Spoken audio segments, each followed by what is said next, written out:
News 4.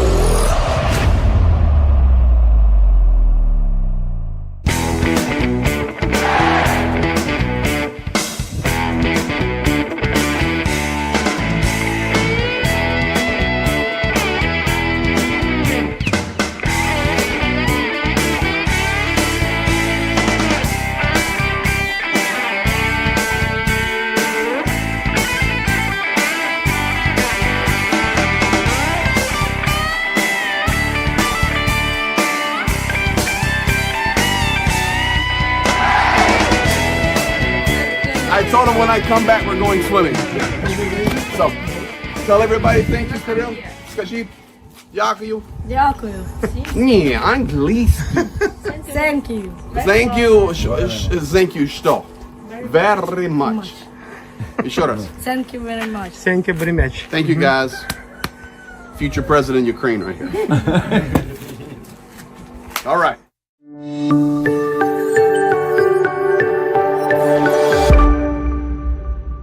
Well, greetings, everybody, and welcome. So tonight is what we're waiting for, and I usually on my lives have a huge plan laid out, and I do. I've got so much stuff for us to go through, but as well, we're also going to be watching everything live. I've got it right here.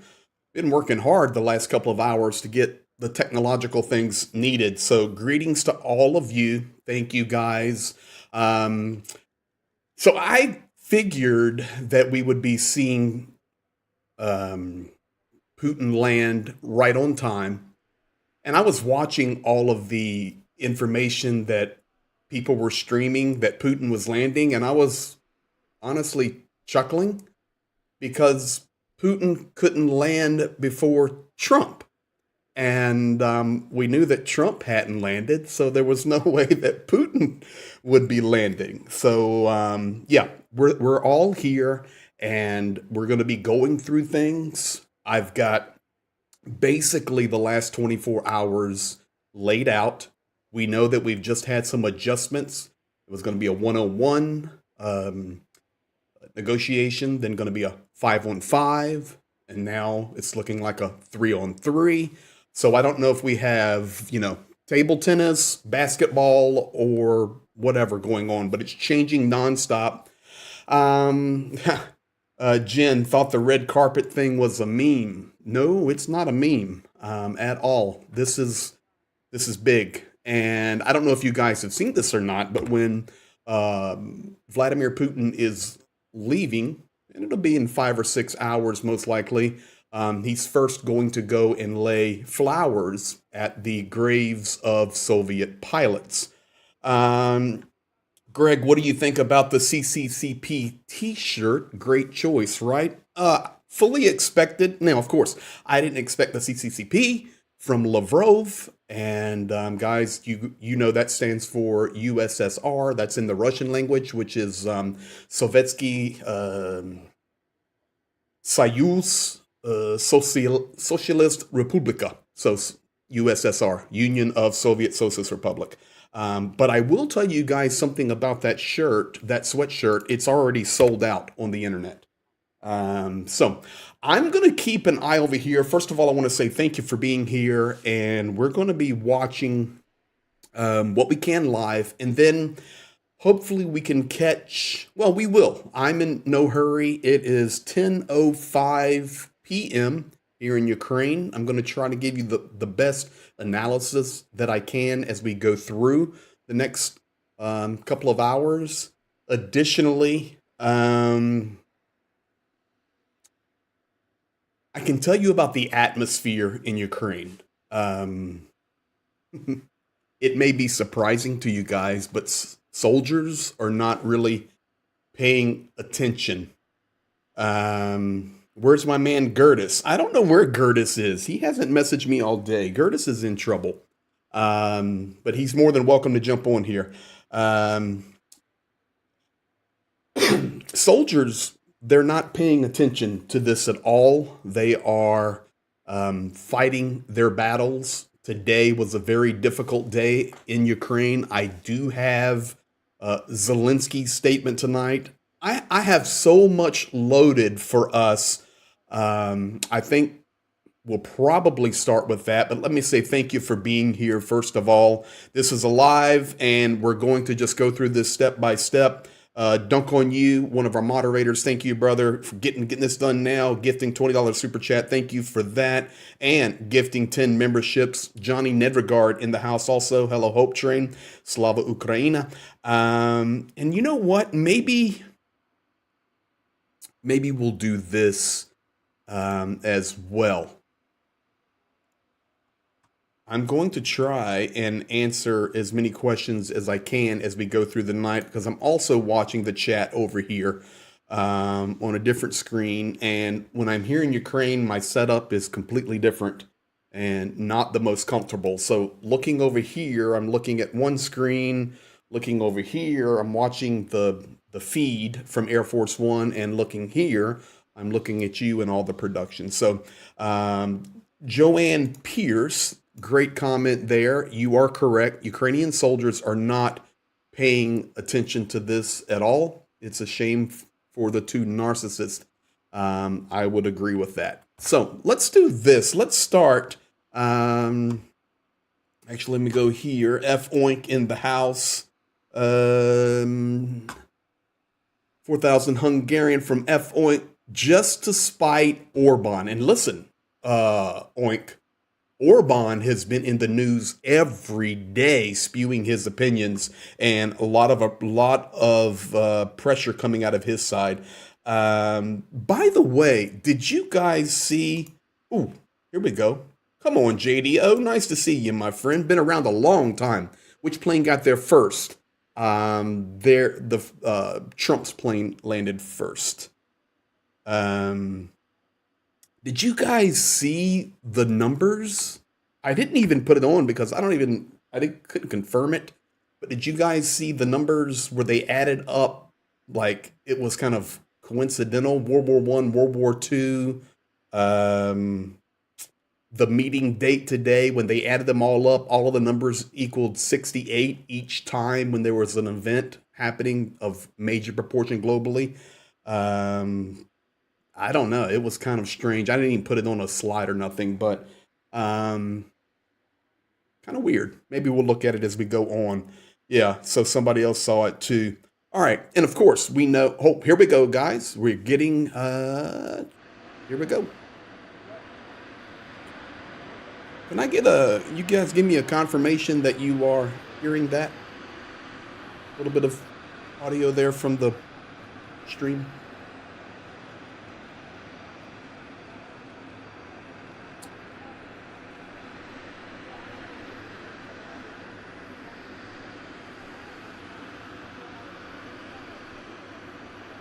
Mad up, yeah, I did see Putin lay the flowers.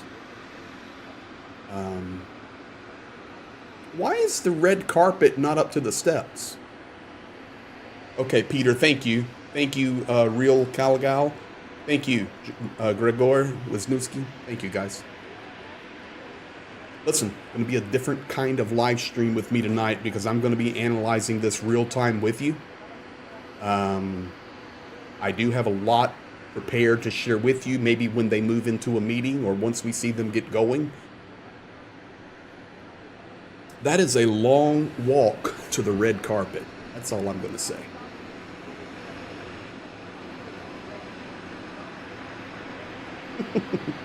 All good, Debritz. Welcome, brother. Canty, what's up, my friend? Minister for the Recovery of Stolen Toilets. Welcome. All of you guys, welcome.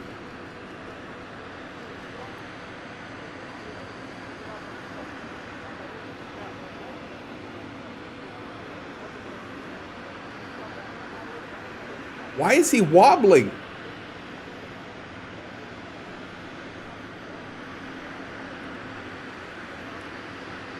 Okay, listen, I'm not a conspiracy theorist, nothing. I don't chase them, but that was, I always want to be factual, but that was a wobble.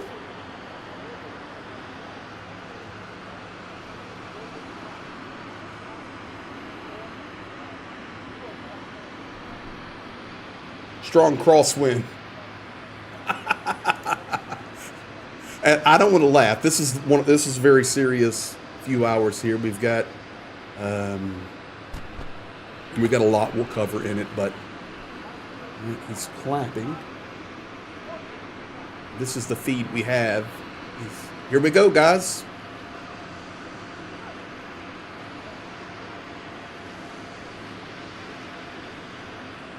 Okay, so just so you know, they're speaking English.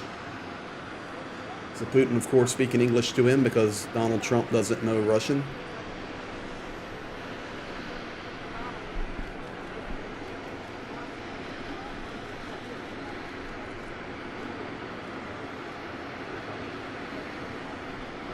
And regardless of what we, yeah, hear static, that's just the noise.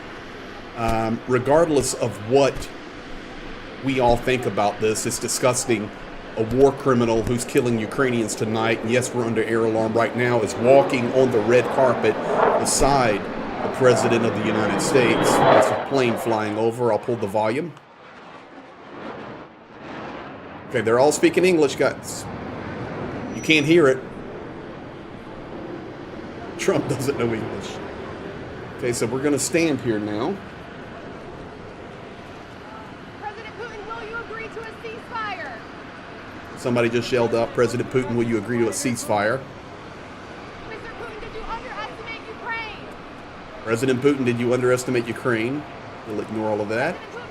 Putin pulled his hand away. He was saying he couldn't hear. All right, here we go. We're going to go off screen now. Thank you, press. I'm hearing that.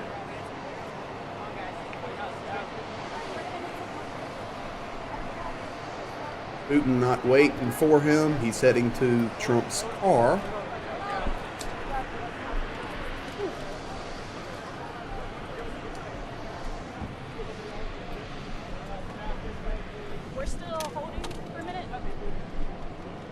Washington, D.C. license plate, so they brought that out with them. 800-002. Well, that's the second one. There's a 001.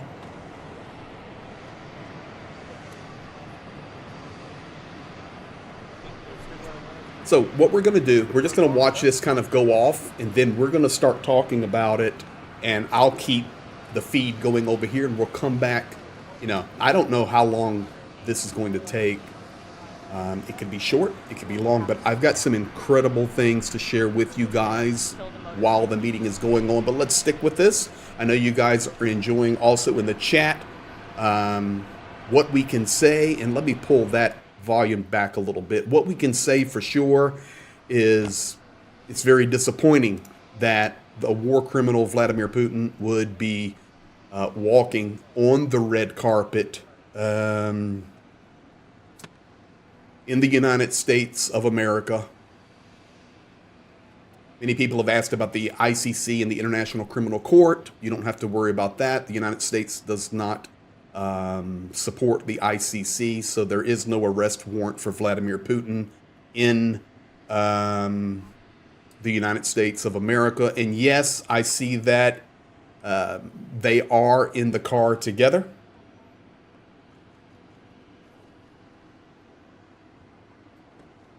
I'm watching this real time with you guys. They're in Alaska, so it's 11:14 a.m. in Alaska.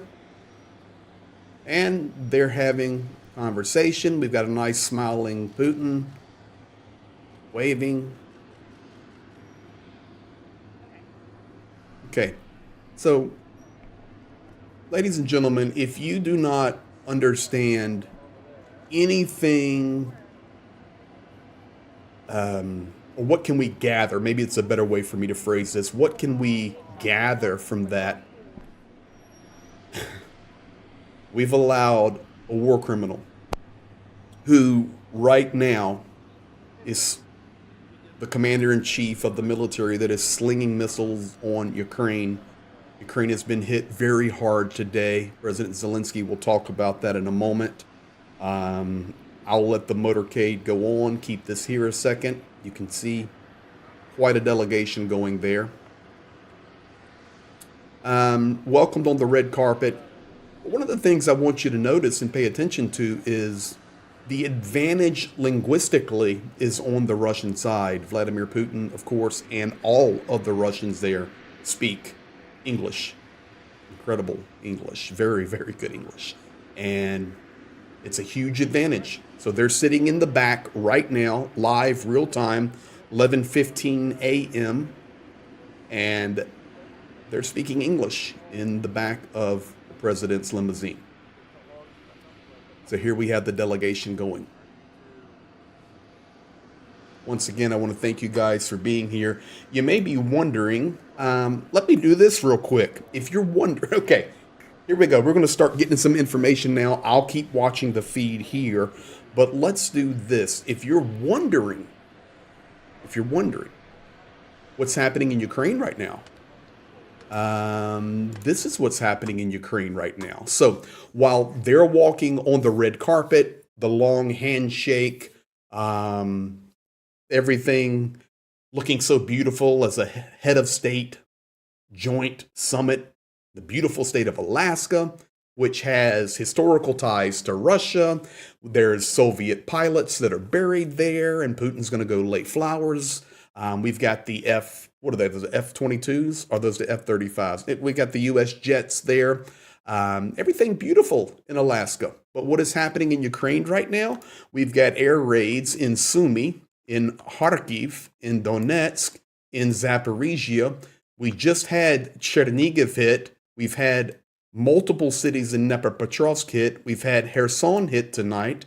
We've had, where is the other one? Kharkiv hit. And you will hear President Zelenskyy talk about this. So while you're watching that unfold in Alaska right now, and I'll keep us in touch with it all night like this, I'll keep us, if something changes, this is what's happening in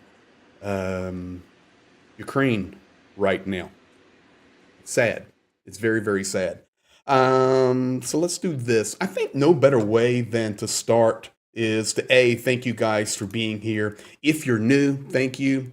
My name is Greg. I've been working in Ukraine for 28 years, and we supply, we fight for truth, translate. I work in about 38 nations, but last 3.5 years, so focused on Ukraine. And thank you for standing with us, and we're fighting for truth. And we're doing all that we can do. So we will continue with this all night. So thank you. All right, let's do this. I want to start here. Let's do this right here. I've got so many buttons I'm trying to push. So we're going to be giving live analysis, Q&A. I'll be watching for that. My mods are helping. I want to say thank you right now to the mod team. For helping, and we just appreciate each and every one of you. So Q&A, we've got them there now, guys. We've got Putin there, we've got Trump there, we've got Zelenskyy, and Zelenskyy has made his statement tonight. I'll be playing that for you in just a moment, but I will tell you, it's stressful tonight in Kyiv. And I'm not in Kyiv. I do not base out of Kyiv, but it is very stressful in Kyiv tonight. I know that President Zelenskyy and the leadership team of Ukraine is watching this closely. I know that many, many Ukrainian citizens that are home are watching this closely. I could feel it. The atmosphere today, walking around the streets of Ukraine, being out and about, talking with people, and they will ask me always. I know so many people here. It's like my home, my second home. I have an apartment here, a wonderful family and friends here. Well, I call them family, not blood family, but family and friends that I call family and friends, especially the soldiers. They've all been asking me, Greg, what do you think? What do you think's going to happen? In regard to this summit, and the energy's in the air. It's electric in Ukraine tonight. You can feel it, and I don't want to be weird or goofy, but you can just feel it. There is a nervous anticipation. Little Ms. 25 agreed. Wonder what the conversation is in the car. And you know what, normality? I cannot disagree with you because right now the Epstein story pushed to the side. Anything we can do to delay that. Now, I've lost the feed there. Let me go to a different feed here, and we'll see what happens. I'm watching the no, it was a Fox feed coming out. That link just went down, but I've got an AP feed up here, so I'll keep a check on that. All right, so that's the atmosphere inside Ukraine. Yeah, probably discussing where to go get tacos. And we're going to talk about that a little bit as we go through. Additionally, if you guys catch wind of something that I don't, let me know. I do have lots of things that I am following.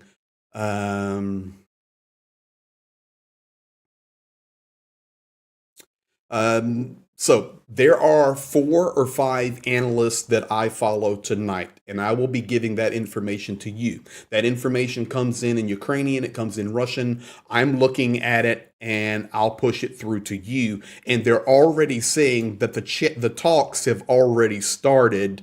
Well, this is good. Okay, so you guys want to have fun? We're going to have some fun tonight. I'm going to tell you. All right. This is how Russia is already spinning this story. It's already happening. Already on the Russian media is look at the difference between these two presidents. So let me give you this screen here. Let's look at that one and this. So that they're playing. All right, we've got a slow and steady walk. Okay, so that's what they're showing there. And then they're now glowing about their president. I'll tell you, you can't make this stuff up, guys. That's why I like sharing it with you. So you understand. Look, they've got Putin now. He's running. So they are already pushing. I mean, these guys haven't been on the ground 5 minutes and Russia is already pushing it. And this is what they're going to be doing. And I'll keep an eye on it all night for us.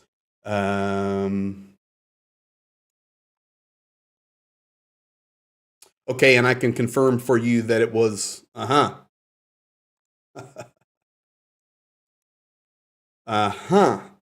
right, guys. Do you remember when the scene was zoomed in and they heard the planes go overhead? Okay, what was that? Because it wasn't caught on that Fox News coverage or whatever channel I was watching there. I think it was a Fox feed. Not that I'm a Fox guy. It's the only one I could get that was going on that from here. But take a look what the United States flew over Putin's head right here. Man, I'm multitasking tonight. Here we go. So they're watching. Boom. All right. So right here, there. So we've got the B2. There you go. We've got the B2 flying over in formation. So not only have we had the red carpet, we've also had a flyover of our B2. And this is this is rolling, guys. That's all we can say is this is rolling. And I do not make light of it. Saying don't mess with us. I hope that's what it's saying. Nueva Esperanza de California. And I did pretty good on that. We'll see. I want to see that again. Okay, Andreas, we got time. I can do that for you. And then we're going to get to some pre-going here. Let me get back to that. Okay, so I've got the live cam going there. Nothing on that. Why the B2? B2, thank you, JDO. That was a B2 and 4 F-22s.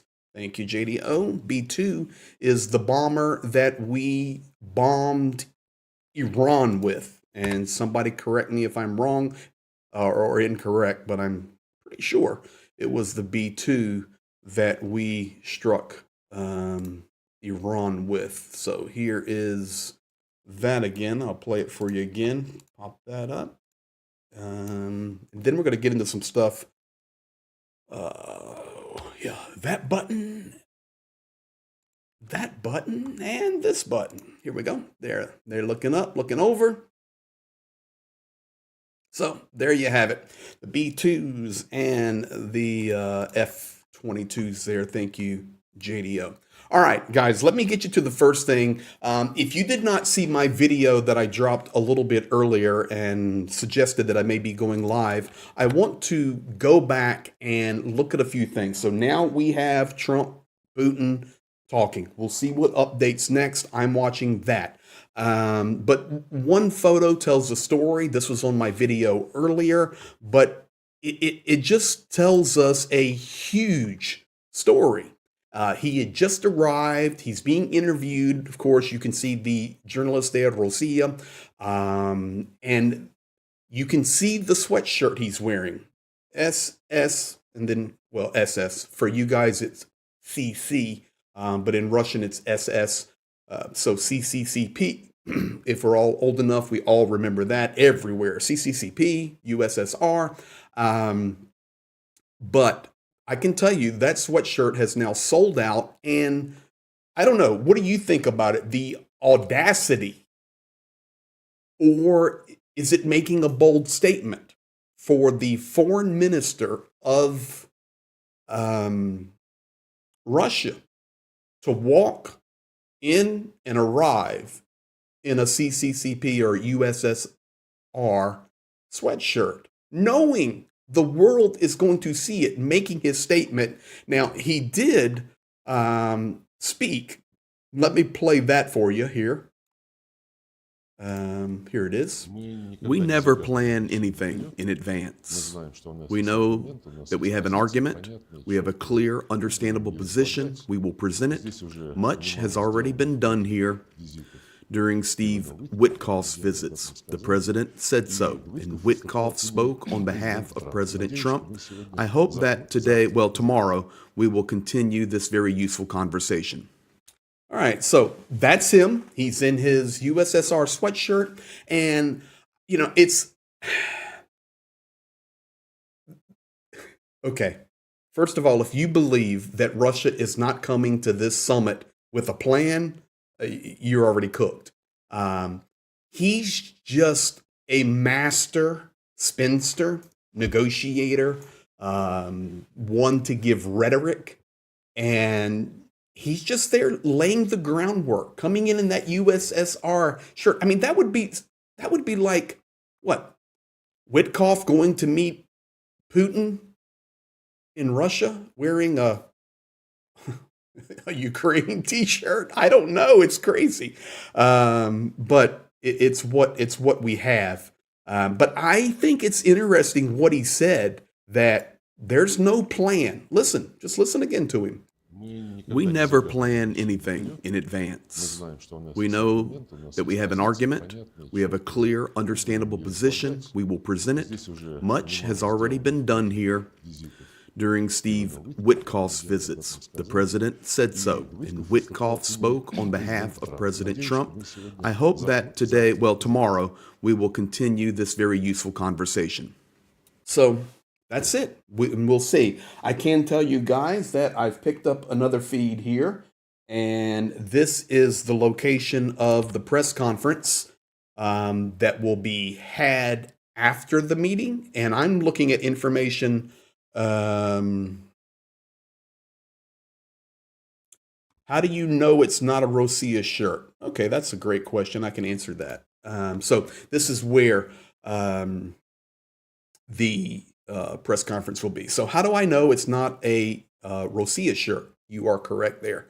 That is because it has already been designated everywhere on social media and shown today, that actual sweatshirt for sale, identified by brand, by stitching, by everything, and it is SSSR.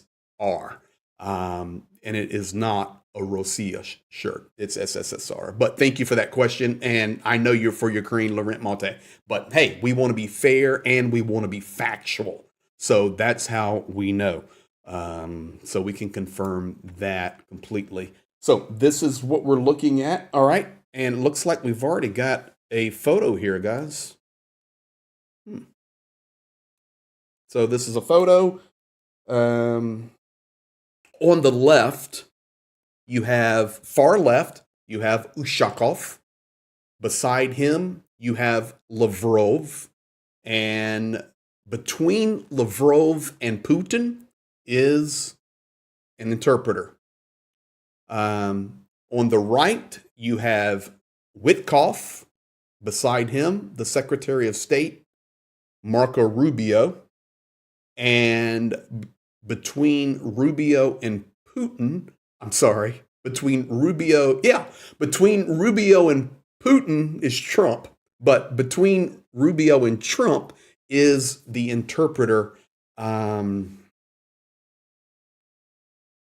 Very interesting. Interpreters just look Russian to me. I don't know. We'll see. But this is what we have right now, and I'll keep you posted. So let me do that. In fact, we were talking about what kind of delegation. So I'm just going to jump out of order here a little bit. So the delegation at first, well, primarily about 2 or 3 days ago, we heard that it was going to be one-on-one.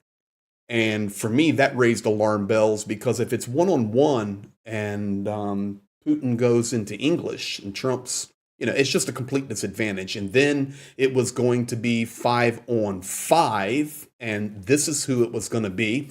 Sergei Lavrov, foreign minister, presidential aide Ushakov, defense minister Belousov, finance minister Silonov, and that presidential special envoy Kirill Dmitriev, who's really the financial guru for Russia. He's the one that has been to D.C. They had to lift the sanctions a couple of months ago so he could come in. He walked over to the White House and was meeting. I was really frustrated by that.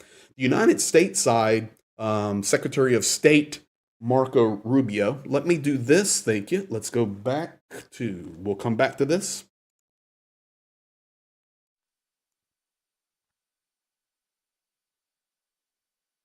Okay, so they do not have an audio feed going. All right, let me see if I can get it another place. Because I switched. Let me go back to here. Now that camera's spinning around. This is very odd. And that was Reuters right there, by the way, guys. I think Reuters was pushing some audio when they should not have. I'm back to another feed that shows a still image right there. So we'll keep our eye. Yeah, AP, everybody's still image. I'm going to leave it there on the AP, and we'll move from there. So thank you guys for, if you see something, please pop me in the chat so I know as well, and we'll go step by step. All right, I'm watching. In fact, I'm going to leave the audio up in my ears. All right. Let's continue where I was, because they're meeting, and we'll see what happens. On the United States side, the team supposed to be and is Secretary of State Marco Rubio, Treasury Secretary Scott Bessent, Commerce Secretary Howard Lutnick, CIA Director John Ratcliffe, and Special Envoy Steve Witkoff. Now, I will tell you, this is just for me. I give the advantage of negotiating power between those two teams, unfortunately, to Russia. That's easy to see. They're very skilled, seasoned negotiators. Additionally, I have to immediately scratch off Witkoff. He doesn't know his head from a hole in the ground when it comes in regard to anything about Ukraine or Russia. So we have to immediately remove him. Howard Lutnick is just a yes man. Scott Bessent, the Treasury Secretary, so he's there for the sanction side, maybe, the finance side. Marco Rubio is the only person in that delegation that truly knows anything about Russia. And that's Donald Trump included. Only Marco Rubio. Marco Rubio understanding communism. Marco Rubio within the last 8 to 10 years being very staunch anti-Russia, anti-communism, pro-Ukraine. That narrative switched as he was under the MAGA influence. Now he's kind of quiet, so we'll see. But he's the best option. And I'm just telling you, point blank, the best option that we have. But when you put that up against a Lavrov and a Shakov, a Belasov, a Silanov, and a Dmitriev, it's difficult, guys. That's just the way it is. Let me get to some super chats really quick and say thank you, guys. Johnny Nedregard, I got you. Dunk on you, thank you. F. Oink, got you. Just to spite Orban. Petra Olsen here, our non-smoking Swedish initiative helping Ukraine. Niels Clement gifting 10 memberships. Thank you, Niels. F. Oink, again, sending 50 gifted memberships. And I've got something for you guys just a second. Big Swede, new member. Welcome to new crew member, Big Swede. Michelle Esquera, $20 super chat. Thank you for keeping us updated. You always think of, I just want to say thank you. And I will say to you, you're welcome. And I'll even tell you, you're welcome in Ukrainian, Budlaska. Daddy Jim, thank you, my friend, for being here. You're very welcome for the news. Crew member for 5 months. KBG, Swedish Krone 50. Lavrov wearing a CCCP t-shirt is equivalent to Mertz wearing a t-shirt with a SWA stick up. Yeah, you know, that's actually pretty accurate. That was a better analogy than mine. Thank you. Just not good. To the Soviets, it is not a plan, but it is already a reality. You know, and just not good, $5 super chat on that. I would agree with you. I think Lavrov's right. They've already got their plan. They have established it. If we're going to go back to the Putin statement of June 2024, which is about the regions. So this is what we have. Now we have it narrowed down to a 3v3. And let's see here. We've got them moving again, but no audio feed.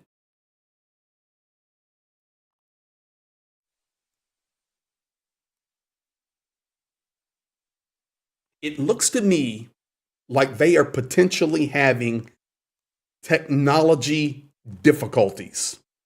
Okay? I see, Trump tapping his fingers there, Putin looking around like, okay, what is going on here?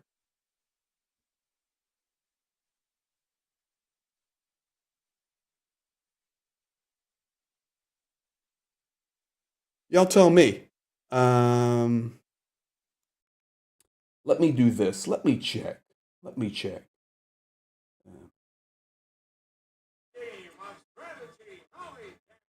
Okay, I can confirm to you guys, as you could hear in the background, 100% they're having difficulties. So let's go back to this. They're all having difficulties. Okay, I'm going to call it now. I don't want to call it unless it's factual, but this is embarrassing. So now they're back to that image. They're struggling with audio. Yeah, it could be anti-drones. Yeah, I can confirm for you 100% they're having technology difficulties. I'm in a war zone, man, doing this by myself with rinky-dink, my internet feed. I've got Kirill's shirt behind me, the Ukrainian flag, and 3 computers here and an iPad. And you've got the whole stinking United States of America and Russia, and you can't even get audio out. Come on. Holy moly. All right, let them sweat. Let's go back to our stuff, and then we'll come back. I'm keeping an eye on it. Very interesting there. Yeah. Robert Lockhart, it was obvious to see Putin, Trump, both, frustrated, especially Trump, man, doing this hand movement and Putin looking around like, okay, welcome to America. So we'll see. So right now we're down to a 3-versus-3 meeting, and we'll see what unfolds from that. All right, let's go. I want to go back a little bit. Of course, this is an image here of as they were preparing for the arrival, and I just wanted to throw that in there for you. We've all seen that already. Additionally, about 1 hour before Putin landed, and it was so funny for me, and I remind all you guys again, when the world and people were streaming, and I was watching multiple channels and like international channels and Europe and Africa, everywhere, and they were all saying Putin's plane is landing, and I'm sitting there going, Putin's plane will not land before Trump's plane. That's just not even protocol. And we knew Air Force One had not landed, and then we saw it wasn't. And I just had a little snicker, and I put into the chat, I said, guys, just be patient. Everybody just wait. And now we see. But during that time, about 1 hour before Vladimir Putin touched down, he flew with his transponder off. And when the plane landed and they realized that it was Zarubin and journalist, and that Putin's plane was in the air with the transponder off, then they started showing news that, oh, Putin's plane just left Moscow. Well, guys, that couldn't be true because he flew to eastern Russia to go meet a fish processing plant today and lay some flowers at a memorial en route to Alaska. So it's just chaos. Always wait. Always be patient, especially when it comes to Russia, because they play these games that are crazy and they do everything the way they want to do it. And that's what we're witnessing right now. I can tell you right here, we're still watching this, and you can see this is the feed. We've got people walking around with headsets on, and they're looking confused. This is embarrassing. But this is what we have. So 1 hour before Vladimir Putin landed, that picture you're seeing there is the Russian Orthodox Patriarch, FSB, Grand Poobah, KGB machine, Archbishop Kirill.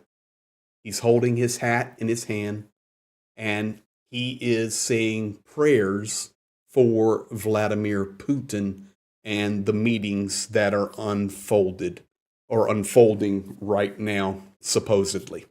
Yeah, Lucy Goose, it really is. They can't even get audio on an event that was scheduled. It's pathetic.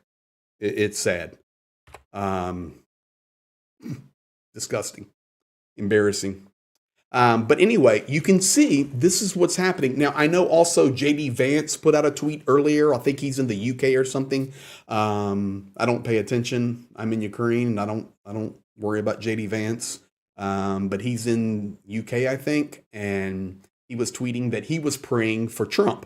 So we've got JD Vance praying for Trump, and we've got Kirill praying for Putin. So that's gonna be a good one. I wonder, Janice Burgess, and I'm watching y'all's chat, guys. I'm wondering what Zelenskyy and the Ukrainian people are thinking about this disgrace. Janice, that is a great question, and I can answer your question 100%. This is what Zelenskyy, Yermak, the whole delegation there in Kyiv watching this right now are thinking. Slava Ukraini.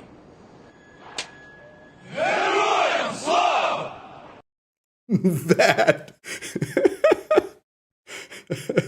that is what the Ukrainians are thinking right now, I promise you. All right, let me see if I can get something going, and then we're going to move to something else.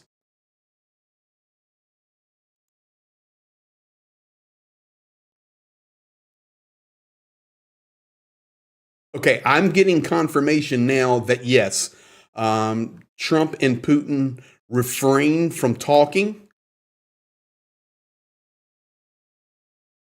Okay, guys, We gonna have some fun. Okay. I need to create a new folder here. Sorry, this is just live. So you guys want to see something funny? All right, I'll give it to you. Let me load this up. Add, because I need to. All right, this is not AI. This is real. Funny right here. This is.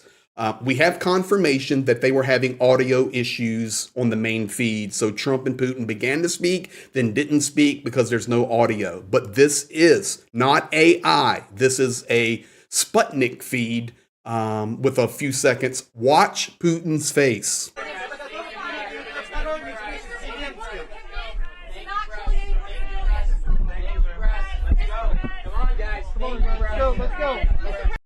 Okay.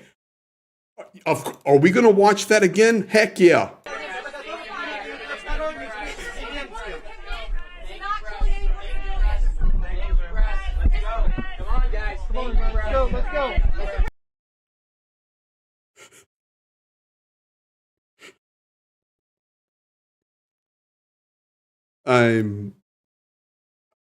I promise you 100% that is not AI. Okay? That is not AI. One more time. Unbelievable.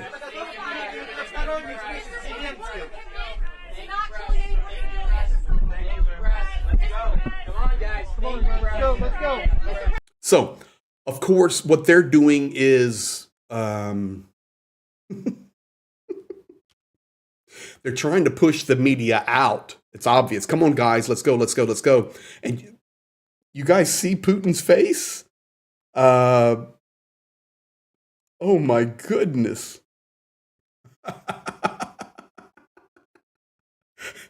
Okay, now pay attention to what Putin does. And this is real-time analysis. I'm doing it right with you.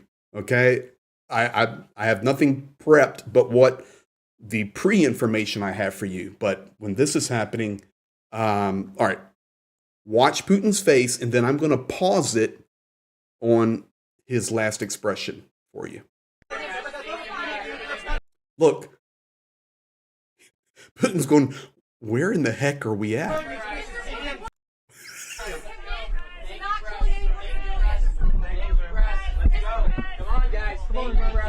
Boom, right there.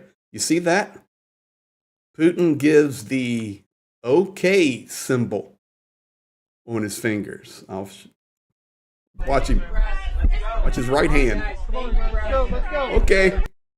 So let me just tell you. First of all, Putin understands English perfectly, understands Russian perfectly. The media is shouting at all of them in Russian and English. This is supposed to be a global summit of epic proportion. I'm sorry, basically a global summit for the future of the world and stabilization and the war in Ukraine and global relations. And we can't even get an audio feed. Holy moly. Okay, I'm watching everything that I can right now to keep you guys updated. So we'll leave that one there. Let's go back now to this. So that's Kirill and the prayers that were going up. Now, I want to go back here. If you did not see my video from earlier, we've already talked about Lavrov. Alaska showed up. We want to say thank you to Alaska for showing up. And they were protesting, of course. Protesting, but also supporting Ukraine. I think that's a better way to say it. They were standing with Ukraine. There was many signs there about the stolen children of Ukraine. I'm going to play that video for you. I think it's important to see.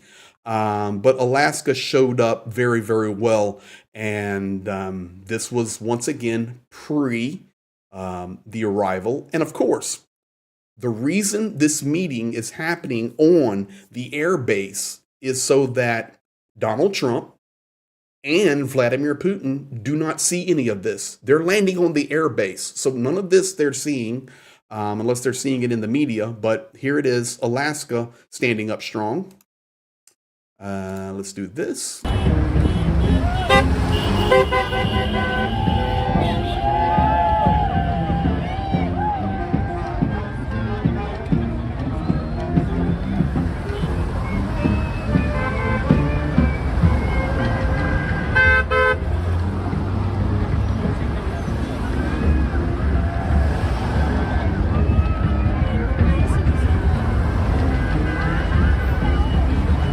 Ukraine and Alaska, Russia never again.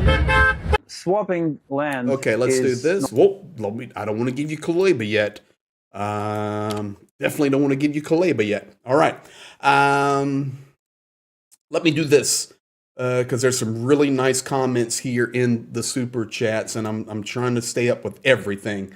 Let's do this. KBG, Swedish kroner, we got that. On the CCP t-shirt, just not good. We got that. Yvonne Way, crew member for 8 months. Thank you. Monica Nuevo, $49.99 super chat. Thank you. Everything that comes in, guys, we're supplying guys on the front here, and you have already seen some, and you will see more. Thank you so much. Pyro Kurt Brubaker, one of our great mods. Slava Ukraini, Geroim Slava, thank you for your hard work and our team of mods. That for sure, 100%. Julie Perry, £5. Thank you for that with the hand clap. Big Swede, Deck, Swedish Kroner 20. It's the one of Putin's double. Listen, I don't have a clue what's going on sitting there, whether it's Putin's double, triple, quadruple, but I know one thing, Trump is bent. And the winner of this is Ukraine, guys. Karen Johnson, Ukraine for the Karen Johnson, $10 super chat. Ukraine for the win. Trump is bent. Yes, he is. I guarantee you. Big Sweet, I hope he can see that it's the double. Tracy Berry, crew member. Thank you, Greg, for what you do. Slava Ukraini, just not good. Ukrainian supporter has hacked into their stream. You know?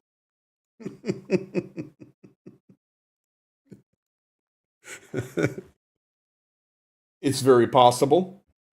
It's very, very possible. Now what we've got, guys, we've got these guys up here now testing here. And they have audio.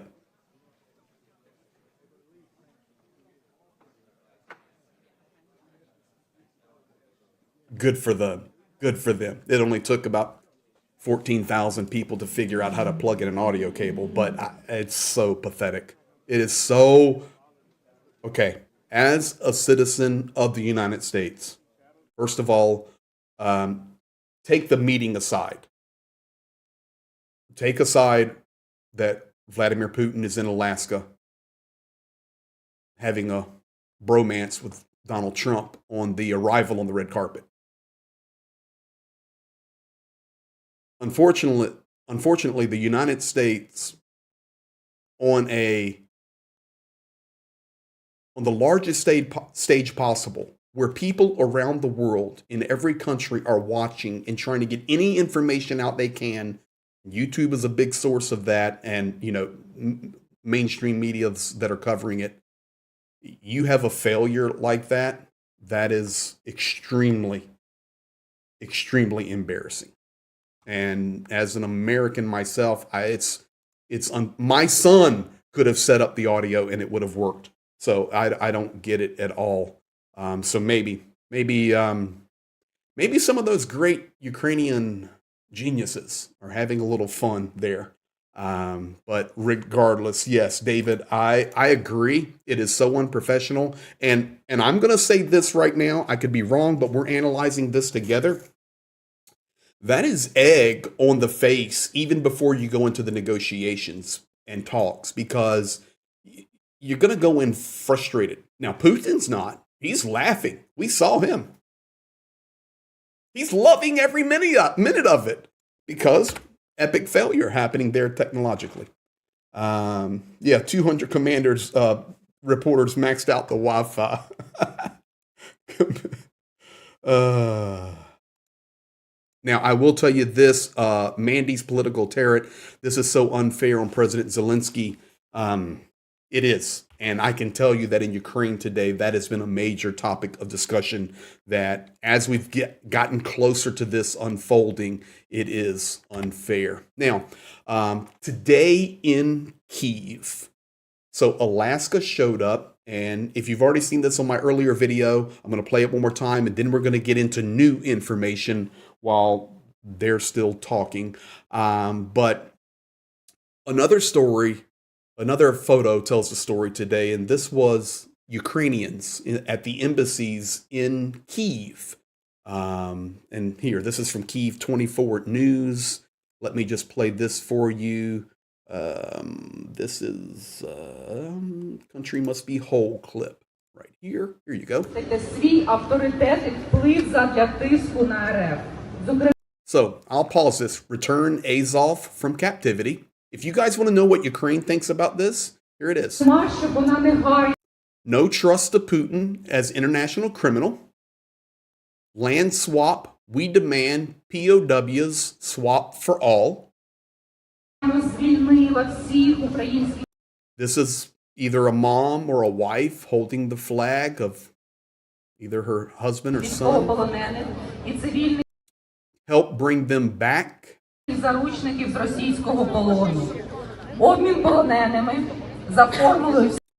land swap. We demand POW swap, all for all, free Azov-style defenders.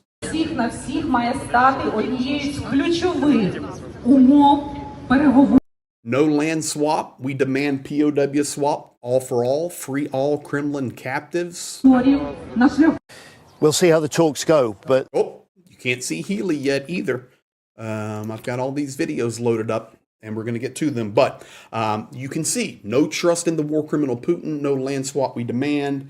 I'm looking over here at this feed. They're still working.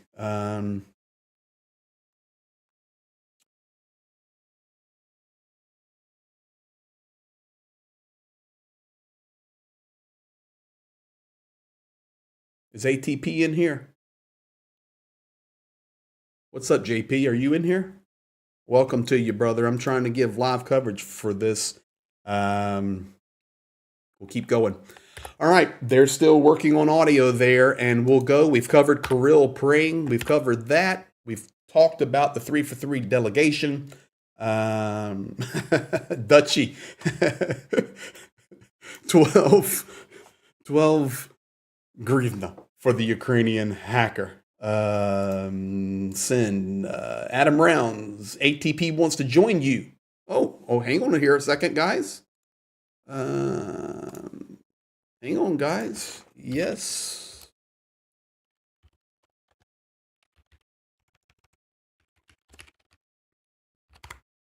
All right, guys, and we'll do some live stuff here. I had seen people even, thank you, Adam Rounds, for letting me know that. I'm talking to Johnny on the backside now.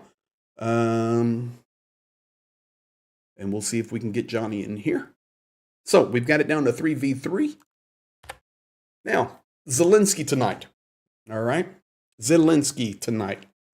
Everybody's wondering what Zelenskyy is saying. I have it translated for you and voiced over. The war continues. There are no signs that the Russian Federation is preparing to end this war. Sumy strike on the central market. Dnipro region strikes on cities and enterprises. They are killing even on the day of negotiations, and this says a lot. We hope for a strong position from America.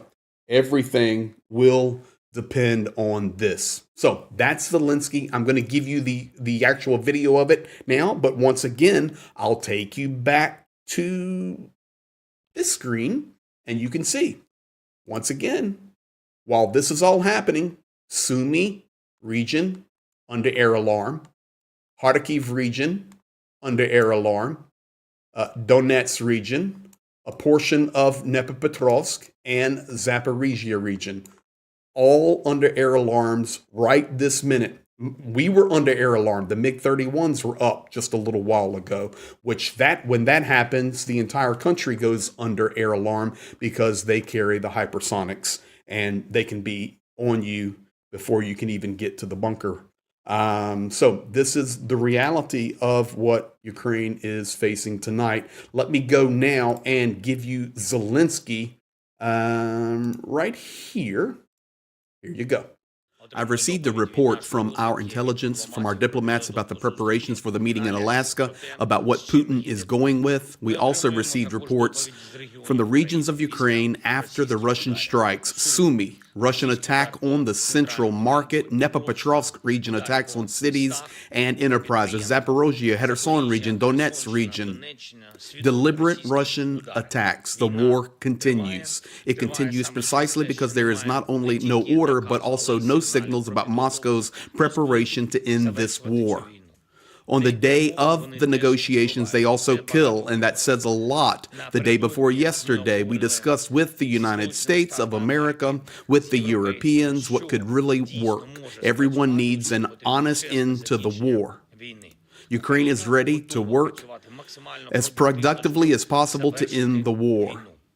We hope for a strong American position. Everything will depend on this. The Russians are mindful of American power. It's about strength.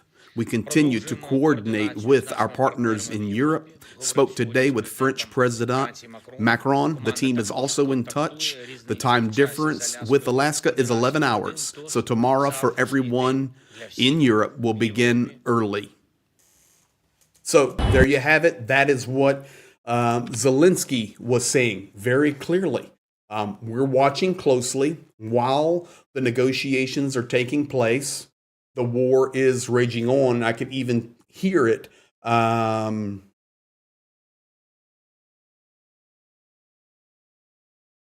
Greg, thanks for the live stream. I can even hear it. You can hear it in his voice, guys. There is a lot of pressure right now on President Zelenskyy. So that is what, if you were wondering tonight, what President Zelenskyy said. So, Jonathan, I see you in, but I don't see you. So I see the call, Jonathan M.S. Pierce, but I don't see you. Try and reconnect again, possibly. And I'm watching. Guys, Trump and Lukashenko. Have any of you even thought about Lukashenko? If you haven't, then you need to, because this is the tweet that Donald Trump put out on the flight to Alaska. Let me see. I got Johnny. I'm here in the background. Oh, there you are. Thank you. Now you appeared. All right. Let me do this. And okay, JP. Okay, guys, hang on. I'm going to come back to Lukashenko because this is so interesting. Hang on 1 second. I'm going to get Mr. Pierce in here. 1 second, JP. I've got to find you.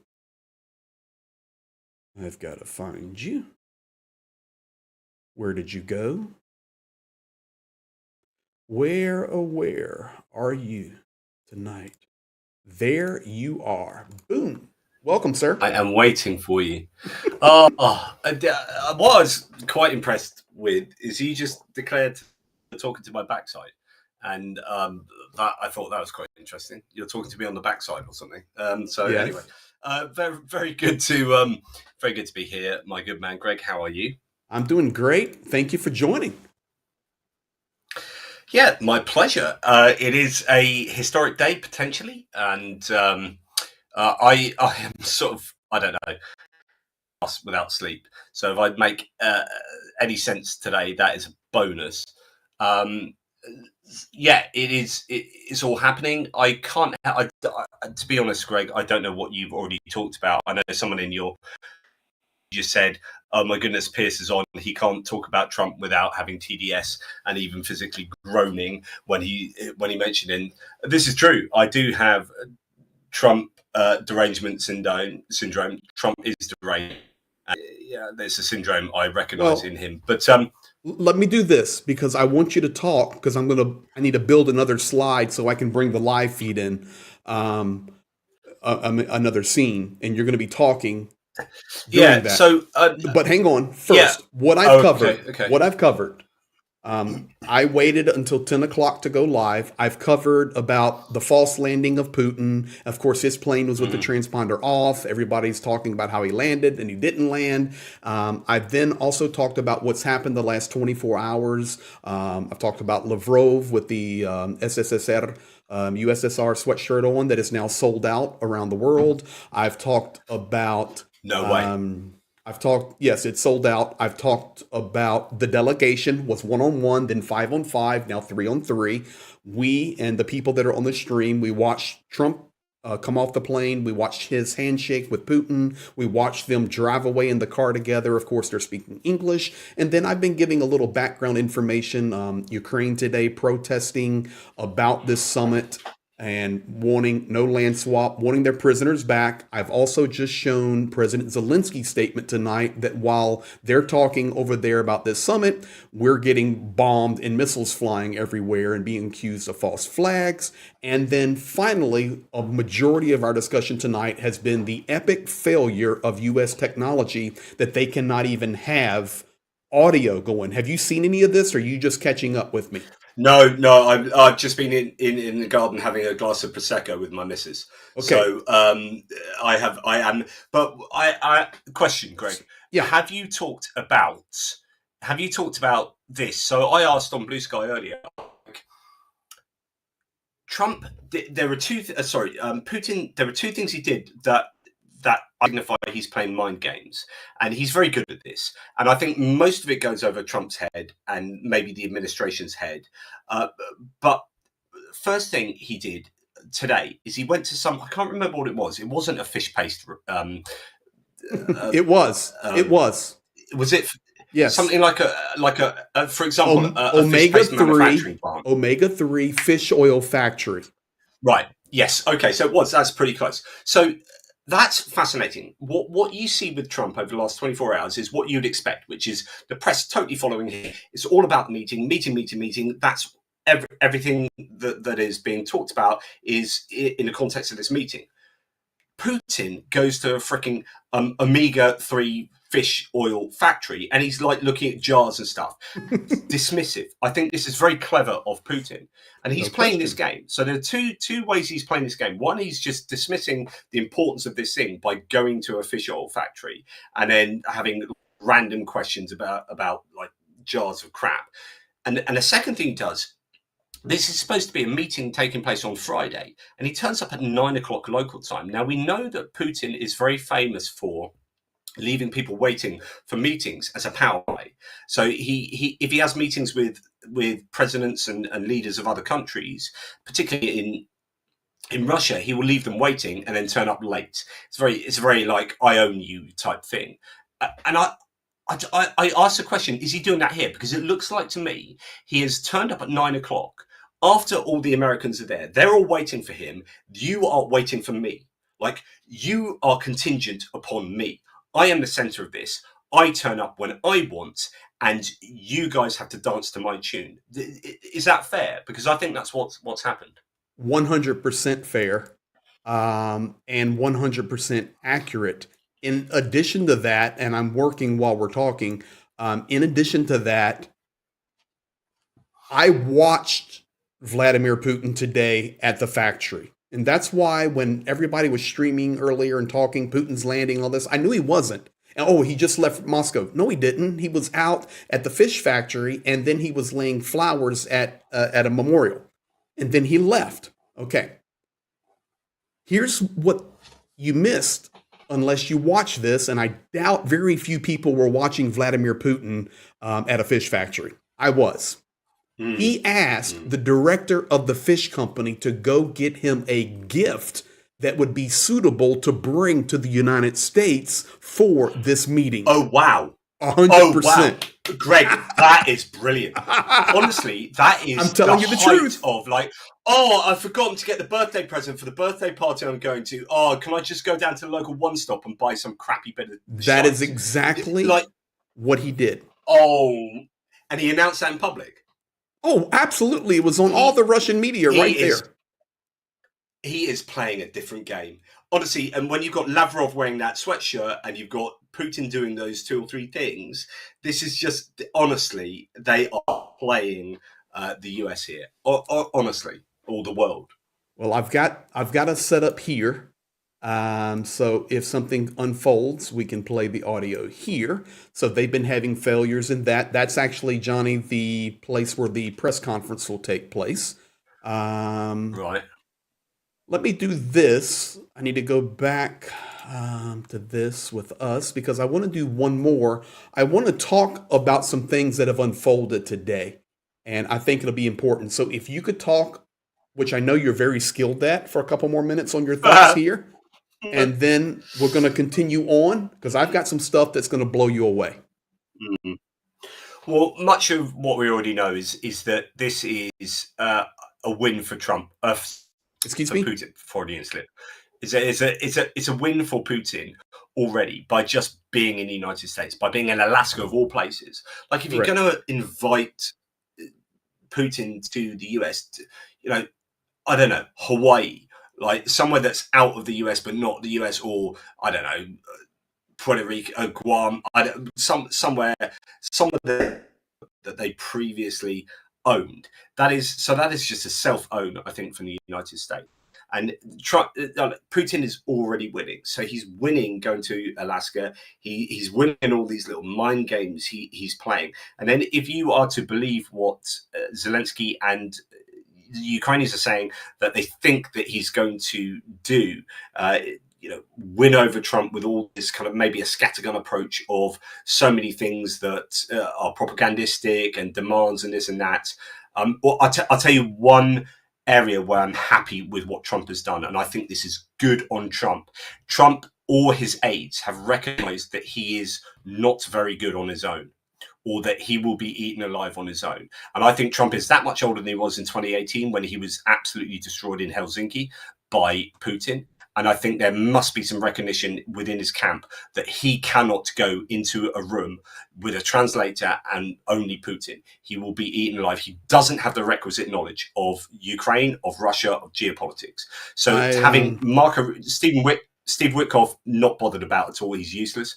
Marco Rubio, I'm glad he's in a room with Trump, is all I can say. Well, we can do this. He's not brilliant, but he's better than some of the other options. Okay, so we talked about this earlier. It was supposed to be 1v1, and then it went to 5-5, and now it ended up being 3-3. Okay? So please tell me, because I hadn't seen Howard Lutnick, please tell me that absolute joker is not going to be there. Which joker? Howard Lutnick. Howard Lutnick is there. He's a part of the 5. What the hell is he doing in Did the Johnny American just curse on my channel? Administration? Like, honestly, that to me, okay, it tells you 2 things. So you and Lutnick, which means it's all about trade, right? That this really isn't so much about Ukraine. That's what I said earlier. And this is why is economic connections with the outside world.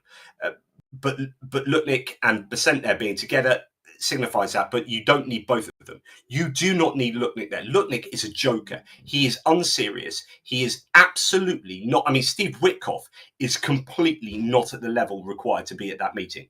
Okay, Steve Witkoff so is first useless. of all, Howard Lutnick is worse than useless. Bridget asking and I understand I misspell all the time when I'm typing too, is Hexeth there. He's supposed to be.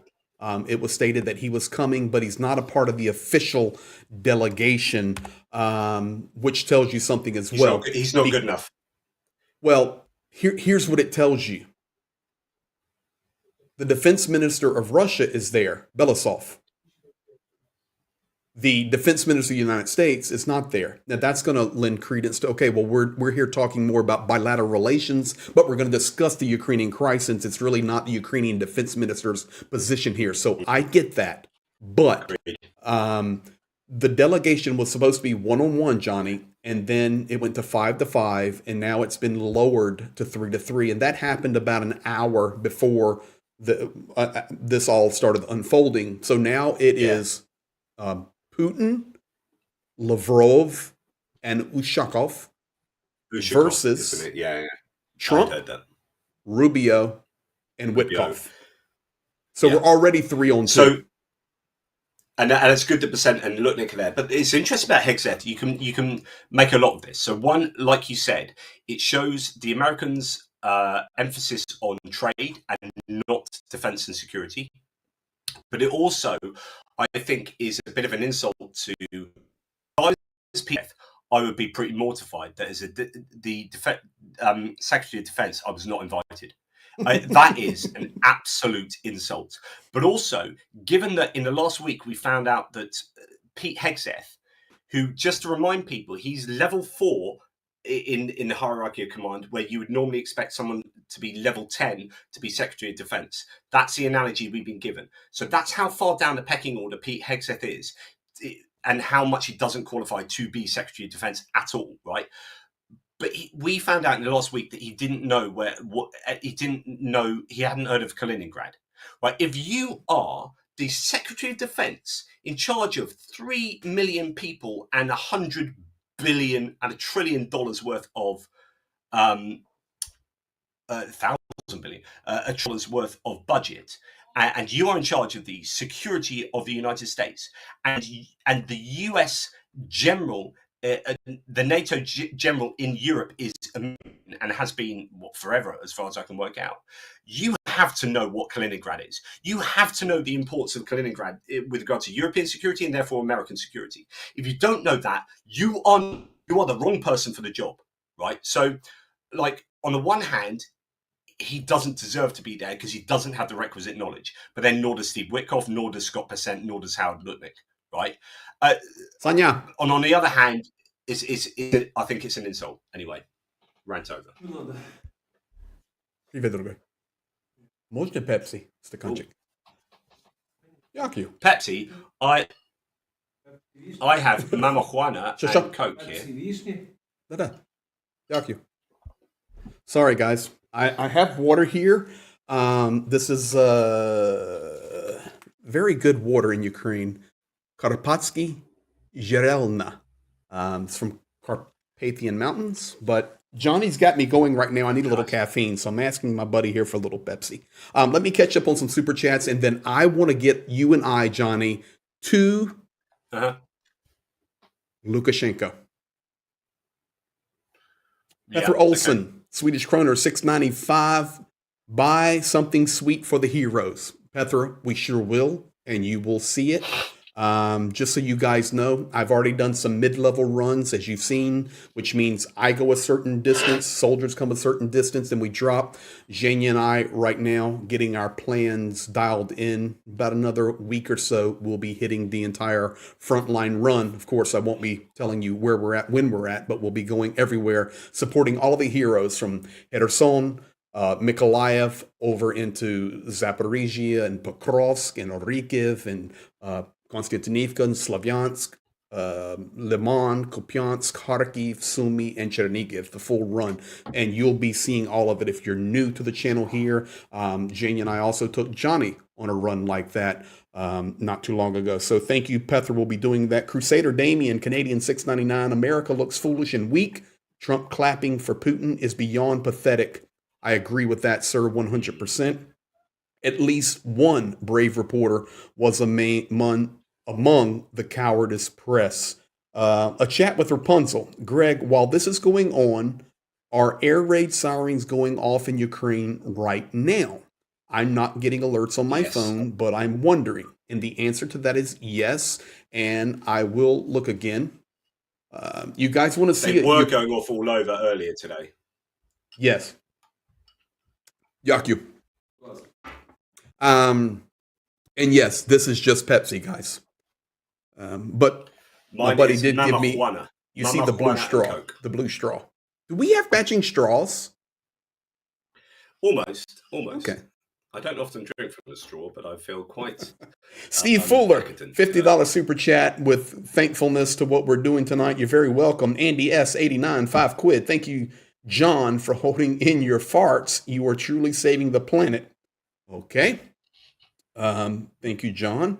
Rob Meehan, $10 super chat. I support Ukraine. Michelle Goldstein Dresner, $9.99. Thank you, Greg, for all you do. Kudos to the Ukrainian hacker. That's what we're calling it tonight, the Ukrainian hacker that disrupted the pre-meeting press conference. Dr. Andy, 10 quid. Appreciate all of your work. I don't know about this. Huh? I don't know about the Ukrainian hacker, but I don't want to... No, I'll update you. It. Dr. Andy, appreciate all of your work and expertise. Let's hope for the best. Trade deals may not even be that bad in my view. It can help Ukrainian security. Keep going, guys. Listen, right now we'll take anything that will help Ukraine, and we just have to wait and see. Papa Dutch, $5 super chat. Pete Hedgehog isn't qualified to play with toy soldiers, much less have anything to do with the real troops. Agreed. Steve Sane, Australian 5, early morning there in Australia. It's my birthday, Greg. Thank you, Ingenia, for all you do, people and soldiers in Ukraine. Steve, you have been a supporter of our channel and Ukraine for so long. Happy birthday to you there in Australia. Slava Ukraini. There you go, Steve. That is for you. So, Johnny, what happened is after they got off the planes, they came into a pre-meeting area and they're supposed to be talking to reporters, the 6 of them. And it's a complete technical failure. No audio. A complete disaster. In fact, watch this. Let's see. I've got it here. I don't want you repeating yourself, but... Watch this. Look at Putin's face.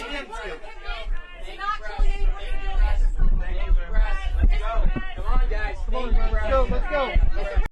So, yeah, a complete failure. So we were talking about it for 15, 20 minutes on the live, watching it unfold real time. And we just started saying, okay, must be a Ukrainian hacker that's took out the audio there. So that's what we were talking about. Yeah. Now, we also watched Trump's wobbly walk. I see that in the chat now on the red carpet. You'll need to see that later. But I want to get us to this. Lukashenko. I do. I think it's important. I think it's very important. Today from Air Force One. Oh, sorry. Today from Air Force One, en route to Alaska for the summit, Donald Trump called the longest reigning dictator, Lukashenko, who is buddy-buddy with Vladimir Putin, the host of Weapons. September, there will be war games, nuclear war games, cooperation between Russia and Belarus. The Oreshnik is being deployed, to Belarus. And en route to the negotiations, Trump and Lukashenko have a phone call from Air Force One. Donald Trump tweets, "I had a wonderful talk with the highly respected president of Belarus, Alexander Lukashenko." The purpose of the call was to thank him for the release of 16 prisoners. We are also discussing the release of 1,300 additional prisoners. Our conversation was a very good one. We discussed many topics, including President Putin's visit to Alaska. I look forward to meeting President Lukashenko in the future. Thank you for your attention to this matter. Lukashenko and the Belarusian government then extended a personal invitation for Donald Trump and his entire family to visit Minsk in the very near future. Now, I don't even want you to say well, how should I do this? Do you want to say something first? I have 2 video clips I want to play. So there's quite a lot to say to this. First of all, inappropriate in my opinion. So the highly respected president of Belarus, like no one highly respects him other than Putin. So the question is he saying that to try and actually do a bit of realpolitik here and like get him on side? No, I don't think he is. Trump loves dictators. We know this. We know this from the hot mic incident with Steve or Peter Doocy talking about Kim Jong-un, where he says, I want my people to stand up like they do for Kim. Trump wants to be a dictator like these guys, right? And so he likes these people. And that's the kind of language he gives to him because he genuinely thinks he's respected because he respects him. So when he says, he always projects Trump. So he projects onto, he says something that really he believes, and he says it like when he finds out a new fact, he goes, you wouldn't believe this is true, but not many people know this, but X, right? And everyone's going, well, we need. So that's just you admitting that you just found that out. And this is like the highly respected president of Belarus. That's what you think. It's not what we think. And so this really is what he thinks. So the language is really important, and it gives you a window into Donald Trump. But the context you got to understand this in is like recently the US has brought out reports on sort of nations around the world, and it has rated El Salvador more highly than Germany in terms of oppression. So it's the Trump administration literally sees Germany as more oppressive than Bukele's El Salvador, which has a gulag where they're sending people. And Bukele has just changed term limits so he can basically rule forever. So this guy is like a proper dictator. And they have when they've got the Russian the report on Russia, like the FBI World Report on Russia, they've phased out areas of human rights to be kind of whitewashing Russia, and they're seeing allied nations as more oppressive, proper dictatorships, and the Trump administration are seeing dictatorships as better than they really are. And when you hear Trump talking, it fits entirely in line with this. This is a really problematic approach to international politics, where the US is now hobnobbing and rubbing shoulders with dictatorships around the world, and they are eschewing the value of alliances and allies and Western liberal democracies. And this is summed up, I think, perfectly by that statement about Lukashenko. It's disgusting. Okay, I have breaking news. I just pulled in footage from Kremlin.ru. Okay, it's unfortunate, but I have to tell people this is not artificial intelligence. This is not AI. So we have no feed from the United States regarding these meetings, but the Kremlin is releasing little clips piece by piece. And this is just within the last few minutes. And tell me what you see, Johnny. No audio.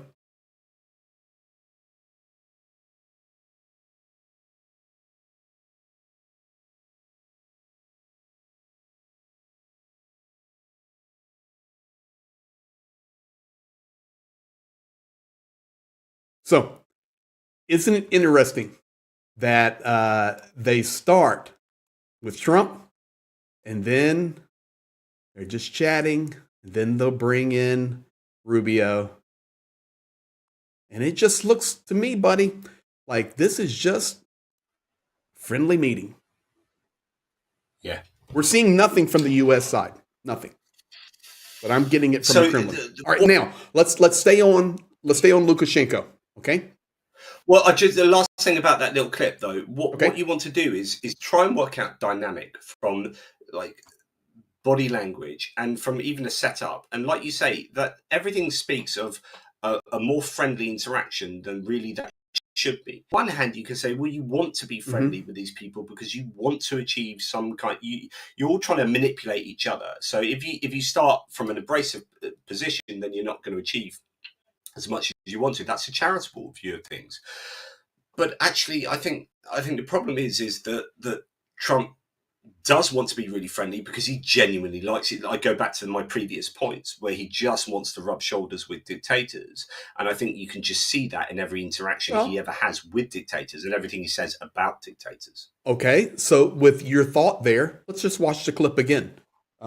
Still, we have nothing on the live on the press conference. So here we go. Just watch it again. Watch body language.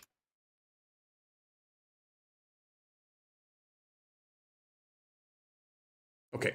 I'm going to tell you something before body language. Okay. Let me come back to you, JP, here. Wait. I want you. Okay. I speak Russian very, very well. I'm working on my Ukrainian. Mm-hmm.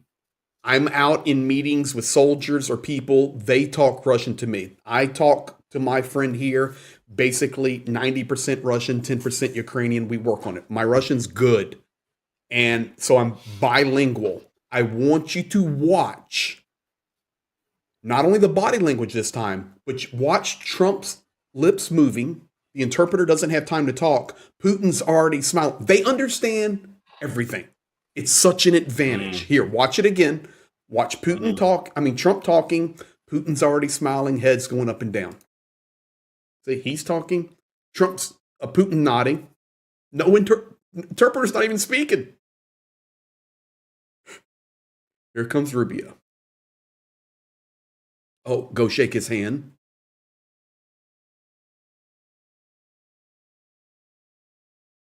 So, yeah, there's a lot. Clap on Lavrov's arm. Yep. Yeah, so there's a lot of the body language of Trump there, if you look at the body language of Trump, it's quite diminutive. And it's really interesting. He's not giving like a wide-legged stance there. So I would have expected Trump to have been like quite wide-legged, right? And sort of dominating the space. And that kind of, but actually his legs are close together. His hands are between his legs and he's leaning forward. This is not a show of strength. Go and play that clip again. Here it comes. Honestly, this would be really interesting for this is body good language. Hey guys, if you're here, first of all, thank you for being here. We'll get back to some super chats in just a moment. I'm watching the chat. I'm watching about three screens here, to be completely honest, all at one time. And so thankful Johnny's here to help me now. But here we go. Watch this, all of this. Look who's wide stanced.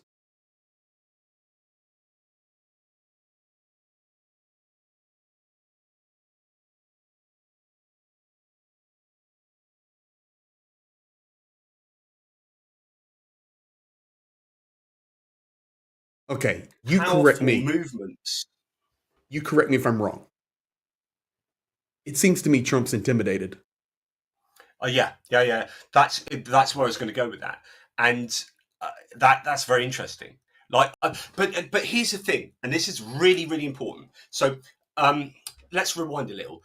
So one of the most fascinating set of interviews. I say set because actually she said similar things in a lot of interviews, but each one gives slightly different nuggets. Like Fiona Hill, who's the British former national security advisor under Trump, actually, and she has such amazing observations on interactions between Trump and Putin.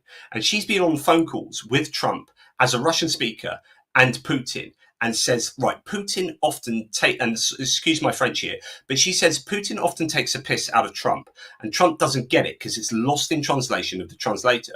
So Putin will say things that are either sarcastic or like openly mocking Trump, and Trump doesn't get it. Mm-hmm. And she said Trump is very unprepared for, like, so we know that he doesn't take intelligence briefings. So in the same time that Biden took 90 intelligence briefings, Trump had taken 14.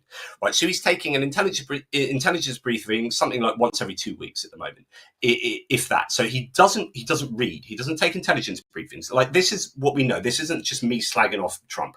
We know this. This is a very well established fact.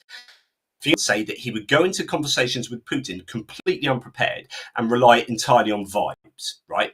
So Trump is vibes. So you've got to imagine that he's come to this meeting with virtually no understanding of Ukraine, Russia, and geopolitics in general. As James O'Brien said the other day on LBC, guaranteed if you ask Trump to name one Ukrainian oblast or one Ukrainian city outside of Kiev, he would be unable to do it. Right, he might be able to do Odessa, but essentially he is not knowledgeable on the subject. So imagine you are a world leader And I know his narcissism gets him through an awful lot, but he's going to this meeting and he probably suddenly feels that actually he doesn't have the requisite knowledge to conduct this meeting in a way where he controls it, right?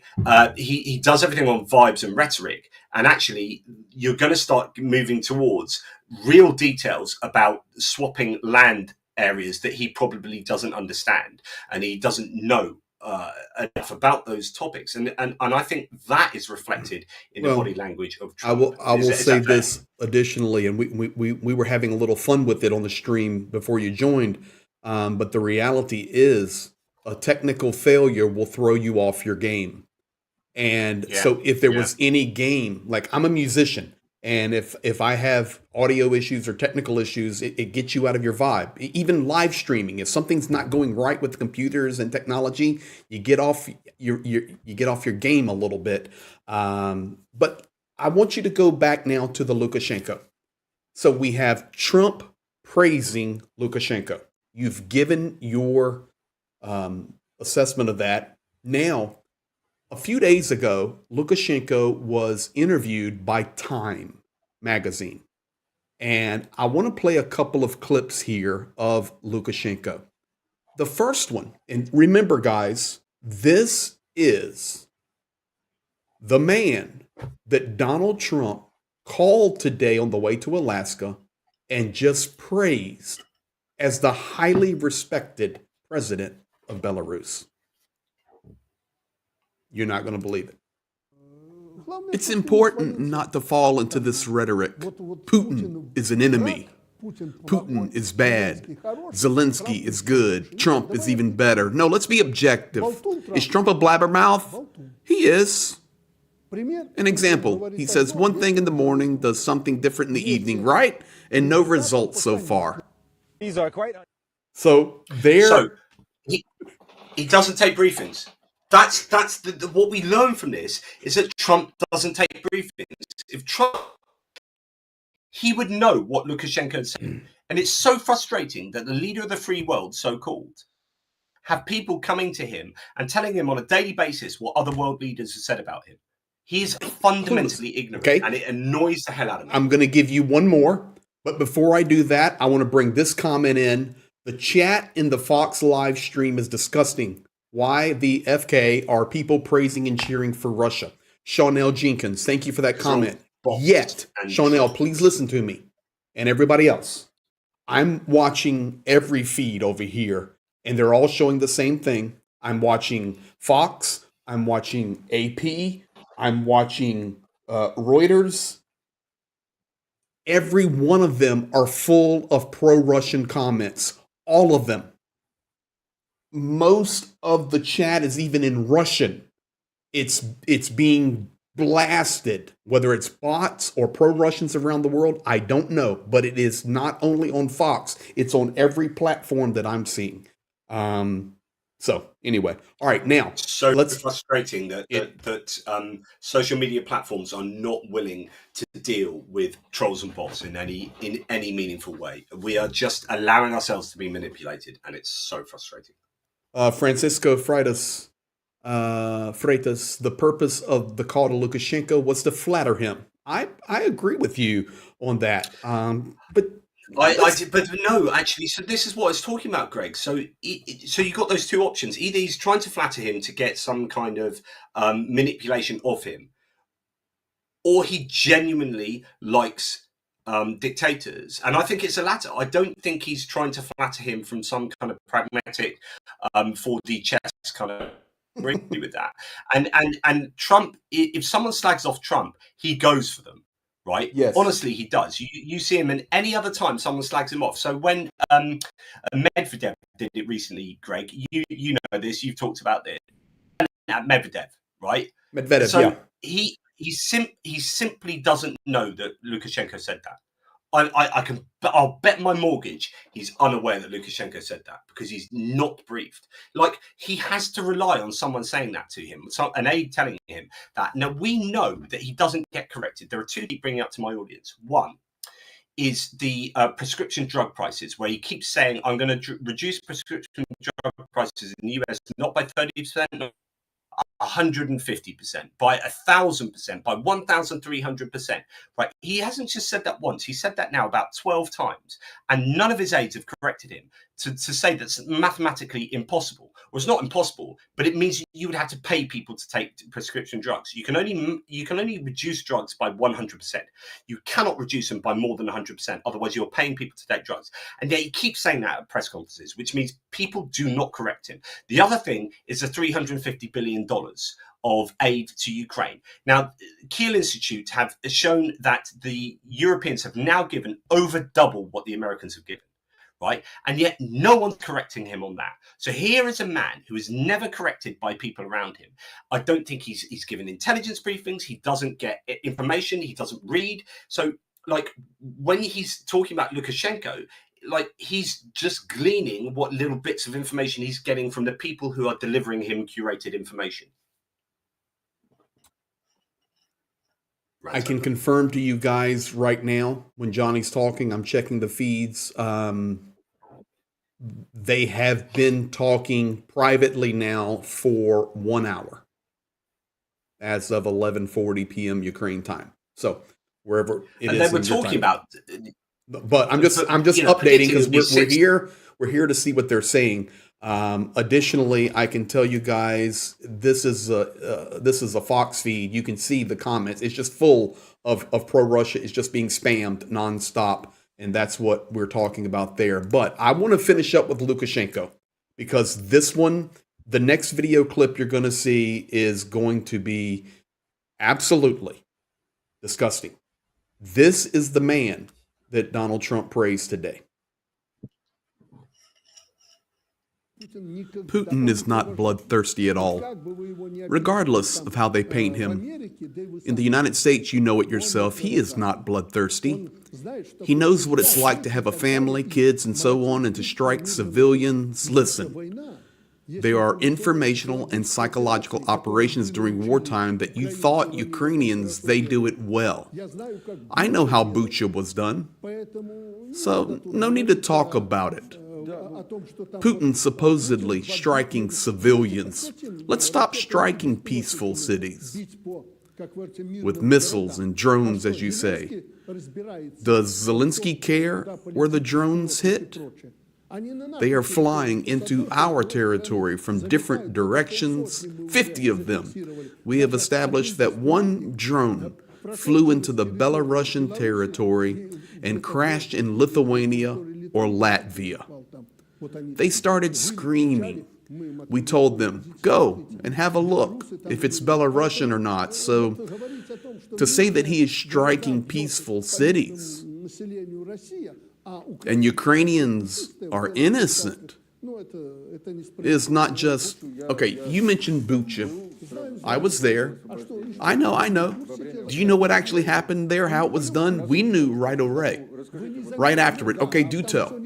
It wasn't anything like what they showed. It was a well-planned thing to show the aggression, the bloodthirstiness, that Russians are killers and so on. Nothing like that happened there. We know who did it, and we know the number plates of the cars and the organizers that got in there. And I talked about it publicly, why it was all covered up in the West.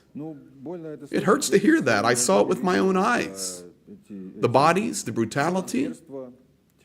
Wait a minute. You didn't see any brutality. You saw the bodies. Yes, the bodies. And spoke to the people. Listen, it's very easy to take bodies during the war. It's not right. But war is war. As you said, to tie the hands behind the backs and throw them on the street. Is it impossible? I personally don't believe in it. I mean, I saw what I saw, but I know that Vladimir Putin has said that Bucha was all a fake. That's what I understood. It is fake. So you agree with him? Absolutely, I agree. Because our special services drew the West's attention to certain things. And you swept them under the rug. Who, on what cars, who did it? We know it. What a numpty. That is who Donald Trump called today on the way to this meeting with Putin and praised him on his social media platform in front of the entire world. Mm, yeah. Completely unacceptable. And again, Trump won't know he said that, and Trump probably doesn't even really understand Butcher anyway. Know the finer details of it. So, yeah, I go back to my initial points of fundamental ignorance, but yeah, it's heinous that he and he does this quite often. He says really nice things about people who are just bad human beings. Like even when you look at Ghislaine Maxwell, when he was in an interview with Jonathan, what's his name from, like, and this is going back before the election, but he was like, "Yeah, no, I wish her well. I wish her well." It's like she Tim's are saying that she was worse than Epstein, right? So like this is a bad human being that's done really bad things, sexually abused minors, right? This is horrific, and that you can't say a bad thing about her. You actually wishing her well in prison. So I don't know. He's just got this thing about saying nice things to horrible people and horrible things to nice people. So you tell me any time, apart from a couple of times recently with Keir Starmer, you tell me any time he's been really positive about democratically elected leaders in the liberal world, and he doesn't. I love general consensus. What's next, Greg? You're going to play clips from Solovyov. Why are we listening to liars trying to gaslight us? The reason is because today there is an important summit going on. And en route to the summit, that is the human being that Donald Trump called, and we need to know it. It's not gaslighting. And we need to know what this man really thinks, Lukashenko, and what he said, and what on earth was told to Donald Trump. We'll never know. But that's why I share this stuff. We need the full, complete story of understanding. Now, let's do this one, JP. Donald Trump on Air Force One en route to the meetings today. He's being interviewed for a little clip by Bret Baier from Fox News. And this is what he says. I've got it here. Here we go. In the office with President Trump on Air Force One, heading in. What's your initial feeling? How are you feeling about what you're going to get out of this? I think we're going to do very well. Our country is doing very well. We're setting records economically like we never have before, including the stock markets are all at a record high. We're taking in trillions and trillions of dollars with tariffs. We're going for a meeting with President Putin in Alaska, and I think it's going to work out very well. And if it doesn't, I'm going to head back home real fast. I mean, if it doesn't, you walk. I would walk there. I mean, ostensibly, most of what he says these days are just lies. Another, just empirically false stuff. But I mean, there is something in that, which is, and I don't know how much is that Bret Baier there. That was Bret Baier from Fox News. I don't know how much he was kind of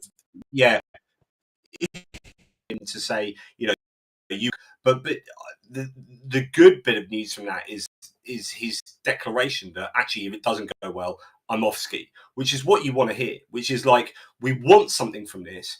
We want, and this is where I think it's useful that he understands.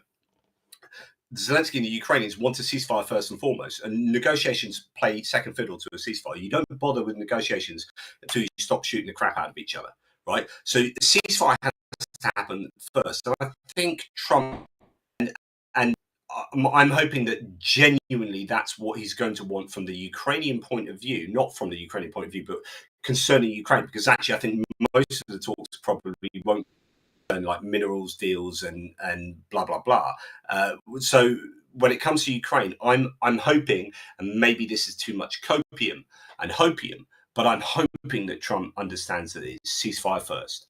Ceasefire first. He has admitted that they're not going to be discussing land swaps. Yes, he said that would be on Ukraine's responsibility and not correct. his. And that, hey, at least we got that. Yeah. Now, I'll tell Absolutely. you guys the latest thing I saw. We had the confirmation that the meeting's been going on an hour. They're checking the audio again on the press conference. That could mean it's getting ready. I don't know. Nobody's gathering in the room yet. But I can tell you that Russian media right now is talking about body language. It's interesting, Johnny, that we got that one clip, and Wow. you made the comment about body language. People in the chat were talking about body language, and now Russian media is talking about body language, and this is what they're showing. They're showing this image, and they're saying, look at Trump's body language, wide legs, hand pushing at Zelenskyy. And now they're saying, look at this body language. My finger is pointing at Trump, and I am the one in charge, and my hand is on top of Trump's. His hand is not on top of mine. So this is what already being pushed. They're watching everything. So we're spot on And they're not with our wrong. analysis They're not right wrong. now. Yeah. Yeah. That's good, because I mean, let's face it, I'm no body language expert. This is all sort of stream of consciousness off the cuff stuff. But Well, it is. I think it's fairly logical to make these. We're documenting breaking news that is important.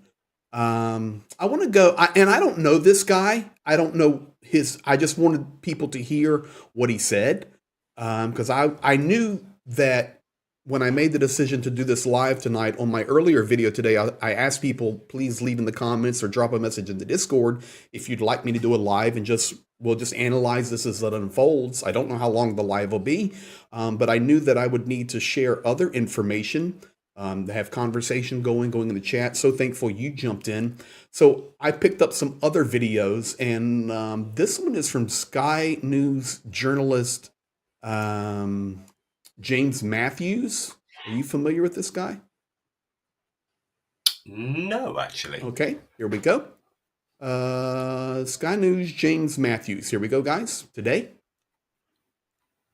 I think the outcome will be two leaders probably talking up the substance and the content of what they have achieved and discussed.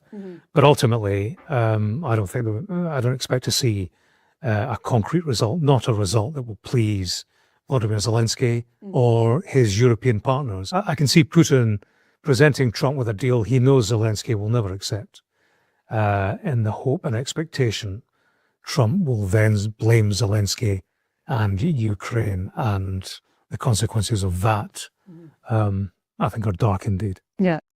So that's entirely what the Putin approach was always going to be. I've said this on countless videos. I'm sure you've said it as well, Greg. That the goal, I think, of Russia is to show that Ukraine and Zelenskyy is intransigent, that he is recalcitrant, that he is not going to want to do this deal because actually Russia are presenting things that are so completely unacceptable to the Ukrainians that it looks like the Ukrainians are being the difficult ones. And I think that's an easy card to play. And I'm absolutely positive that that's the approach that Putin will take. And I just hope that Trump has been at least briefed enough to Trump needs to be going into this meeting having war gamed all of the options and all of the approaches of Putin, sorry. And I'm not sure he would have been, but every other world leader would have war gamed this meeting to the nth degree, and they would be super prepared and they would know what Putin's approaches would be. But if we're going on past form, then Trump comes into this and just expects to win it on vibes. About 10 minutes ago, it was maybe 15, it was asked in the chat, are air alarms going off right now? Because I'm not getting it on my app. So I will give you guys right now the live with JP and myself. I've got so many screens open now. I want to make sure. They were earlier on, a couple of hours back, 100% of the oblasts were air alarms. So I don't know if that's still the case. I don't have that one built yet. Let me do this, Johnny. Give me 1 second. Have you mentioned anything about the Russian journalists only having these little crappy open? Oh yes. What's it called? Cubicles. Open office. I'll show it. I'll show it right now. All right, hold that thought. Hold that thought right there. Hold that thought. Getting worse. All right, guys. Here's what we have on the air alarm right now. Chernihiv region, Sumy region, Kharkiv region, Donetsk region, a piece of Dnipropetrovsk and Zaporizhia. So all of this is under air alarm right now. And that is 11:54 p.m. here in Ukraine. And yes, during the meeting. So coming back to Johnny now. There you go, brother. Right. What'd you say?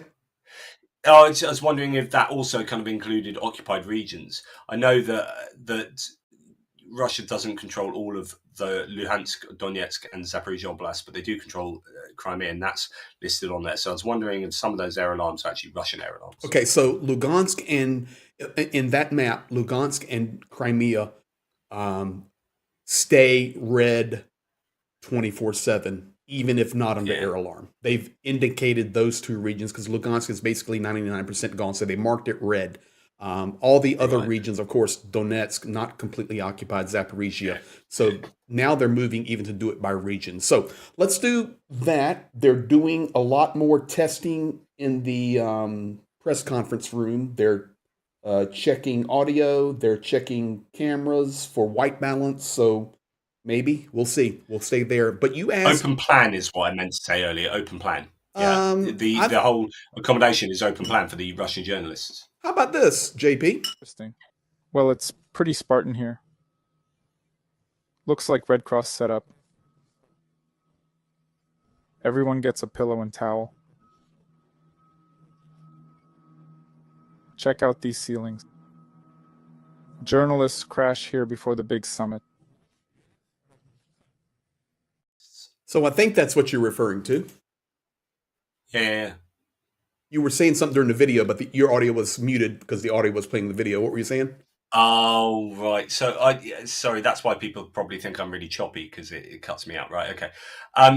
So I was wondering whether all journalists get that or whether that's just for Russian journalists, because the earlier reports sounded like that they were really upset because they were getting really crappy accommodation, but actually it could be just that's the generic journalist accommodation, whether you're Russian or not. Okay, well, as I was understanding, it was due to you're coming to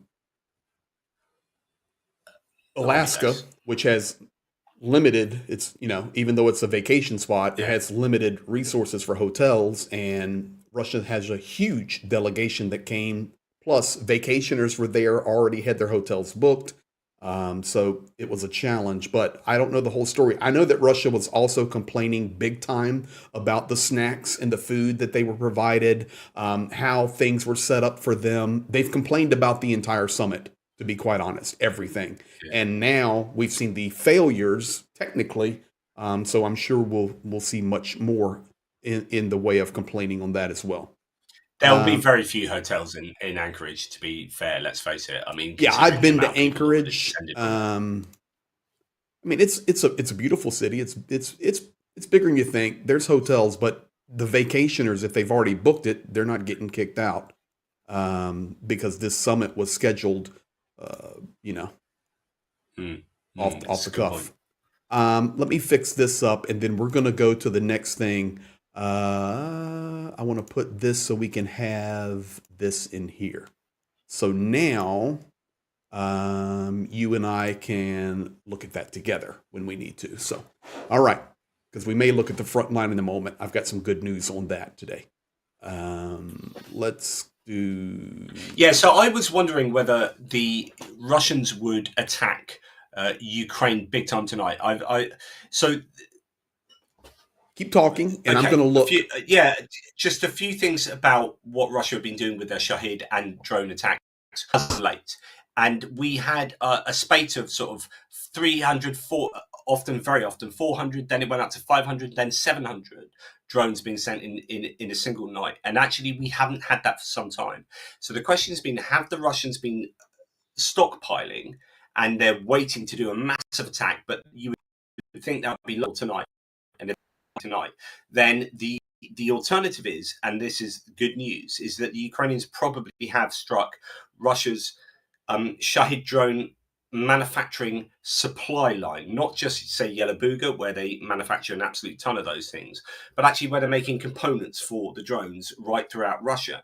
we know that Ukraine has been having quite a lot of success the last month, 6 weeks, 2 months maybe, in striking strategically into Russia. And so I think you're seeing that borne out in the lack of drones, where we are seeing routinely under 100 drones being sent every single night, and we still haven't got that. Normally, when you had that, there would have been a larger drone strike that would have been the stockpiling towards that large strike, but we haven't had that large strike. So I think the Ukrainians have had success. Yes, they've had some success. I was meeting with a colonel a couple of days ago in the Air Force. And one day in the future, I'll be able to tell who he is, but very, very well known. And he told me, he says, listen, no matter if it's 10 shaheeds or 100, they're really our biggest problem. The Kinjals, although devastating, are not so accurate as Russia states. The KN-23s and the Iskanders, they are really making those better. But in general, if we can keep the Shaheed numbers down, it's much safer in our skies, even as strange 100%. as that would seem. No, that's entirely what I would think. And I've been saying for so long that Yellow and or other facilities should be target number one for the Ukrainians. I fail to understand how they've hit Yellow with single drones here and there and not absolutely leathered the hell out of that place. But then it just means that they probably can't. For one reason or another, they can't send enough stuff to Yellow 1,300 kilometers from Ukraine's front line. I think, and I don't know, but I get a sense that the Russian air defense has probably improved in shooting down Ukrainian drones. I don't know that. I just, from trying to understand the amount that used to be sent and the battle damage assessment you used to get off drones hitting Russia, and a lot of explosions that would translate to a success percentage that was up here. And now it seems we're not getting as much BDA. And I think the Russians are probably shooting down quite a lot of Ukrainian drones, although they're struggling with refineries, which is great. I was sharing with you guys a few minutes ago that Russia already hammering on the body language story. Now I'm reading Russian media where they're actually talking what we were just talking about earlier. They're going to go after it big time. And I'll tell you what they're saying right now. I'm reading it. The meeting between the presidents has started. We are over an hour into the meeting, and we do not know what lies ahead, but there are already many negative aspects. The first thing that is catching our eye is the ability of the Americans to broadcast properly this great meeting. A high-level meeting, which was long announced before it took place, could have been properly provided without lags and delays. Imagine how Western media would react if something like this happened in Russia. The second is the event organization by the American side itself. The situation with the press is simply a circus. Our people have been treated like second-class citizens, and the Americans could not even organize a press approach and have turned everything into a circus. I'm reading straight from the Russian. Just to let you know, I've got to go for a Jimmy Riddle because it's been a long time. So I will be back in a minute. I'm not disappearing on you. Okay. I think a Jimmy Riddle is he needs to use the restroom. I'm not really sure. For me tonight, I'm all cathetered up because I'm here for the duration. They're still checking over there. Let me go back to this view here, and I want to wait for JP. Thomas Peter. Let me get to some of the chat now. Well, they are meeting with a clown. That is correct. Let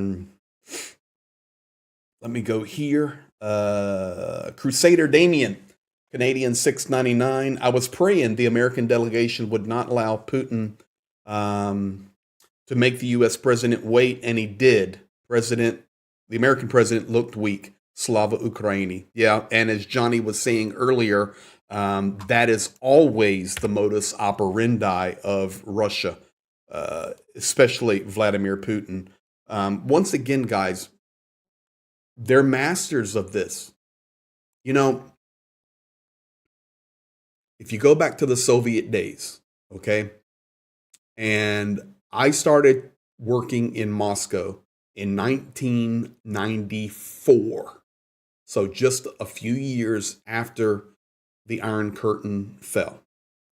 And started learning Russian then in 1994. So here we are in 2025. It's 31 years I was working in Russia. And I have so many Russian friends and Ukrainian friends, but I was so intrigued. I'm 52 years old. I was born in 72. I'm so intrigued by, as a youngster growing up in the 70s and the 80s, the Soviet Union and that culture. And I wanted to learn everything about it I could. And I didn't know that it would end up being that this is what I do now.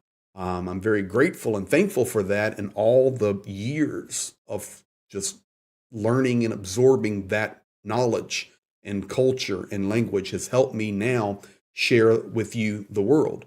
But I will tell you, in the Soviet Union, when the youth began school and they went through the different sessions working their way up to the level of full communist, these kids were brainwashed completely all the way through elementary school, into secondary education, into university, and then moving through the party system.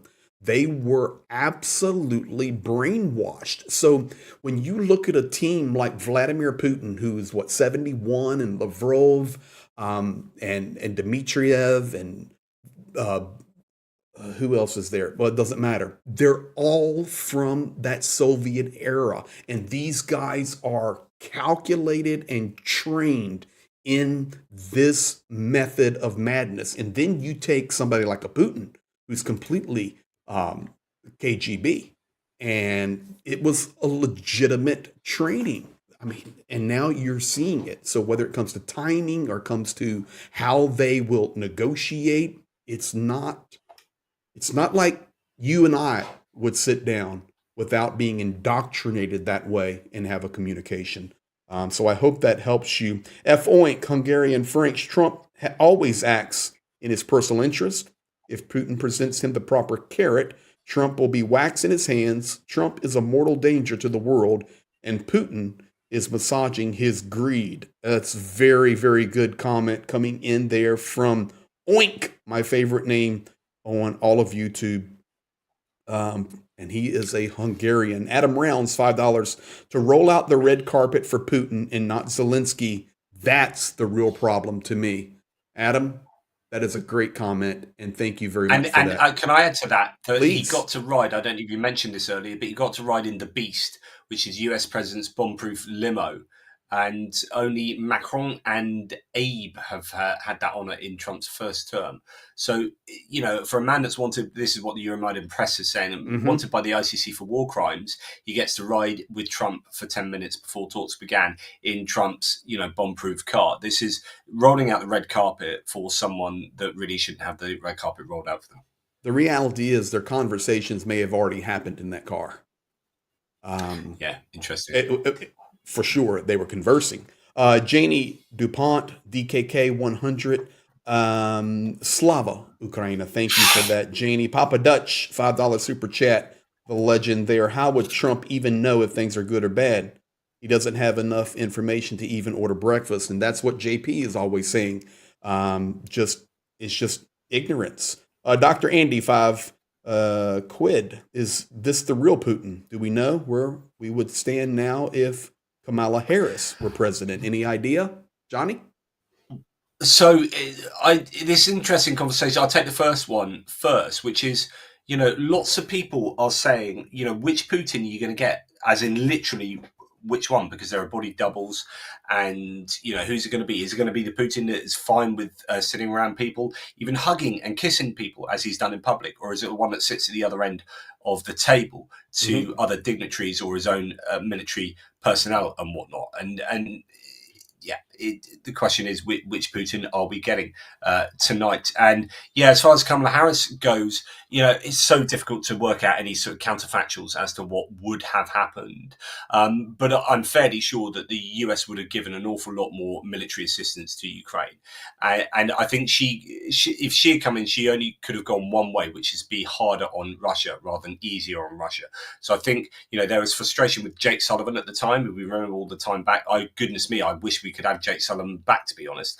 That's a position I'm in these days. But nonetheless, I think that Kamala Harris would have gone slightly harder on Putin. Now, you could argue that it wouldn't have got to a point where there'd be negotiating, but actually, you've got 7 months of wasted time. You had 7 months during the Biden administration where Trump stopped aid to Ukraine, and I think literally Trump has the blood of Ukrainians on his hands, and so I'm fairly sure Kamala Harris would have been better in terms of international cooperation, better working with Europe. There wouldn't have been trade wars getting in the way of trying to unify behind Ukraine, and I just think that international geopolitics from an American point of view at the moment is an absolute hot mess. Let me give you a breaking right now. We have a statement coming in from Zakharova. She is the official spokesperson for Russian Foreign Minister Sergei Lavrov, and she is smirking right now, talking about what happened to the meltdown from the West over the Putin-Trump meeting.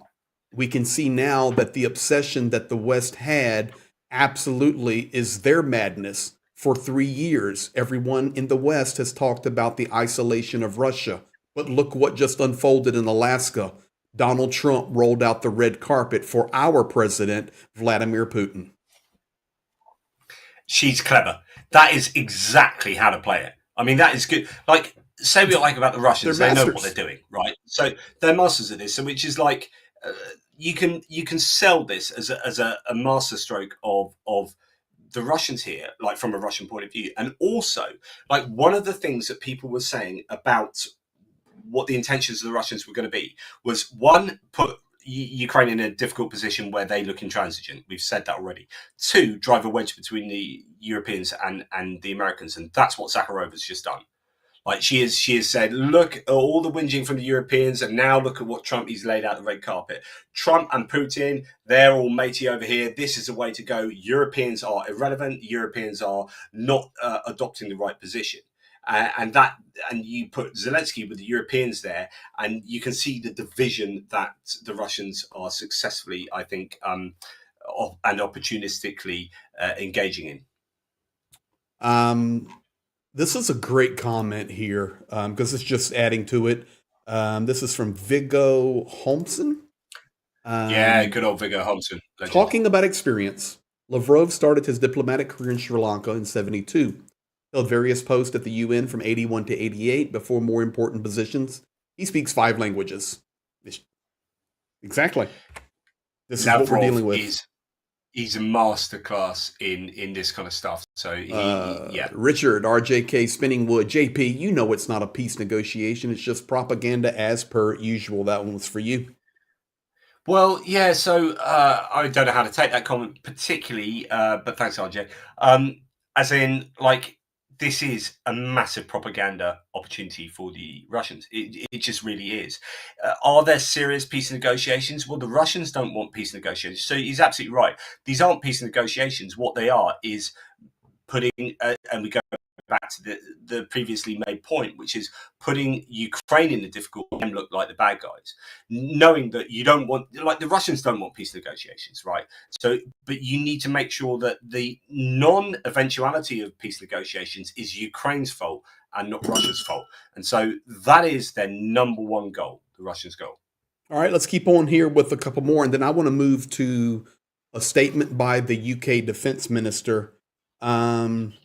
Denise Stewart, 10 quid. The work you do is amazing. Love your channel. Slava Ukraina. Thank you very much for that, Denise. Appreciate you as well. Papa Dutch, $5 super chat.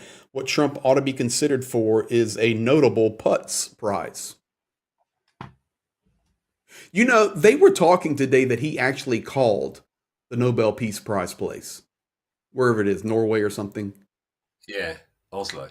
He really wants one. He absolutely 100% desperately wants one. Can you put up Michael Clark's comment there? It puts off sanctions too, JP.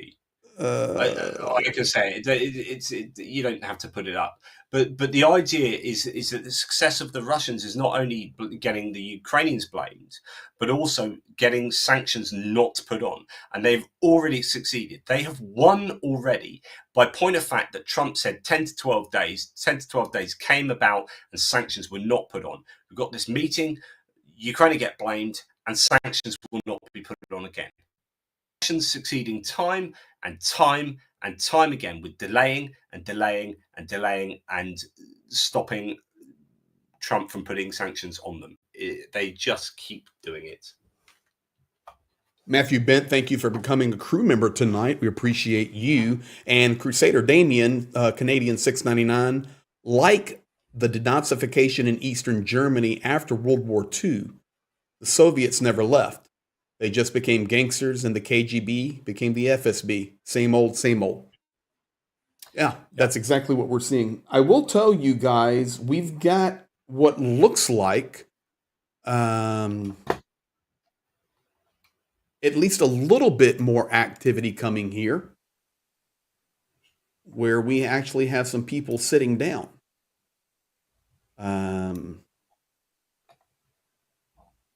So I don't know if that means something is coming or not, but definitely they're getting chairs ready. So I'm not sure, and we'll stay on top of it. So let's go back to here, Johnny. Today, prior to the summit, of course, RT is everywhere, and their reporter outside talking about it, but he played a clip of Putin, and I want you guys to hear this. Johnny, we'll get your thoughts on this as well. Let me get to this. RT, here it is.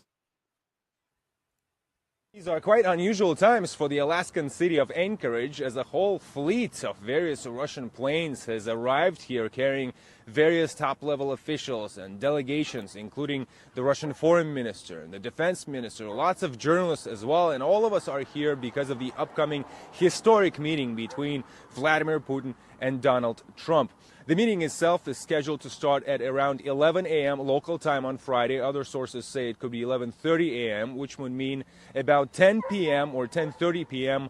Moscow time because of the 11-hour time difference. Of course, Ukraine is expected to top the agenda. Earlier, we heard from Moscow that the Americans made certain proposals which interested the Kremlin, and they were ready to discuss them.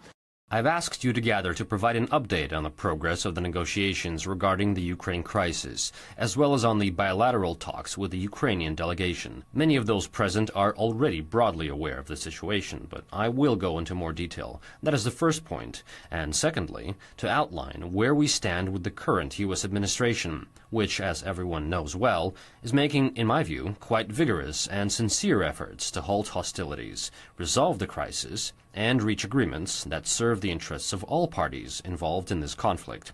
The goal is to establish long-term conditions for peace, not only between our countries, but also in Europe and, indeed, the world at large, especially if we manage to reach agreements on strategic offensive arms control in the next stages.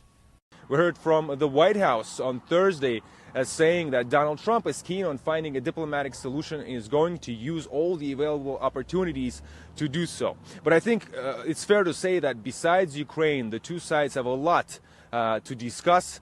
There were lots of preparations for this meeting. It's been in the making for the past few months, and both Washington and Moscow have been saying that they want it to be a special one, which would lead to concrete results regarding the relationship, a very complicated one between our two countries. Of course, we'll be covering the summit extensively, bringing you all the latest details as we get them from Alaska. So, JP, there you have it. That's Putin He talking. sounds Baltic or Scandinavian. But anyway, yeah, carry on. Well, he's keen. He's keen. I know he's not American. They're excited by this. It just. Oh, I've just seen the Trump struggling to walk straight. Actually, yes. So told you. I know what you're talking about now. Okay, I just sent you a link, and carry on. We now have confirmation that they've been meeting for over 1.5 hours. and journalists were not allowed to start moving toward their seats. Yet now they've been allowed down the center aisles. And if you guys are watching multiple feeds, you can see that they had it closed off, and now they've got it open.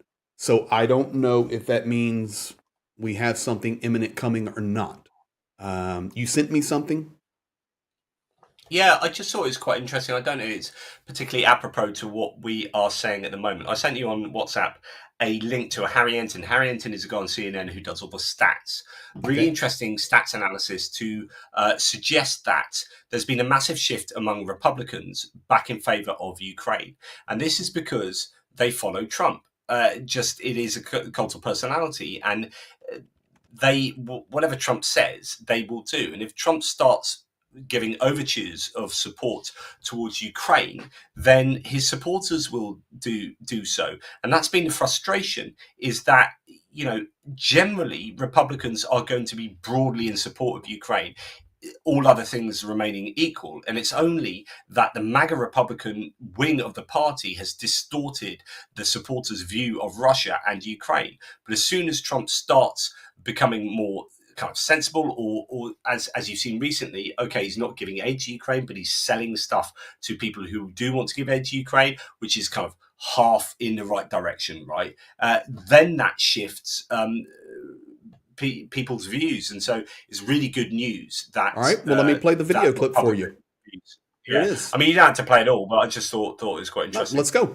Yeah, what a big change from where we were at the beginning of the Trump administration. GOP, the U.S. gives too much support to Ukraine. Back in February, the plurality, 47%, said yes, the U.S. in fact gives too much support to Ukraine. Republicans did not like that. But look at where we are now. Look at this. No takes the cake at 46%. We have had an inverse of the positions. The Republican Party has shifted at least a little bit on Ukraine, and now all of a sudden they don't believe that, in fact, the U.S. gives too much support to Ukraine, which is very much unlike what we saw in February. Rarely do I see poll numbers like this. You read the blogosphere, you read X, you might think that Republicans think that we're way too much in Ukraine's camp, but Republicans at large no longer believe that. And on the issue that is a big topic of debate, especially early on in the administration, supplying weapons, continued support for Ukraine in that regard, where are they? Yeah, this is an even bigger shift. I mean, my goodness gracious. U.S. should give Ukraine more arms and military supplies. Look at this again among Republicans. In March,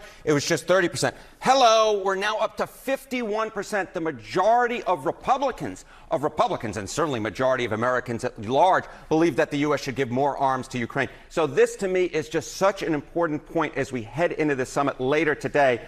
Americans and Republicans are much more on the side of Ukraine than they used to be. It is quite the switcheroo from where we were just a few months ago. It's very true. Hey, I'll tell you what. Okay? Hello? You hear me? I hear you. Hello? Sorry, did that cut off then, didn't it? When I'm playing a video full screen, your audio mutes on purpose. So yeah. No, sorry, but it cut off. I got it seemed to be cut off in mid sentence. No, I can continue with it if you want to.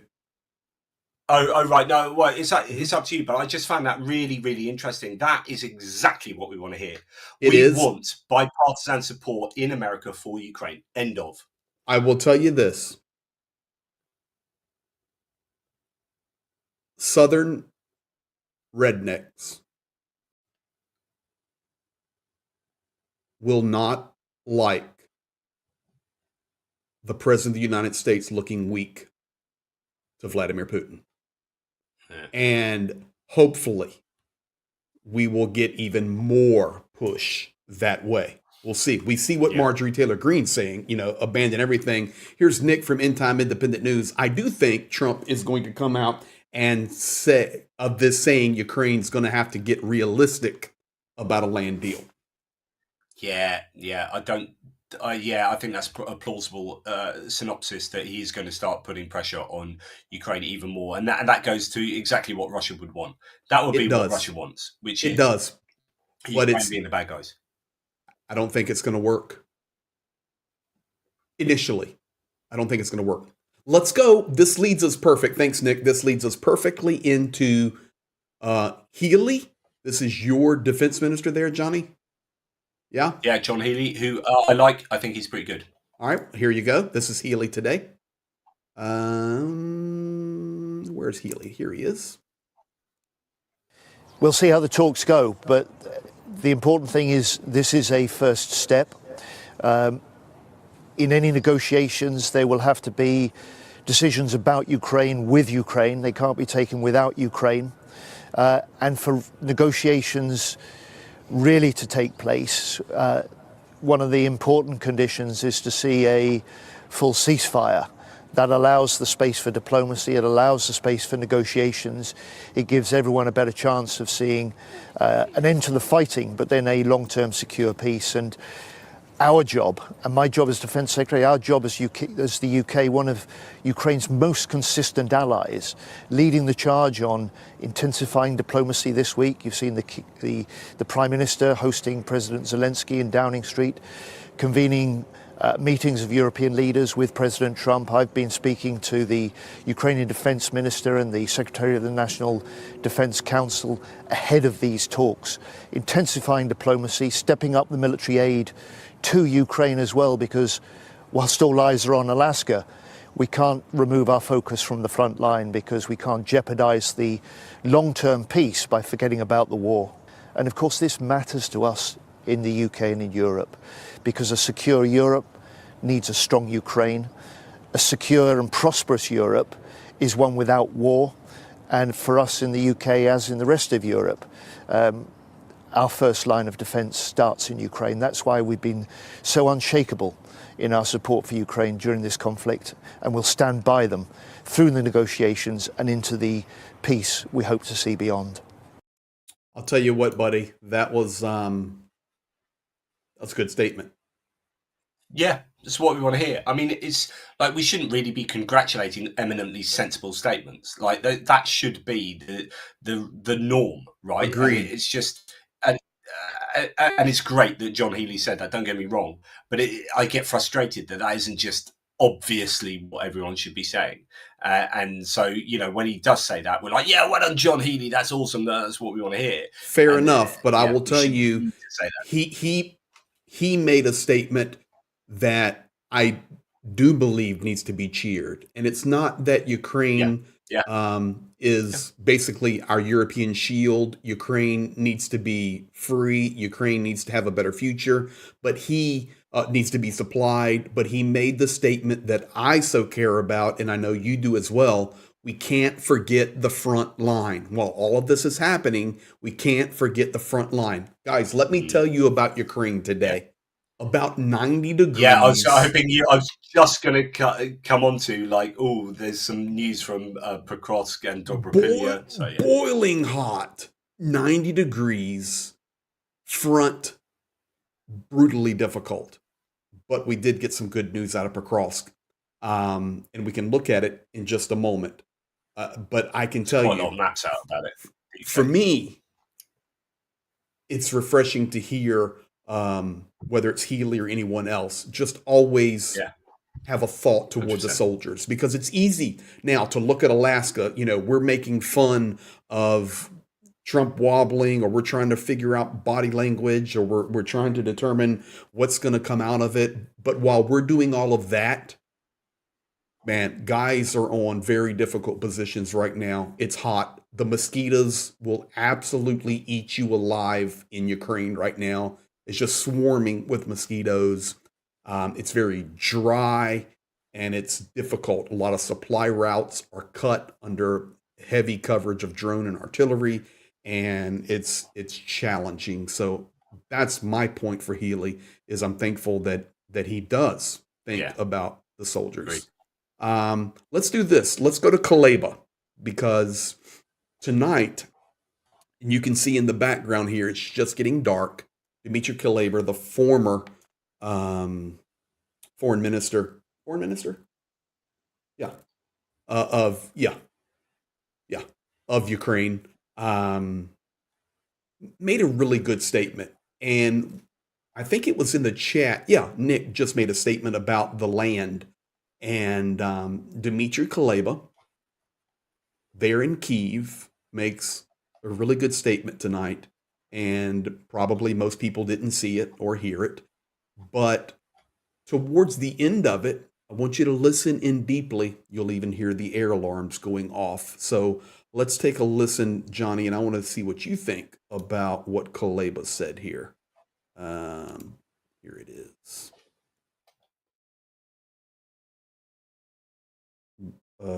That's not Kuleba.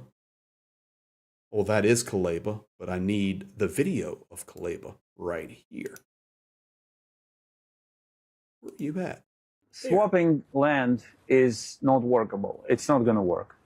You will. I think we will forget about this idea pretty soon, because basically, when someone hears the words land swap, that implies that Ukraine will give part of the land to Russia, and Russia will give part of the land to Ukraine. But that's exactly what is not meant under these words when it comes to this particular war. Because what Putin suggested is this: I grabbed some of your lands, I'm ready to withdraw from tiny bits of your lands, but you will promise that you will never try to reclaim the vast lands that I will keep under my control, and you will recognize them legally. So, even in a nightmare, you don't have to be a lawyer to understand that this deal has nothing to do with land swap. It's going to die. There is nothing to swap because all of this territory is Ukrainian. The only viable solution for the land issue, which indeed is the biggest obstacle in negotiations, is to leave this matter in the gray zone, where both sides will claim their title of ownership on this land. If President Putin does not make that concession, these talks are not going to go anywhere. What are your thoughts on that? Well, yeah, I've got a lot of time for Dmitri Kuleba. He was a pretty good foreign minister, but I guess he probably ran out of energy. It must be a very demanding job. But yeah, not a lot I disagree with. No. Air alarms going off, land swap. Yeah. He's in Kyiv. He's telling how it is. For me, okay, so much time in Ukraine. He's one of the most rational voices that ever comes out. And for me, I wish he was still even more active, because his command of English and his ability to communicate globally is so important. And it's key. One thing to add to that actually is I do have an issue with the term land swap, because this is like swapping Ukraine's land with Ukraine's land. Do you know what I mean? Like, it's like swap is the wrong term. You're like, oh, you're going to swap a bit of our land for another bit of our land, like a bit that we own. I think land swap is a bit problematic. I completely agree with you on that. Now, I want to go to a couple things here, and then we can actually look at the map. Journalists are still coming in, but it doesn't look like we're getting close yet. I'm going to have to shoot off fairly soon. It's been a very long couple of days for me, I'm sure. But I know that there's been some good news from Pokrovsk. I want to mention that the Azov seem to have cut off the Russians that advanced. They've made further statements about the number of people they've taken out there. So that's all good news. I know that's something you'll be probably wanting to talk about in more detail. I did send you a link. I just wanted to make one more observation about body language. We've been talking about this. I sent you a link in the WhatsApp chat. All right, keep talking and I'll check You were talking about how in one handshake, Trump's hand was underneath Putin's, and how like the level of hands is quite important in sort of determining who feels they're on top of these interactions. And then we've got this other picture of the interaction between two, and Trump does a classic of putting his other hand on top of the two shaking hands, which is a sign of dominance again, which is, yeah, we're shaking hands and I'm sort of controlling this. All right, keep talking. I'm getting the video clip because I run differently than you. Is this just a photo? It's just an image. It's just an image. Oh, okay. Yeah, no problem. So I was just thought it'd be interesting. Coming to at you, show 1 that second. as well, but 1 second. There have also been some. images shared on the socials comparing Obama's meeting with Putin to Trump's meeting with Putin. Now Trump, yeah. So there you go. That is kind of like, I am dominating this this interaction. So I just think that's quite interesting there. And Putin's hands by his side, but his left arm is famously not particularly mobile, is it? I think, but also, there's an image of Obama speaking to Putin, and the stern look on the faces that's going around at the moment, and a lot of images about Putin's interactions with Trump today, or Trump's interactions with Putin, being very convivial, very positive, and almost shows that this isn't, Trump doesn't see this as serious as it should be, and that, I think, is a bit of a shame. There you go. Anywho, well, brother, I know you were on vacation and getting some rest. I hope you're feeling better. I was playing all through last night. I want to thank you. I can tell you, I'm gonna hang with it until we get the press conference, and you get some rest. I'm gonna actually have Nick hop in here now from End Time Independent News. That way, it helps me. It's nice having another person so I can keep looking at information while that person speaks. So, Jonathan, thank you, brother. And maybe let's get together in the next day or so and do a follow-up on this. Yeah, for sure. Let's do a co-stream, and that'll be good. I'm hoping to do a live stream tomorrow. I've got so much stuff stacked up to talk about. Head is overflowing with tidbits and nuggets to discuss with whoever wants to listen. Well, I appreciate you, my friend. And much love to you and the missus and the family. And you have a beautiful shine on that bald head today. Thank you. Yeah. It's caught some sun. So I'm happy with that. Look, mate, I'm also hoping to go. It's in the early stages at the moment, but hoping to go to Ukraine in the next couple of months. So we'll have to touch base and see if you're out there. I'm here. Vehicles. I'm here into September, and then back to the States for a couple of months. It's my son's senior year of football.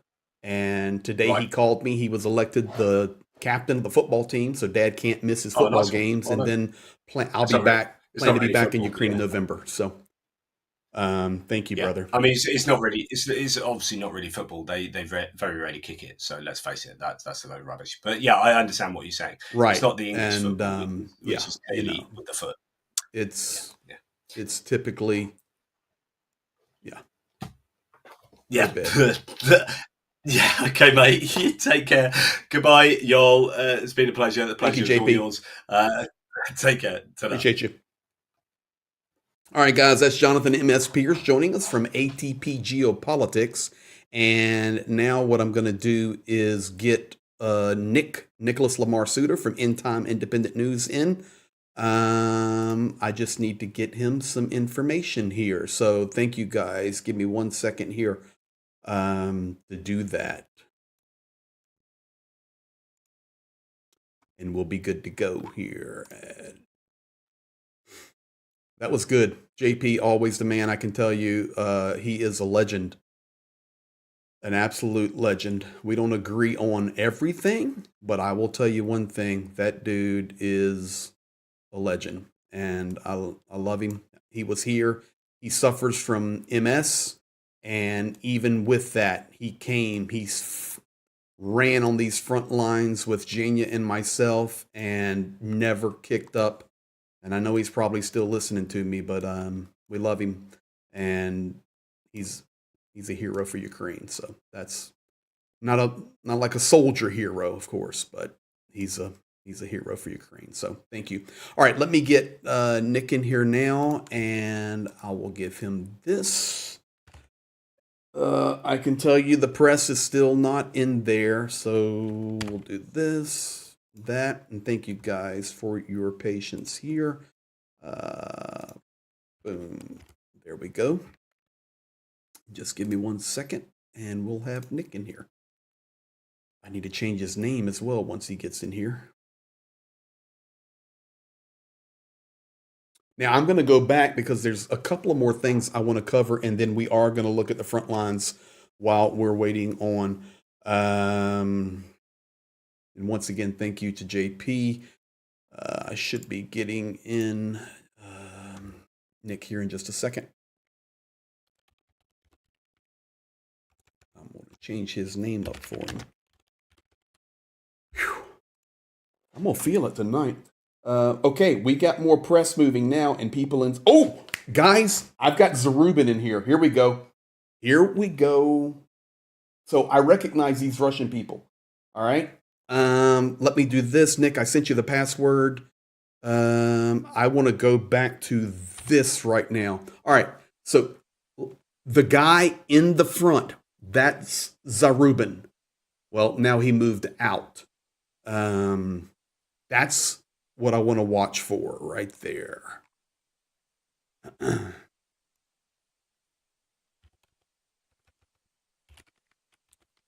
Making sure. All right, Nick is in. And why don't I? Okay, there he is. Let me do this and set up. 2.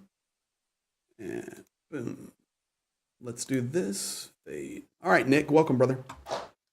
Thank you. Genuine pleasure. You hear me all right? Yeah, man. Hear you great. Real quick, let me get you in the other scenes and you tell everybody who you are and where you're from. And Nick is a great friend of mine and we work together quite often.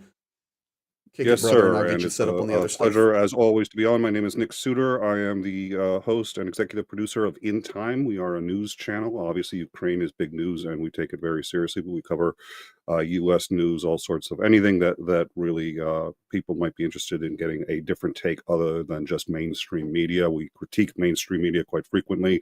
That's youtube.com/In Time Show.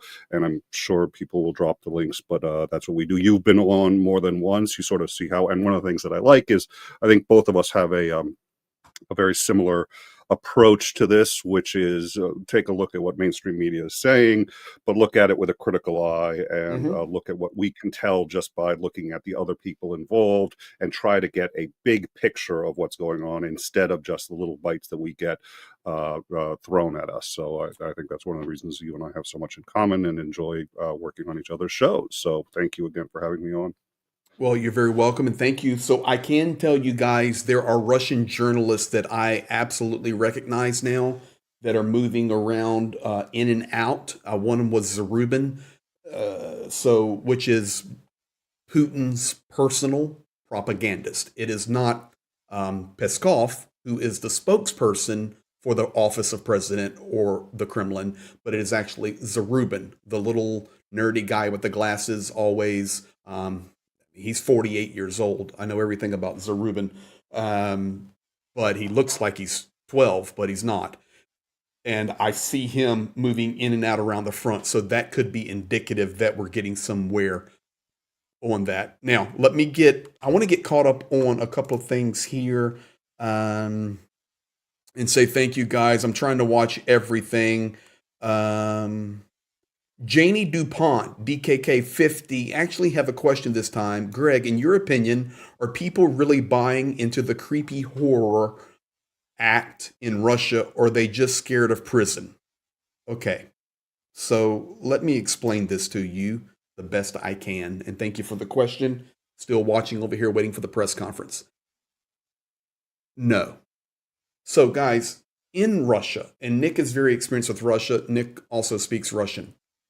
You have basically two Russias.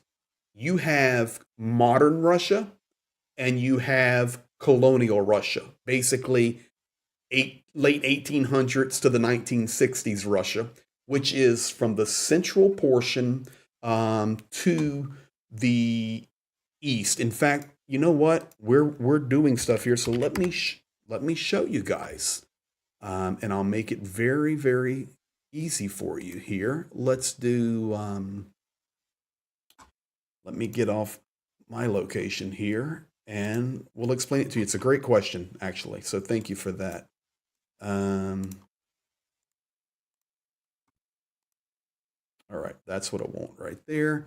And we'll go here now, Nick. So basically what you have when you look at Russia, just so you guys understand, and I will actually show you this, and I need to stay at about this area here. All right. This section of Russia right here, maybe I better zoom out so you can see how big Russia is. Let's do it this way. All right. This is better. Yeah, This section, that gives you a sense of the size, all right. this section of Russia right here is extremely modern. It has beautiful cities. And listen, I'm not a propagandist. I'm just telling you the truth. Beautiful cities, good infrastructure. This is the more European side of Russia. And I'm sorry for the Europeans in here. I do not mean disrespect to that at all, but more Europeanish. And this is basically like 20% of Russia. In this place, you have St. Petersburg and Moscow and Kazan and Nizhny Novgorod and Belgorod, Rostov, down to the Black Sea with Sochi. That part of Russia, no, people aren't concerned about anything. They're living their lives, they're doing their jobs, and they're just rolling with the flow. But the rest of this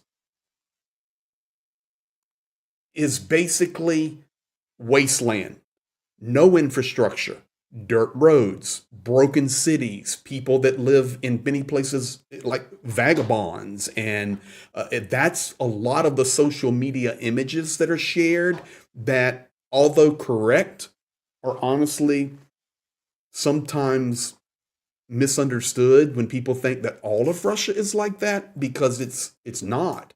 And I'm not glorifying it. I'm just telling you the truth. So no, people really do not live in fear. They just live their lives. They're under this system. And it's not just the propagandists that you see, but when this is all you know, you really believe. And these people in this region right here are very arrogant about like Moscovia and this region that they're in. They're very prideful about it. So no, for me, I have a completely different viewpoint, but I've worked in that area for 31 years. So, Nick, you got any thoughts on that? There's an old Russian joke. I don't know if it's a Russian joke, but there's an old joke. Two Russians are at a protest, and one of them says, "We don't have any free speech. We need free speech." And the other Russian goes up to him and says, "You can't say that. They'll disappear you." And the next day, both of them vanished. Yeah. Yeah. It's there's been more protesting there than and you had me because I grew up in the exact same era you did. I was born in 74, but through the same thing. One of the reasons I learned Russian was because everybody was so terrified of Russia. I said either there are friends, in which case I should learn the language, or there are enemies, in which case I should really learn the language.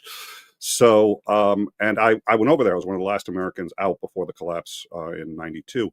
And yeah, the secret police have turned it into a society where nobody trusts anybody. Everybody knows that everybody's lying. Everybody knows that integrity is a lie. Everybody knows that the government is a lie. There's another saying there: we pretend to work and they pretend to pay us. And they know that what they see on television is a lie, but they believe it anyway, which is kind of weird. And it's what 1984 talks about. You really want to understand Russia, read the book 1984. That's it. That was written about Stalinist Russia, which is Putin's goal is to get back to that as much as humanly possible. And they believe what they're told to believe. And they're all very much aware that they believe what they're told to believe. And that's the ultimate expression of patriotism. My government has told me to believe this, therefore I believe it. So the power of the propaganda there, guys, is unbelievable. And when you're indoctrinated with it nonstop, it becomes a part of the DNA. So let's do this because I've been trying to cover everything from every perspective tonight while we're waiting to see what unfolds. And I'm going to look at some. And if you need time, let me know. You know me, I can talk forever. No, let's go to Mertz. I've got stuff ready. Let's go to Mertz or Mertz. Perfect. Okay. Tonight, he made the statement right before the summit was to begin. 3.5 years after the illegal attack on Ukraine, Russia today has the opportunity to agree to a ceasefire and end hostilities. Secondly, he said, we expect President Putin to take President Trump's proposal for dialogue seriously and, after the meeting in Alaska, to start unconditional negotiations with Ukraine. In recent days, Germany, standing shoulder to shoulder with Ukraine and European allies, has defined a path to peace that takes into account the fundamental security interest of Europe and Ukraine. The goal should be a summit with the participation of President Zelenskyy. He goes on to say, at the summit, it is necessary to agree on a ceasefire. So this is Mertz's direct statement. At the summit, it's necessary to agree on a ceasefire. So when we get a press conference, this is what Merz, European leaders, are expecting to hear.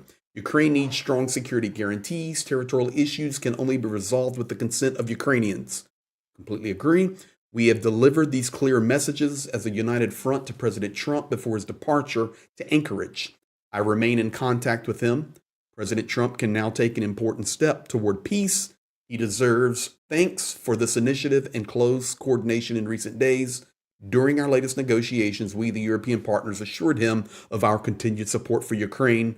President Trump can rely on this. So Merz in German had put out this 6-point statement tonight, and this is it. So we can see what Europeans are expecting, at least what Merz has they written. put out an excellent letter. This was Macron, Merz, and a number of others put out a letter about 4 days ago. We, the leaders of the European Union, welcome the efforts of President Donald Trump towards ending Russia's war of aggression against Ukraine and achieving a lasting peace and security for Ukraine. So right off the bat, appealing to Trump's ego for doing this, even though everybody on the planet knows Trump is going to get nowhere, and he's probably being counterproductive. Just like, let's be nice to him, and he'll do as little damage as possible. A just and lasting peace brings stability and security that must respect international law, including the principles of independence, sovereignty, territorial integrity, and the international borders must not be changed by force. The people of Ukraine must have the freedom to decide their future. The path to peace in Ukraine cannot be decided without Ukraine. Small dig there at the fact that, meaningful negotiations can only take place in the context of a ceasefire or reduction of hostilities. Russia's war of aggression against Ukraine has wider implications for European and international security. We share the conviction that a diplomatic solution must protect Ukraine's and Europe's vital security interests. Now, shortly after this letter, there's a bit more that I can finish if you want. But shortly after this letter, Trump came out and said, I'll finish the letter. The European Union, in coordination with the U.S. and other like-minded partners, will continue to provide political, financial, economic, humanitarian, military, and diplomatic support to Ukraine as Ukraine is exercising its inherent right of self-defense. It will also continue to uphold and impose restrictive measures against the Russian Federation. A Ukraine capable of defending itself effectively is an integral part of any future security guarantees. The European Union and member states are ready to further contribute to security guarantees based on the respective competences and capabilities in line with international law and in full respect of the security and defense policy of certain member states and taking into account the security and defense interests of all member states. The European Union underlines the inherent right of Ukraine to choose its own destiny and will continue supporting Ukraine on its path towards EU membership. Shortly after this, Macron called Trump. Right after the Trump phone call, Trump did what he always does. And this is why you had mentioned the land earlier, and I put in the comment and you shouted it out, which I appreciate because I think this is really important. Mm-hmm. Trump most believes whatever he was last told. The last person to speak with him is the one who has had the most influence on him. Macron called him, and shortly thereafter, he came out and said something staggering. I was almost amazed, but I was aware it was Trump. He said, I can't negotiate a land deal. Ukraine's not my country, so if Putin brings it up, It's off the. He's going to have to talk to Zelenskyy about that. He can't talk to me. We're not discussing it. He held that position for about 48 hours. This letter and the call from Macron came about 4 days ago. He held that position for about 48 hours, and he's walked it back. He hasn't said land is on the table, but I have to believe, knowing him, while land is not explicitly on the table, implicitly when he comes out, he's going to say, look, we're all adults. Ukraine's going to have to get real. And of course, land is on. Without saying it, he's going to say there. So I think he's going to get maneuvered into that position. I strongly believe the man that everybody's saying has taken land off the table. No, it's back. It's back. As soon as he started talking to people associated with Putin, it went right back on the table again. But here is the Ukrainian perspective from inside Ukraine. It's not going to work. Oh, yeah. Okay? Because President Zelenskyy and even the Verkhovna Rada, that Stefanchuk, the speaker of the Verkhovna Rada, came out this week and both confirmed it. They have no right to even negotiate land. It's in the Constitution. It can only be done by the people of Ukraine because it is the people of Ukraine's land. So Ukraine will not sway from that. And all week I've been with soldiers. All week. Even, I mean, a lot. It's not happening. So I don't know what's going to come out of this press conference, but I am confident there will be no discussions about Ukrainian land. I'm comfortable with that. I hope. Earlier, I'm comfortable with that. You made an excellent point earlier. Trump has to come out of this with something that Ukraine cannot do. Because if he comes out of this with something that Ukraine cannot do, then he can blame Ukraine for it instead of Russia. So if he comes out and doesn't explicitly say land, but does imply it somehow and says, look, we're going to have to be realistic. Nobody likes the idea of land, but, again, cards, who's got the cards, who doesn't have the cards, and this and that. Russia's going to have to, and if Zelenskyy holds to his guns, which he absolutely has to do, it's the right thing to do, and says land is not on the table, then that gives Trump his golden ticket out, where he says, wow, I have been the best negotiator you have ever seen. If I can't get Zelenskyy to just see reason, who can? This is why they are requiring an unconditional ceasefire to move to negotiations. You can't negotiate under fire. Okay, that doesn't even make sense. And if you want to know about fire, let's just go. Man, I got so many screens open, and I know you know what I'm talking about here. Let's go here. It's not changing, guys, so you can see it rotating around. So now Chernihiv region under air alarm, the entire Sumy region, and a portion of Kharkiv region. So you've got incoming, probably Shaheeds to Kharkiv, to Sumy, and then through Chernihiv. The reality is, guys, once Chernihiv lights up right here, Kyiv is just here. When I leave Kyiv City and drive this way, let me redo this. If we're leaving Kyiv, which is here, and we're running this way, in 45 minutes out of the Kyiv City, I'm in the Chernihiv region. This is how close it is. So when you see Chernihiv go red, it very quickly, the capital city, the capital region can go red. So right now, that's happening. Now, you made a point about how negotiations will have to go forward, or what is being told, what is being communicated. So today, there were quite a few strikes in Russia, and there were quite a few strikes in Ukraine.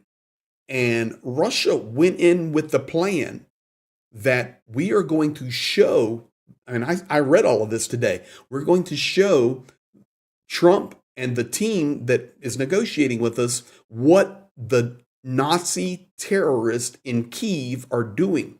Today, they said Ukraine struck its own city in Sumy. Okay, so the downtown of Sumy, there is a market. I've been there many times. It was struck today very hard. Fortunately, nobody was killed, but they are saying Ukraine struck it. Then there was a big strike in Rostov on a residential building, and that's off over where the X is.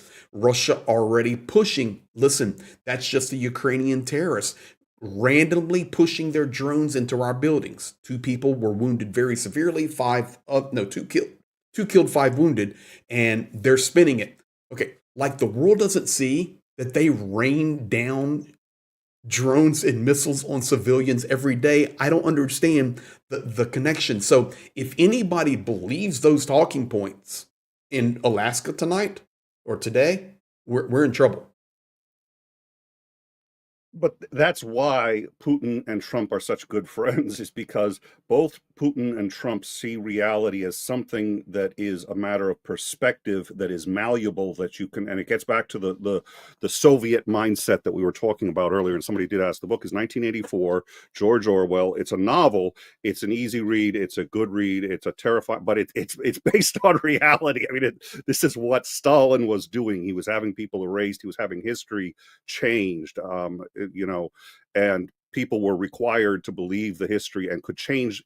History could be changed during the day. In the middle of the day, people would say, no, we're not at war with East Asia. We're at war with Eurasia. And we've always been at war with Eurasia. And there were 3 continents that were always at war with each other. And, the good citizen believed what he was told to believe. Trump operates very much that way. Whatever he says at any given time, I think he would pass a lie detector. If you put Trump in and say, did you really have this conversation or do that? Because he just makes up these conversations. I saw on the Late Show, they were making fun of him for making up one about asking him to be at the Kennedy Center. And he's like, really? I'm the president of the United States. Don't you realize? But sir, we really need you. We desperately need you at the Kennedy Center. We'll get better ratings if you go, sir. Please go. And so I said, I'll go. And it's like that conversation never happened. But it's almost like the I'm not going to say that. It's between the art of we won't call it lying, but there's another word for it, and actual lying, where there's a malicious intent. For Trump, there's no malicious intent, actually. So he doesn't really see it as a lie. It's just the reality that as he needs it to be at this exact moment. And I think what he sees in Putin is somebody who has mastered that ability. He does not see any threat to himself because he's an egomaniac. So he thinks, I'm impervious to it. But I love watching him, the master at work, not realizing that the master at work can manipulate Trump just as easily as he manipulates anyone else. And I think when they say, and that's why it's so dangerous that Trump, I was saying Zelenskyy should call Trump immediately after this, because again, Trump will act on whatever the last thing he was told was. Well, and the last thing he was told was there are Nazis in Ukraine. According to Donald Trump, he will be calling Zelenskyy immediately after this. So I hope that happens. I trust it will. I hope. Super chat there from one of our mods. Dunk on you 23. The thing I'm worried about is this. Putin has accumulated a lot of weapons over the last few days. That is true. It is not going to be pretty when this meeting is over. Be safe as possibly can. Correct. Yes, sir. I will be as safe as possible. And I appreciate you, Dunk, for that. Thank you so much. Gordon Bogan, upgrading the membership to engineer. Thank you, Gordon, for that. I think it's about time for this. Ukrainian. Thank you, Gordon. Linda S. from Australia. Let's see. We're early in the morning there in Australia, gifting 10 memberships. Thank you. Javier Alvarez, 599 quid. It looks dark, but 2 silver linings. Trump meeting Zelenskyy and EU leaders early this week, and Rubio in the 3-2 format, Witkoff equals 0. Okay, that's actually something really good to talk about for a second. Bombi1138, $10 super chat. Marry me, blonde bombsheller. I'm just trying to make everyone smile. Well, we've got blondies getting married in the chat now, so that's good. Ronald Gabrielson, Norwegian Kroner 119. Thank you, Ronald, for your support. David L. Let me move that back. David L. Engineer. Thank you, David. You've been around a long time and appreciate you. 16 months. Thank you for all you do, Greg. You're very welcome. Bombi 1138, $10. Russia is losing this war and Putin knows it. Russia is losing the war because they should have already finished this war if they were capable. And I completely agree with that. Dunk on you. We got that. The thing I'm worried about. And gifting 10 memberships. Thank you, Dunk on you. Now, let's go back to that comment there about Rubio. So they're still talking. Now, let me give you guys an update, and I'll get your thought on Rubio. I know he's not your flavor of the day, but he's really the only one that has any background understanding communism or any voice of reason, or in the past, within 8 to 10 years, was adamantly anti-Russia and pro-Ukraine. So pause that a second. I can tell you guys right now, while Nick talks about Rubio, they are still meeting, confirmed by the Russian media I'm reading and the American media I'm reading. However, they have now put out the placards on the seats for where people are to sit. So that's done. So that could be indicative that we're getting closer. I don't know. So your thoughts on, let's see, let me get this one. For Rick Netherlands, $10 member for 13 months, crew member. Russia bombed Ukraine on the day of this meeting. Yes, Rick, we've been under air alarm all day in different regions. And earlier in the day, it was twice nationwide with the MiG-31s in the air. And as soon as a MiG-31 goes in the air, it is instant air alarm for the entire nation because they are the carrier of the hypersonic missiles that can hit across the entire nation in Lviv in just minutes. So, all right, Nick, Marco Rubio.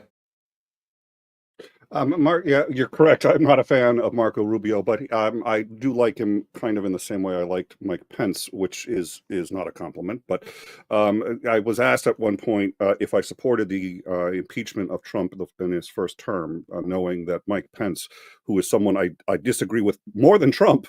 I mean, Trump and I actually agree on a few things. Mike Pence and I agree on absolutely nothing. But I said, yes, I would rather have Pence in office because Pence is qualified. Pence understands the system. He is not going to try to overthrow the Senate. He's from the Senate. He knows how to pass a bill. He believes in the pillars of this institution, which means he's not going to try to undermine them, and then we can agree and be civil. Rubio is of that similar thing. I disagree with Rubio more than I disagree with Trump. But Rubio does have an understanding of communism. He does have an understanding of how things work in the system. I think it's a bit of a naive understanding, but for the most part, he doesn't actually want to see the system toppled over. He doesn't want to see the U.S. get upended, which I think Trump to some extent does, and Elon Musk and other accelerationists that have been put kind of in their orbit. So Rubio is competent and qualified, and one of the few people on Trump's team who is. Secretary of State is not necessarily the best position, but he's someone who's going to take it seriously, and he's probably the only one who did his homework before going into this thing.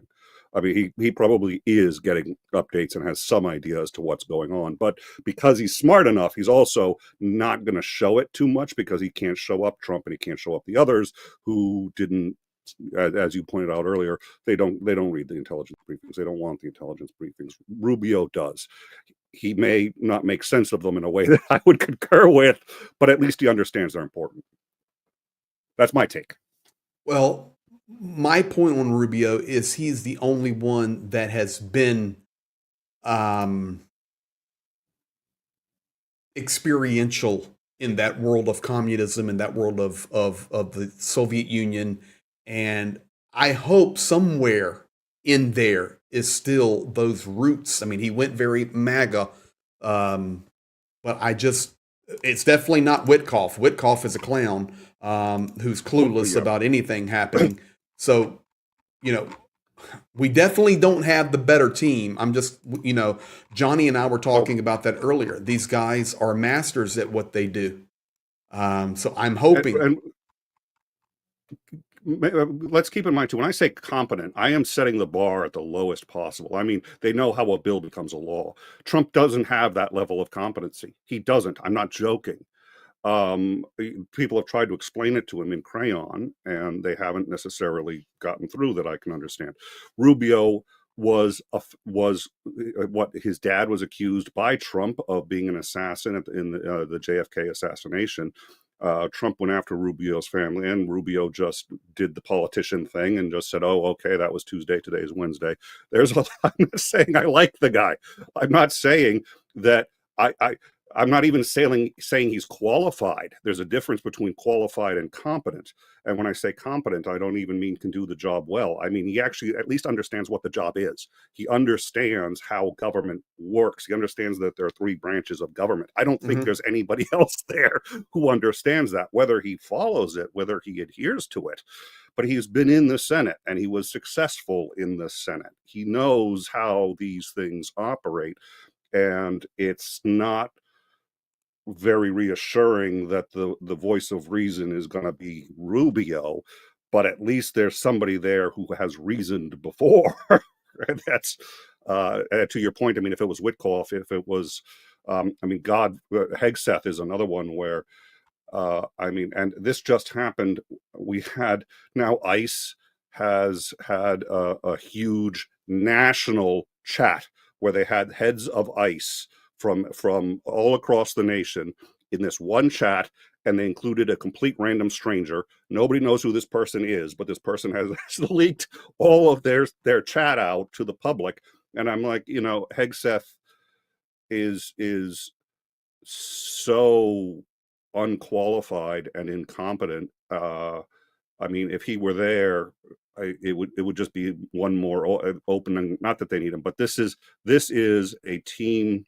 This is like Space Jam. This is a team of cartoons on the U.S. side against a team of professional players. This is what they do.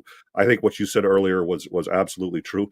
Going to the oil factory where they make the fish oil. Yeah.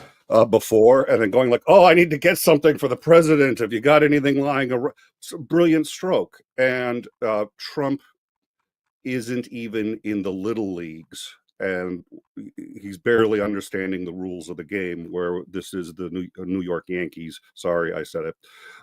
This is the New York Yankees that they're going up against, of propaganda, of manipulation, and of having these kinds of meetings.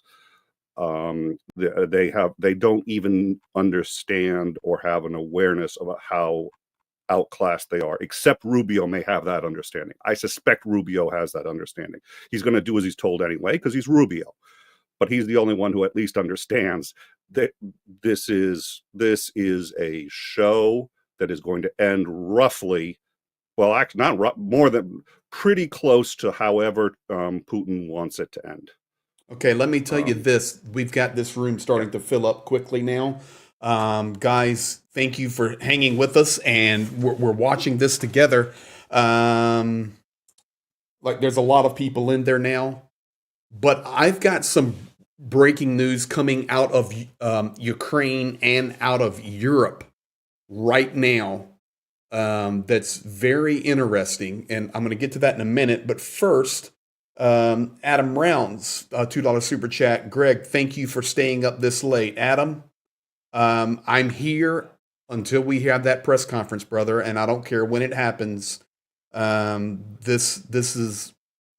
been all fighting for Ukraine. I've been on this front line 15 months, helping, running aid and helping with Zhenya do everything we can do, whether it's refugees or kids. Zhenya's at a kids camp right now for people, for kids who have lost their parents in the war, or kids of soldiers, doing a free camp for them for a few days. And I was doing other things with soldiers, and now, the streaming and the videos, and this is it, man. We're all in, so no time for sleep. So you're very welcome. Jamie DuPont, Diakoyu. I am learning. I'm going to Ukraine this year. DKK Danish 50. Thank you, Jamie. I think that's correct. Linda S from Australia. Another super chat. Thank you.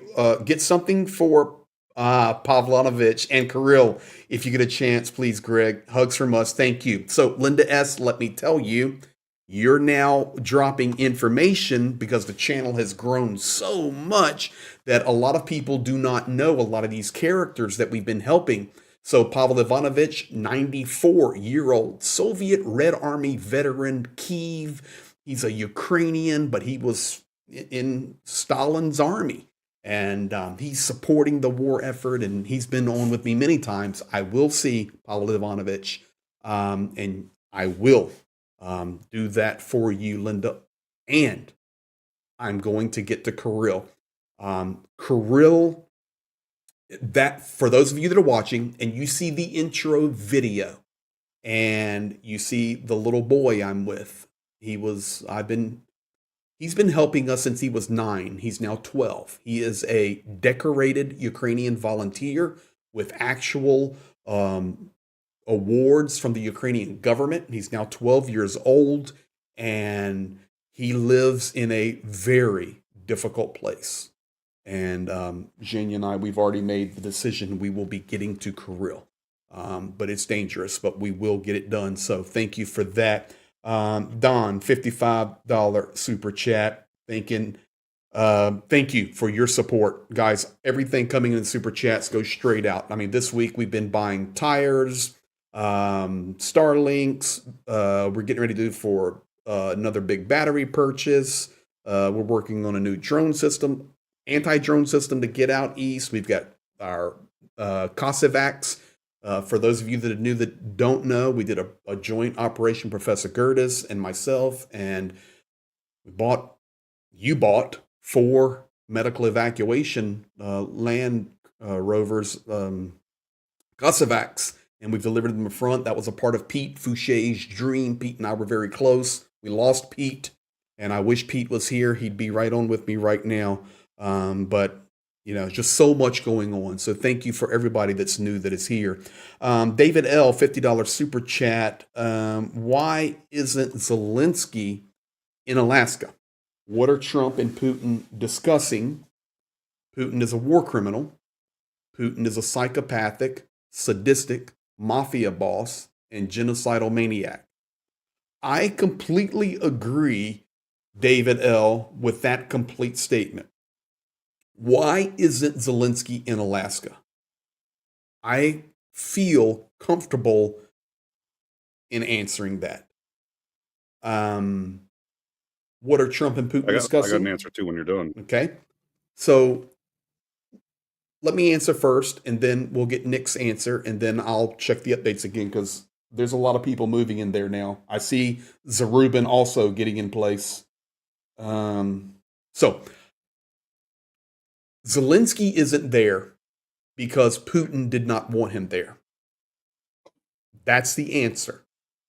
So even today and yesterday, Russia was reiterating in their media, in their government, that ultimately, when it comes down to it, Zelenskyy will not be able to sign anything because he's still illegitimate. They're pushing that narrative. They're not going to back off of it. They said, we can meet with him. We can talk with him. We can negotiate with him. But he can't sign anything. So this was not a place for Zelenskyy to come because Zelenskyy would have upstaged both Putin and Trump with his character, with his ability to communicate, being smaller than them, even in stature. It would be like the underdog. Even though Putin is small, Zelenskyy is smaller than Putin. You just name it. Any way, Zelenskyy would have shown them up. And neither one of those guys wanted that. But ultimately, it comes down to Russia saying no. What are Trump and Putin discussing? So in addition to Ukraine, guys, and this is why we're a couple of hours in now, it's not just Ukraine. They also made decisions to talk about business, bilateral relations. When this initial meeting, which is 3-on-3, Putin, Lavrov, and Ushakov, and Trump, and Rubio and Witkoff, When that ends, they come to the press conference. They're going to give a joint statement. I'm reading the news right now that they will both have translation devices in their ears, and it will be instant translation for both President Trump and President Putin so they can hear instantly. That's what we're hearing. And then after that, they're supposed to go to a working lunch. And at that point, the other members like your Besant and Dmitriev, they're supposed to start working and having conversations and negotiations on economics. And, Russia is so keen on getting that direct flight from Moscow back to the United States, whether it's New York or Chicago or Washington. They want that direct flight. It's a huge sticking point for them. They want to open back up. And I know that's on the table. In addition to, we've heard the rumors of rare earth and, Trump's going to give up Alaska rare earth to make Ukraine do a deal. Let me say one thing about rare earth and then we'll turn you loose. Listen, the rare earth that the United States made an agreement with Ukraine on, that's a signed deal. The most expensive and the most valuable rare earth deposits are currently in occupied Russian territory. So when you look at the map, and I can do this here. Let's do this. And I'll pull that down. So David, I hope that helps answer your question. But when you look at this map here, guys, the most valuable rare earth materials are right there. That's where the most valuable. They're under Russian occupation, or they're right on the line of contact. So it's really an interesting subject to start talking about rare earths. Like, there are places here, guys, Ukraine is so rich under the ground. We always hear Donald Trump talk about, let's get rich together. Let's get rich. Let's get rich. All right. Ukraine was the breadbasket of the Soviet Union. The reason their flag is yellow and blue is because the yellow represents the fertile ground, the fields of wheat or the fields of sunflowers. And then the horizon goes straight up to the blue sky. Okay. That's why the flag is the way it is. So it's wealthy in the soil. The dirt is as black as coal. And then in many regions, the resources under the ground, the coal, everything, it's all there. Like, if I take you into this city right here, okay, I'm going to show you guys right here. You see this town called Soledar? Well, you can't see it because I don't zoom in enough for you, but Soledar. We're getting multiple calls to check the press room. And I'm checking it. I'm watching it. Okay. Soledar, all right? That is nothing but a salt deposit that is unbelievable in resources. So it is very, very wealthy place. You talk, let me check on that. So the reason Zelenskyy isn't there is Ghislaine Maxwell. Ghislaine Maxwell was convicted on numerous really horrific things.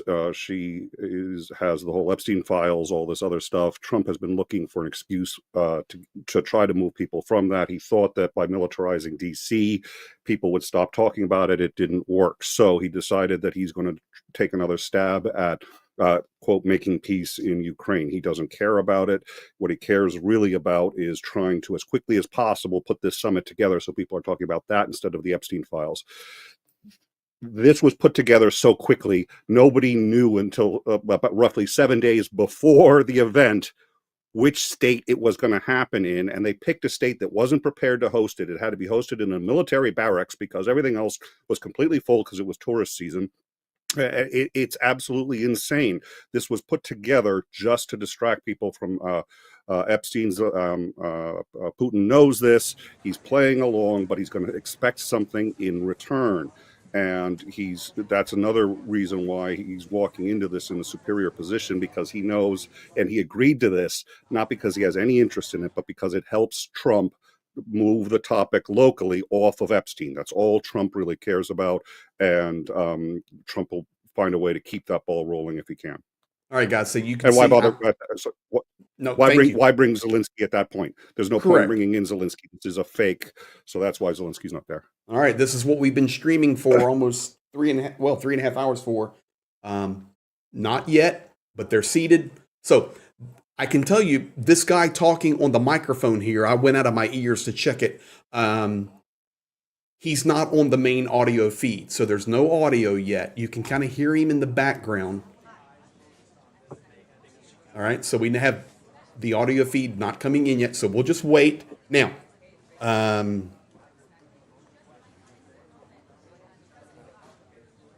while we do that, I want to get through this, and everything I prepared information-wise, I think we're going to get through, and that's this. Interesting, and I'm watching the thing here. There was some polymarket questions before this. How long will Donald Trump and Vladimir Putin shake hands for? 4 to 6 seconds, 29%. It actually was longer than that. You guys remember. There was another Polygon. What will Trump say during the press conference? Will he say Russia, Ukraine 15 or plus times? 67%. Will he say million, billion, trillion 10 times? 37%. I just thought this was interesting. Trump, Putin, and Zelensky meet together by September the 30th. 25% chance on the poly market. Trump, Putin, and Zelensky seen together in 2025. 32% chance. Of course, that would be by the end of December. And then Russia, Ukraine ceasefire in 2025. 35% chance. So those were some Polygon markers. I think we're getting close, guys, so I don't want to leave this screen. Nick, you and I'll just continue to talk. While we're doing that, I'll get some more super chats here and comments. We got David L. answered good. Gordon Bogan, Swedish Crone 100, thank you. Mertzy, you legend. Mertzy, are you in UA, or send me a message on WhatsApp? Are you in UA or the other A, which is PA? Mike Woodley, $100 super chat. Thank you, Mike, for all that you do. Greg, well, thank you. Thank you, guys. If it wasn't for you, we wouldn't be able to do anything to help anybody. And I can remember Zhenya and I, when we started, we were just doing a little, it was after COVID, and I was doing a little stream. Nick, I had 4 or 5 people watching. And Zhenya and I were on together talking about Ukraine. Russia was building up. And he said right on that live stream, we were just struck by a missile. And of course, that was it. From every day forward, we've fought to fight and support Ukraine. And we've grown, and now making a huge difference, not only in helping the people of Ukraine, the soldiers of Ukraine, but also the information. And I love being able to translate for people and get to the truth and try to understand the culture, because it's really not that simple. So thank you. Kiwi John, New Zealand, $20, good. My Kiwi friend, Kiwi John. I believe Trump is going to sell Ukraine out and starting the Russia hoax again to draw MAGA away from the Epstein files and exposing his dark past.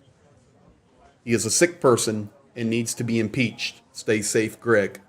Kiwi John, I can't disagree with that, to be quite honest with you.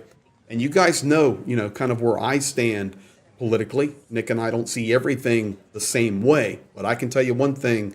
I am not a Trump person at all. Well, I think you and Zandering are very similar. Zandering's the co-host on End Time, and he's a conservative. And so he's, one of the things that weirds him out is he's like, we're the ones who believe in the Second Amendment to help protect against an overreaching government, to help protect against government coming in and telling us how to run our states and all this other stuff. He goes, where did all the real conservatives go? Negotiations between Pump and Tootin, between Trump and Putin have ended.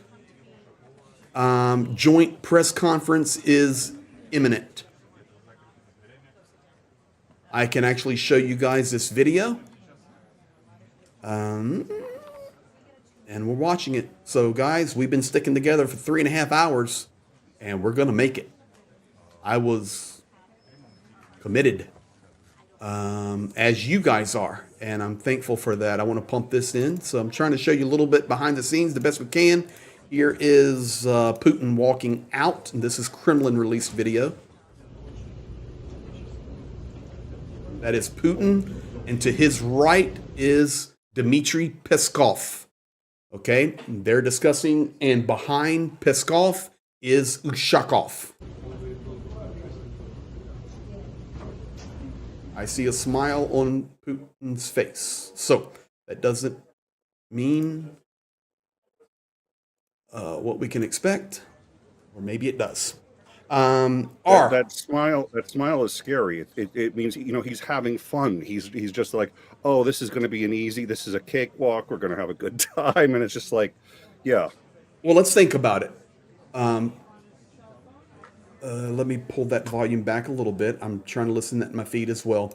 R $20 super chat. Hey Greg, a little help where you need it. Thank you. We'll be putting help everywhere. And guys, even just fuel. You guys would not believe the price of fuel in Ukraine right now. And it's going crazy. Linda H, $50 super chat for wherever it will help. Linda, thank you. You've been here a long time and a great supporter, and that will happen. Rick Netherlands also, likewise, my friend, $22.99. Thanks for being you. Well, I would say thanks for being you. Nick, keep talking. Let me check some feeds here out of. So yeah, it's interesting. Yeah. Sorry to interrupt you. I'm getting updates more active out of Russia than I am out of the United States. I'm watching both, and it's like Russia's talking quicker. That's kind of scary, actually, for any number of reasons. But you know, but sorry, oh, you can't. Do sorry, that, no, sorry. Please, you need to listen because you're the one that said it looks like Putin is enjoying himself. So one of the best analysts inside Russia, inside Ukraine. His name is Lachin, and he's brilliant. He just said Putin does not even try to hide how much he enjoyed that meeting and how much he wanted to be in the United States.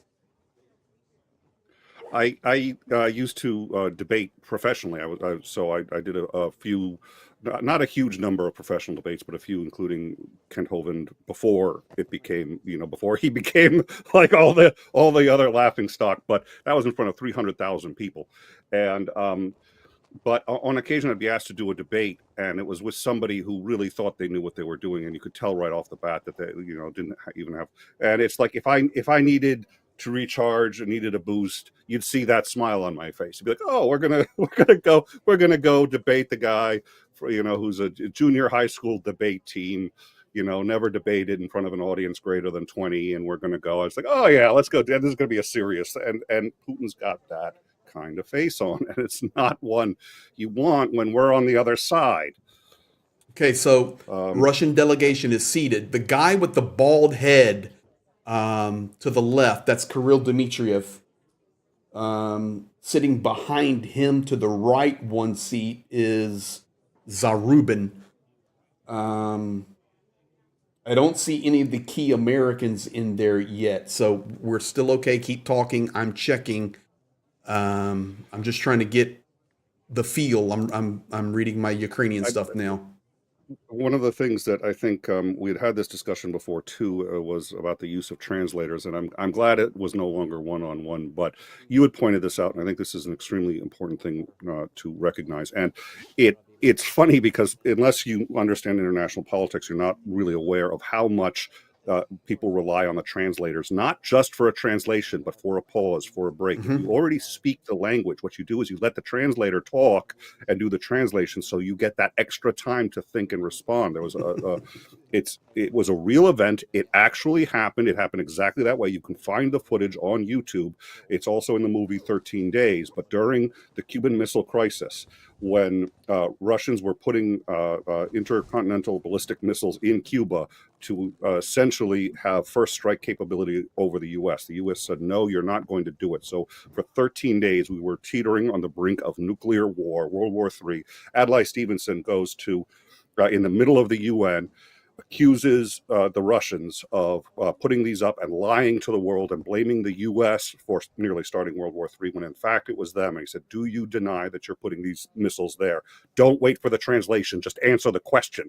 And everybody laughs because everybody there speaks English. They don't need the translator. But he was are you ready for this? So that yeah, go for it, please. Okay. So I've shown you guys Dmitriev sitting there and Zarubin behind him. Let me take you into that room right now. Here we go.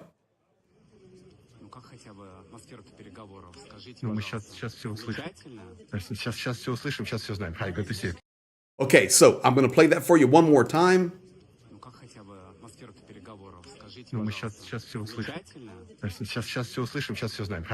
Okay, so I'll translate that for you guys.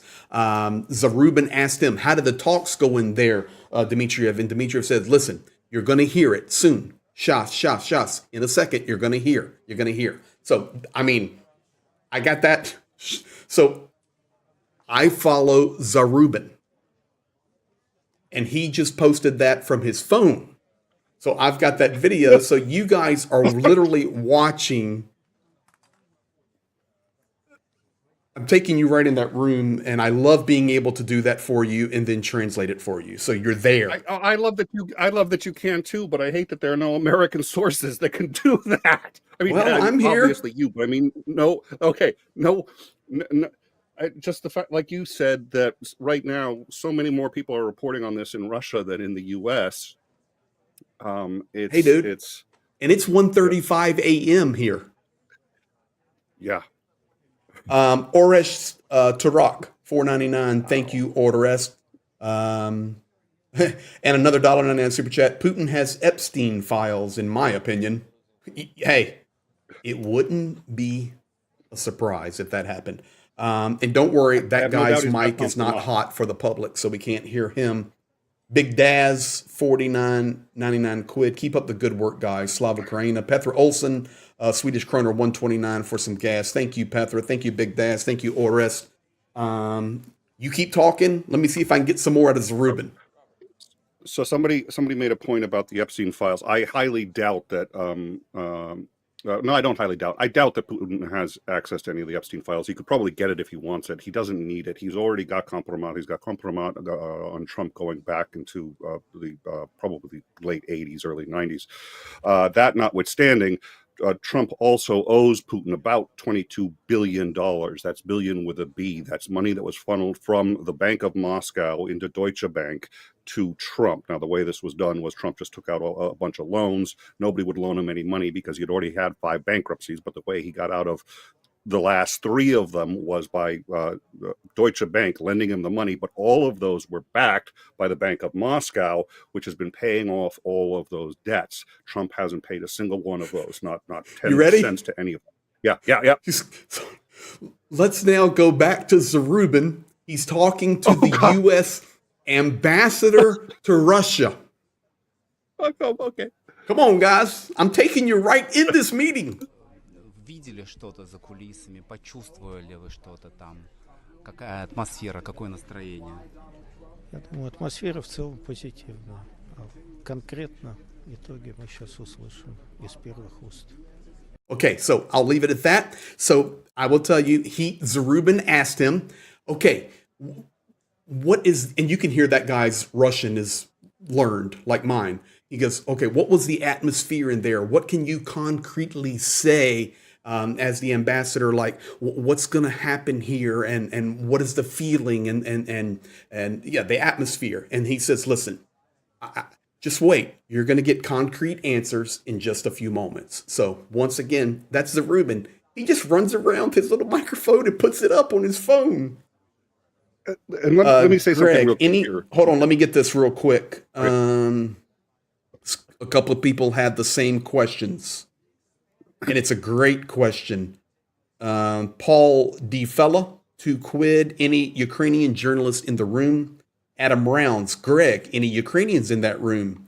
Papa Dutch, $5. I see that banner pursuing peace, and I think they are trying to finish it off. Yeah, that's actually very accurate, Papa Dutch. So I have no confirmation, nor have I seen that there are any Ukrainian journalists in that room. It doesn't mean that there are not, but the Ukrainian journalists that I follow are not there. They're in Ukraine. They may not have been allowed to come because they gave press credentials for this summit. And, Russia brought a delegation, guys, of over 400. That's why all these planes were coming. 400 for this 6-hour meeting. So I can't confirm yay or nay, but that's a great question, and I will see if I can find out. Nick, go ahead. So real quick, no content creator likes to say like, subscribe, do all that other stuff, but do it. It really does help. And what I want to point out is that one of the things we try to do on our show is to do breaking news and get you in behind the scenes. That's what Greg does too. That's another reason why he and I like each other a lot. There are not many channels that could do what he does. And in fact, I will tell you something. When the Assad regime fell, we were like, okay, we're on it. We're going to get on it. We're like, oh, Greg already posted from, so it's not just Ukraine. So Greg really does have the ability to get in there, get behind the scenes and get to the stuff. If you appreciate that, hit the like button, subscribe. It actually helps. That's how a channel grows. So I want to make sure I say that. It's a delight to be on here, and it's a delight to be able to say that and to help Greg grow, because he absolutely deserves it. Y'all ready and for this another is what one? you get. Yes, sir. I've got the first comments from the Russian defense minister, and here we go. I'm having fun. Хотя бы как настроение, Андрей Романович? Настроение всегда одинаково, отлично. Okay, what's the atmosphere like that, and what is your feeling right now? He goes, my feeling is like it always is. It is excellent. That's it, guys. These guys are coming out smiling. Oh, thank you very much for saying that. Hey, how did the talks go? Just wait. So, I mean, it's as real time as we can get, guys. Let me get back to me and Nick here. There. That's the grinning ear to ear on that. He was grinning ear to ear. It's like, oh, I'm always this happy. No, those talks. What I'd like to see is did the poly market come up with anything on whether Alaska will still be part of the U.S. by the end of the summit? I'm thinking Trump maybe like that $22 billion I owe you. Will you take Alaska for it? It's interest. You paid $7 million. You're getting it back for $22 billion, but yes. So to get on to what I had been saying earlier, I have no doubt that there's already compromise and leverage by vis-a-vis the debt that Trump owes Putin. How much does Trump care about that? It's a little hard to say. He's declared bankruptcy so many times, but he's aware that you don't mess with Putin if you can possibly help it. So, at any rate, Trump is on a longer leash than he was during his first term. Okay, let me tell you this. I don't have video of it, but I do have Russia reporting right now that Putin and Trump do have some agreements to announce, and then they will continue their conversation over lunch. If they have agreements, it's either on principles like, again, Ukraine is going to have to consider trading land, or it's on economics, which when they went from 1-to-1 to 3-to-3, the first one that they added was the minister for the economy in Russia, which means they're going to talk sanctions. They're going to talk about, well, how does lifting sanctions on Russia help you and your tariffs? We want to help the Americans because you guys are our besties. And so this is going to have more to do, unfortunately, with economics, and not in a way that's either going to help help the U.S. Or that's going to help Ukraine insofar as keeping Russia under economic pressure. Kiwi John, New Zealand 5. This is so scary seeing them. I am so worried for Ukraine. Keep the faith, man. Keep the faith. Okay? Let's wait until we hear. I will tell you this. This conversation has been much more there's been more content than just Ukraine, and I can confirm that now. We were talking about it earlier, but now I have confirmation, and I'm sorry, guys, but I have to give you from Russian correspondents, but it's direct quotes. Darchiev is saying that the summit, the ultimate hope is that it will accelerate the relations between the United States and Russia. And one of the key sticking points is the returning of confiscated diplomatic property in the United States. Additionally, Moscow came prepared with documents to restore direct air flight with the USA, and these have been discussed. Darchiev also said, and he is the Russian ambassador to the United States, without the return of Russia's confiscated diplomatic property in the U.S., resolving other issues will continue to be difficult.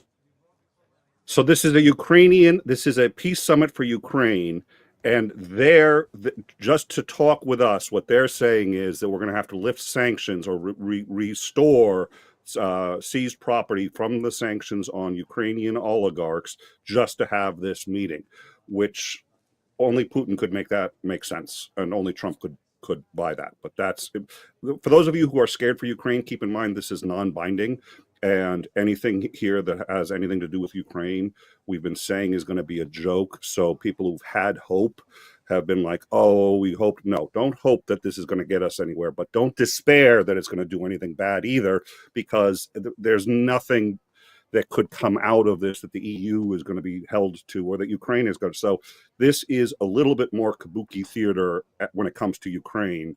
It's going to, the things that do concern me is the rolling back of sanctions, which I think is going to be very, very prominent here. And those, if Ukraine is to have a future, economic pressure has to continually be applied to Russia. It's on all fronts. I can tell you right now that the United States did bring up nuclear discussions, because we know that Russia opted out of that mid-range missile deal. And we know that we're seeing a return to Cold War proliferation again. So we know, I know that United States have had some discussions in regard to whatever the nuclear discussion was. So once again, we just need to remember that to our conversation, Ukraine was just a part of it. And as Nick has stated, there is nothing that is binding on Ukraine. Ukraine is not there. Okay. And we'll see. And we have breaking news from CNN. Trump and Putin have finished their meeting, and we'll be having a talk soon. So thank you, CNN. Maybe if you were watching this channel, you'd have been on that a little sooner. Well, not only would you have been on it sooner, we'd have taken you in the room and translated the Russians talking for you. So, I mean, whatever you want to do. Thanks, CNN. Appreciate it. Johnny on the spot there. You know it, buddy. All right, man, hey, keep talking. I'm reading this stuff as fast as I can. Listen, I get doomer too. We all get doomer sometimes, and that's one of the reasons. Okay, so this is one of the things I'm not religious. So, but what I do like is that Greg calls it the hope train, because I do think that hope is important, and I think that hope is a thing, and I think that we can get very doomer, and we can sit there and say, oh, things aren't going well, and they're not going well in a lot of areas. It's another reason I like Greg's channel, is because when things start heading south for Ukraine, he's honest about it. And he says, yeah, we've been falling back here and we can't afford it, but we are. And that's just the reality of it. So you can't have hope without the honesty. So, but when it comes to this, I think this is going to be a very important summit, but I think it's not going to be remembered as much for what comes out of this dealing with Ukraine, and what is remembered for that, it's not going to be a benefit. It's going to be the rolling back of sanctions, the lifting of, I don't mind the U.S. and Russia having a good relationship, as long as it is a relationship really based on Western values, and really, except for a very short glasnost period, that hasn't been possible. They have gone to capitalism, but they are still a dictatorship. Putin is in office illegally. He oppresses his people. He murders people who try to either oppose him or who vote against him. I mean, yes. We're getting closer. That's from Zarubin. Witkoff has come. It's just crazy. Okay, let me give you another piece here.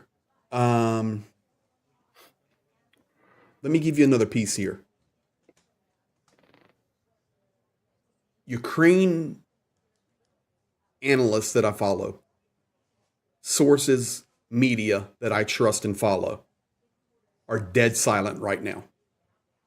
Do not be alarmed by that. They should be dead silent right now. What that is telling me goes back to the question that was asked earlier, or any Ukrainian journalists there. I don't know the answer to that, but if there are, it's going to be very few, if any. But I'm seeing nothing come out of Ukraine.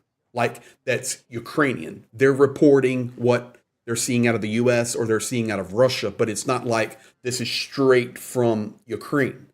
So don't let that depress you. I like it personally that Ukraine is waiting to hear. Unfortunately, they have to wait to hear, but this is where we're at. And no, Witkoff did not look that happy. But we'll see. And by the way, that's why you're here, by the way, because we have some liberty to speculate. So I can sit here and say, I think this is going to be about economics. I think this is going to be about sanctions. I think, and you know that you're watching someone who's very well educated on the topic, but nonetheless is a guy who runs a YouTube channel that breaks this stuff down for you. The people who are in that room are keeping quiet until they have some, because they don't have the luxury of speculating that I do. Now, we tell you that we're speculating. We're sitting there going, I was Lavrov. say, Nick, what do you think? But Lavrov. Everyone's going to be real quiet until we see, yes, looks like somebody's coming up. Lavrov. They're all getting their iPhones out. Lavrov. It was Lavrov, Sergei Lavrov, foreign minister of Russia. And at the end of the day, Papa Dutch $10. This has nothing to do with Ukraine, everything to do with U.S., Russia, fun and games. No Ukrainians, no Ukrainian discussions. So what else do they talk about? There's Besant. Okay, they're all coming in there. There's Pete Hegseth, if you were wondering. He's there, sitting on the front row, but he was not in the discussions. Janie DuPont, Danish PM, said DKK 50, evil will never win. Does it look like Russians are winning? It only means the fight is far from over. We are staying 100% on that. Mr. Bitterman, 75. Check, 249. Thank you, Mr. Bitterman. Just a humble show of support. You're just awesome, Greg. Love from Prague, Czechoslovakia. All right, let me make sure I got audio here, guys. I think we're getting close. Oh, yeah, we got audio. All right, I'll leave it there. There's Rubio. All right, we're going to leave it here now. All right, there's Rubio. Okay, so the Secretary of State is in and the Foreign Minister of Russia. The only two left to come in are Putin and Trump. And then we're just going to listen with you guys without comment. Janie DuPont. If you see something, yell at me, Nick. I'm reading. All right. Danish Kroners 50. Danish PM also said, want to see real life heroes take Look to Ukraine. We used to have Starsky on a lot, and They are keeping us safe. We are paying money we are paying in money. They are in life. We are supporting. That's correct. Exactly, guys. North London forever. Steve, AFC TV, 5 quid. Greg, the suspense is receding my hairline. Slava Ukraine. Steve from London. Thank you for your support of Ukraine. I've been to Kyiv and Odessa many times. Steve, thank you. They're from London, and you're very welcome.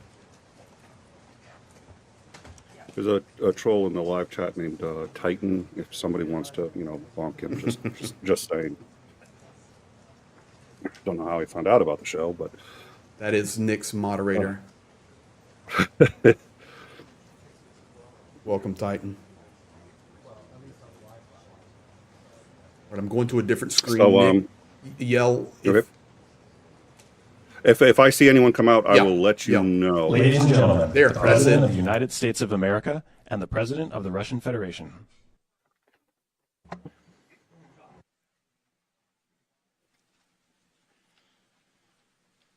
Here we go, guys. Mr. President, ladies and gentlemen, our negotiations have been held in a constructive atmosphere of mutual respect. We had very thorough negotiations that were quite useful. I would like to thank once again my American counterpart for the proposal to travel out here to Alaska. It only makes sense that we've met here because our countries, though separated by the ocean, are close neighbors. So when we've met, when I came out of the plane and I've said, "Good afternoon, dear neighbor, very good to see you, in good health, and to see you alive," I think that is very neighborly. And I think that's some kind words that we can say to each other. We're separated by the Strait of Bering, though there are 2 islands only between the Russian island and the U.S. island. They're only 4 kilometers apart. We're close neighbors, and it's a fact. It's also important that Alaska has to do with our common heritage, common history between Russia and the U.S., and many positive events have to do with that territory. Still, there is tremendous cultural heritage back from the Russian America. For example, Orthodox churches and a lot of more than 700 geographical names of Russian origin. During the Second World War, it was here in Alaska that was the origin of the legendary air bridge for the supply of military aircraft and other equipment under the Lend-Lease program. It was a dangerous and treacherous route over the vast emptiness of ice. However, the pilots of both countries did everything to bring closer the victory. They risked their lives and they gave it all for the common victory. I was just in the city of Magadan in Russia, and there is a memorial there dedicated to the Russian and the U.S. pilots. And there are 2 flags, the U.S. flag and the Russian flag. And I know that here as well there is such a memorial. There is a military burial place several kilometers away from here. The Soviet pilots that buried there who died during that dangerous mission. We're thankful to the citizens and the government of the U.S. for carefully taking care of their memory. I think that's very worthy and noble. We'll always remember other historical examples when our countries defeated common enemies together in the spirit of battle camaraderie and allyship that supported each other and facilitated each other. I'm sure that this heritage will help us rebuild and foster mutually beneficial and equal ties at this new stage, even during the hardest conditions. It is known that there have been no summits between Russia and the U.S. for 4 years, and that's a long time. This time was very hard for bilateral relations, and let's be frank, they've fallen to the lowest point since the Cold War. I think that's not benefiting our countries and the world as a whole. It is apparent that Sooner or later, we had to amend the situation to move on from the confrontation to dialogue. And in this case, a personal meeting between the heads of state has been long overdue, naturally, under the condition of serious and painstaking work. This work has been done in general. Me and President Trump have very good direct contact. We've spoken multiple times. We spoke frankly on the phone. And special envoy of the president, Mr. Woodcock, traveled out to Russia several times. Our advisors and heads of foreign ministries kept in touch all the time. And you know fully well that one of the central issues was the situation around Ukraine. We see the strive of the administration and President Trump personally to help facilitate the resolution of the Ukrainian conflict. And his strive to get to the crux of the matter, to understand this history, is precious. As I've said, the situation in Ukraine has to do with fundamental threats to our security. Moreover, we've always considered the Ukrainian nation, and I've said it multiple times, a brotherly nation, however strange it may sound in these conditions. We have the same roots, and everything that's happening is a tragedy for us, a terrible wound. Therefore, the country is sincerely interested in putting an end to it. At the same time, we're convinced that in order to make the settlement lasting and long-term, we need to eliminate all the primary roots, the primary causes of that conflict, and we've said it multiple times, to consider all legitimate concerns of Russia and to reinstate a just balance of security in Europe and in the world on the whole. And I agree with President Trump, as he has said today, that naturally the security of Ukraine should be ensured as well. Naturally, we are prepared to work on that. I would like to hope that the agreement that we've reached together will help us bring closer that goal and will pave the path towards peace in Ukraine. We expect that Kiev and European capitals will perceive that constructively and that they won't throw a wrench in the works. They will not make any attempts to use some backroom dealings to conduct provocations to torpedo the nascent progress. Incidentally, when the new administration came to power, bilateral trade started to grow. It's still very symbolic. Still, we have a growth of 20%. As I've said, we have a lot of dimensions for joint work. It is clear that the U.S. and Russian investment and business cooperation has tremendous potential. Russia and the U.S. can offer each other so much in trade, digital, high-tech, and in space exploration. We see that Arctic cooperation is also very possible. And our international context, for example, between the Far East of Russia and the West Coast of the U.S. Overall, it's very important for our countries to turn the page, to go back to cooperation. It is symbolic that not far away from here, at the border between Russia and the U.S., there is a so-called international date line. I think you can step over, literally, from yesterday into tomorrow. And I hope that we'll succeed in that. In political sphere. I would like to thank President Trump for our joint work, for the well-wishing and trustworthy tone of our conversation. It's important that both sides are result-oriented, and we see that the President of the U.S. has a very clear idea of what he would like to achieve. He sincerely cares about the prosperity of his nation. Still, he understands that Russia has its own national interests. I expect that today's agreements will be the starting point, not only for the solution of the Ukrainian issue, but also will help us bring back business-like and pragmatic relations between Russia and the U.S. And in the end, I would like to add one more thing. I'd like to remind you that in 2022, during the last contact with the previous administration, I tried to convince my previous American colleague that the situation should not be brought to the point of no return when it would come to hostilities. And I said it quite directly back then that it's a big mistake. Today, when President Trump is saying that if he was the president back then, there will be no war. And I'm quite sure that it would indeed be so. I can confirm that. I think that overall, me and President Trump have built a very good, business-like and trustworthy contact. And I have every reason to believe that moving down this path, we can come, and the sooner the better, to the end of the conflict in Ukraine. Thank you. Thank you. Well, thank you very much, Mr. President. That was very profound, and I will say that I believe we had a very productive meeting. There were many, many points that we agreed on, most of them, I would say, a couple of big ones that we haven't quite gotten there, but we've made some headway. So there's no deal until there's a deal. I will call up NATO in a little while. I will call up the various people that I think are appropriate, and I'll, of course, call up President Zelenskyy and tell him about today's meeting. It's ultimately up to them. They're going to have to agree with what Marco and Steve and some of the great people from the Trump administration who've come here, Scott and John Ratcliffe, thank you very much. But we have some of our really great leaders. They've been doing a phenomenal job.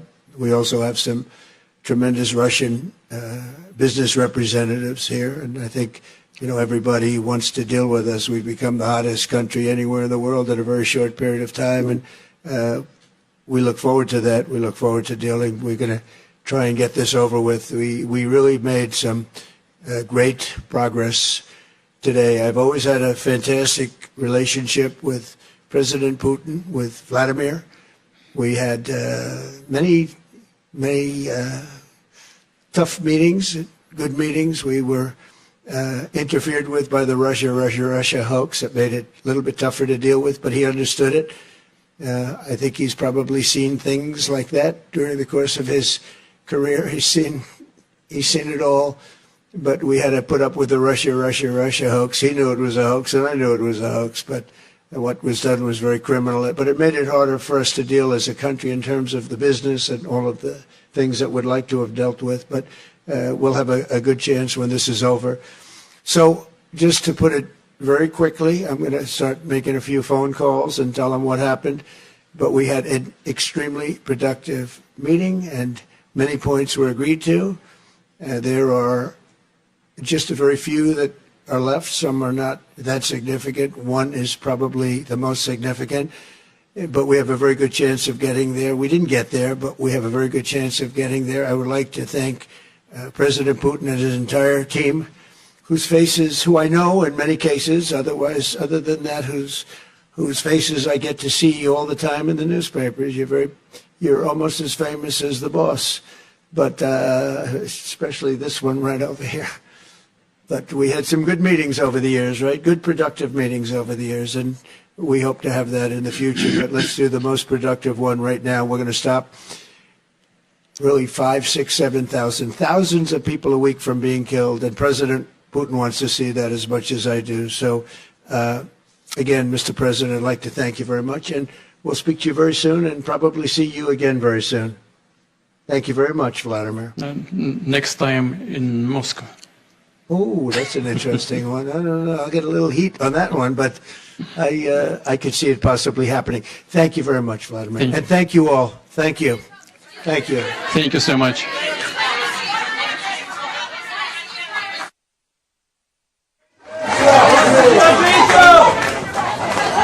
Let's make sure no questions.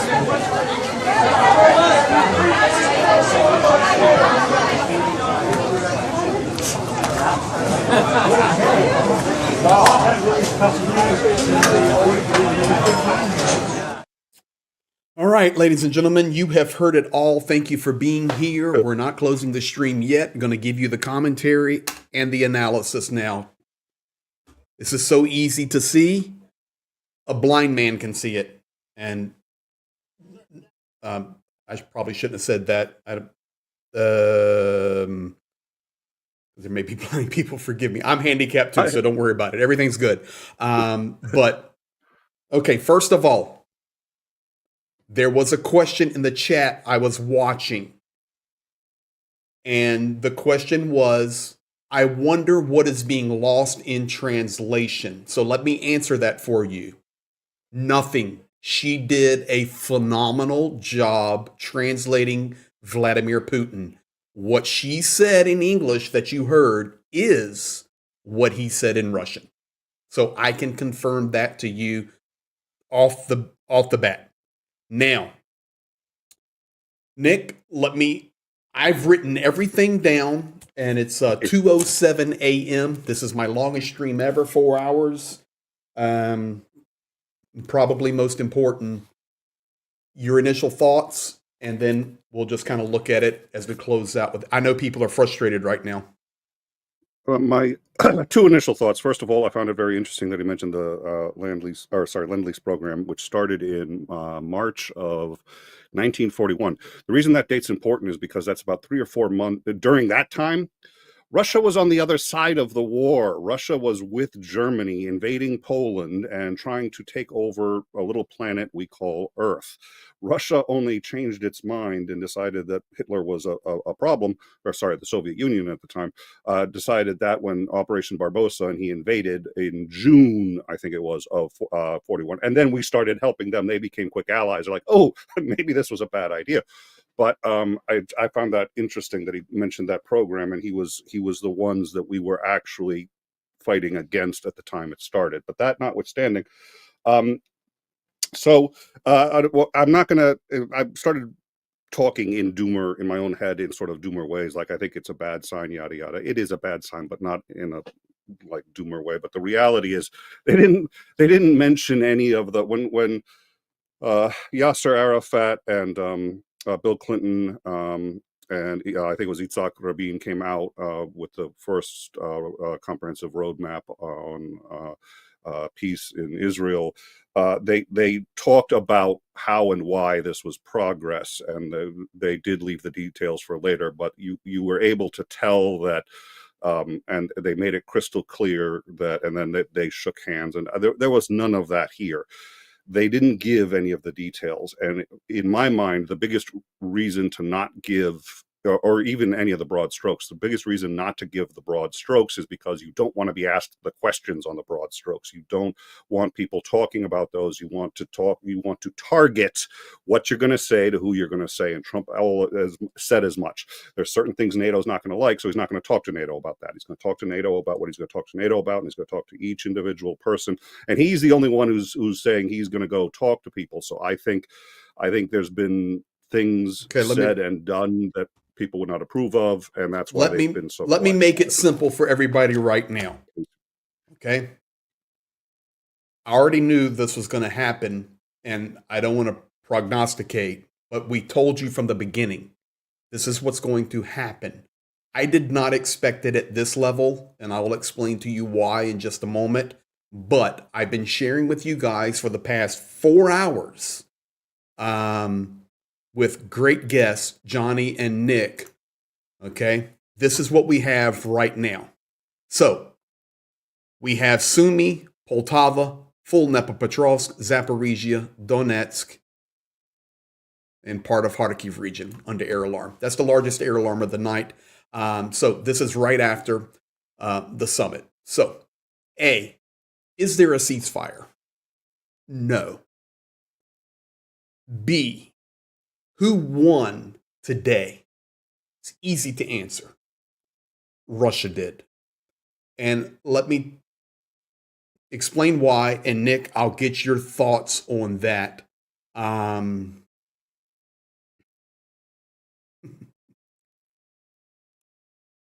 He who speaks first won. Okay? He who speaks first won.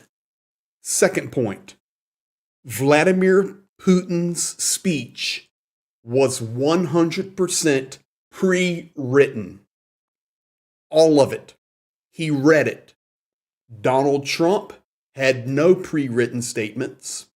Not that he follows pre-written statements typically, but nothing, no talking points. Vladimir Putin, he talked about we're close neighbors. He wanted to talk about the close history of the United States and Russia.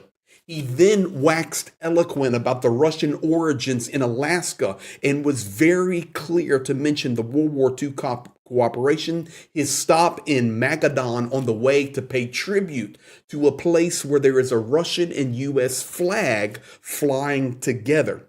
He said, it is important. Our relations were at the lowest, and this has been long overdue. He talked about the religion, the Orthodox religion in Alaska. These are talking points. He says, this has been a precious time, and this is a special time.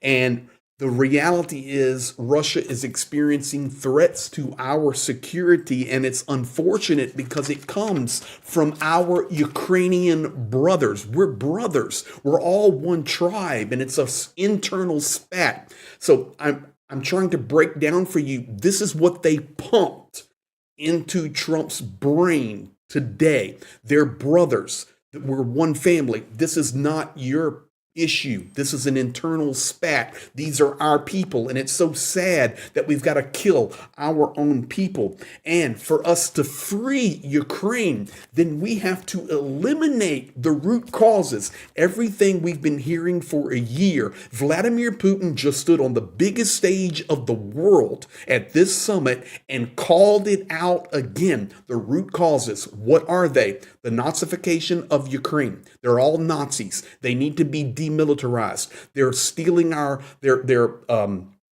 they're pushing down our religion. They're anti-Christian. They're anti-Russian. They're anti-culture. They're erasing our history. All of that, I hear it every day. You hear it every day. And he just stood beside Donald Trump and made those statements to the world. He said, Trump said, that the work on the Ukrainian security is important. And we agree with that. And we want to help with that. And Trump was right. European Union needs security. He's right. And we want to help with that. Guys, you need to go back and listen to his statement again now because I'm breaking it down for you. He said, we're going to have no backroom dealings. We're so looking forward to the Arctic cooperation. There'll be further work on that.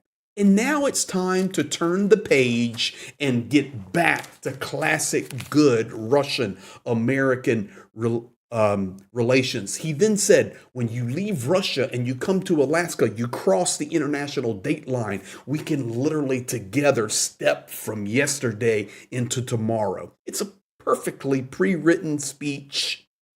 Trump is clear in what he wants, and Trump cares about prosperity and Russia, and he cares and understands that we have our own interest.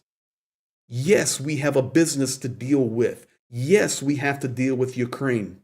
Then Putin dropped the bombshell. He quoted Donald Trump. Did you hear it, guys?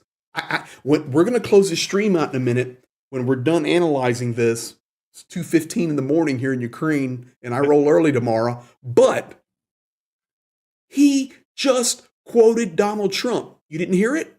What did he say? He said, Or wouldn't have happened if Trump in 2022, I was talking to that other guy, and we lost contact with that guy.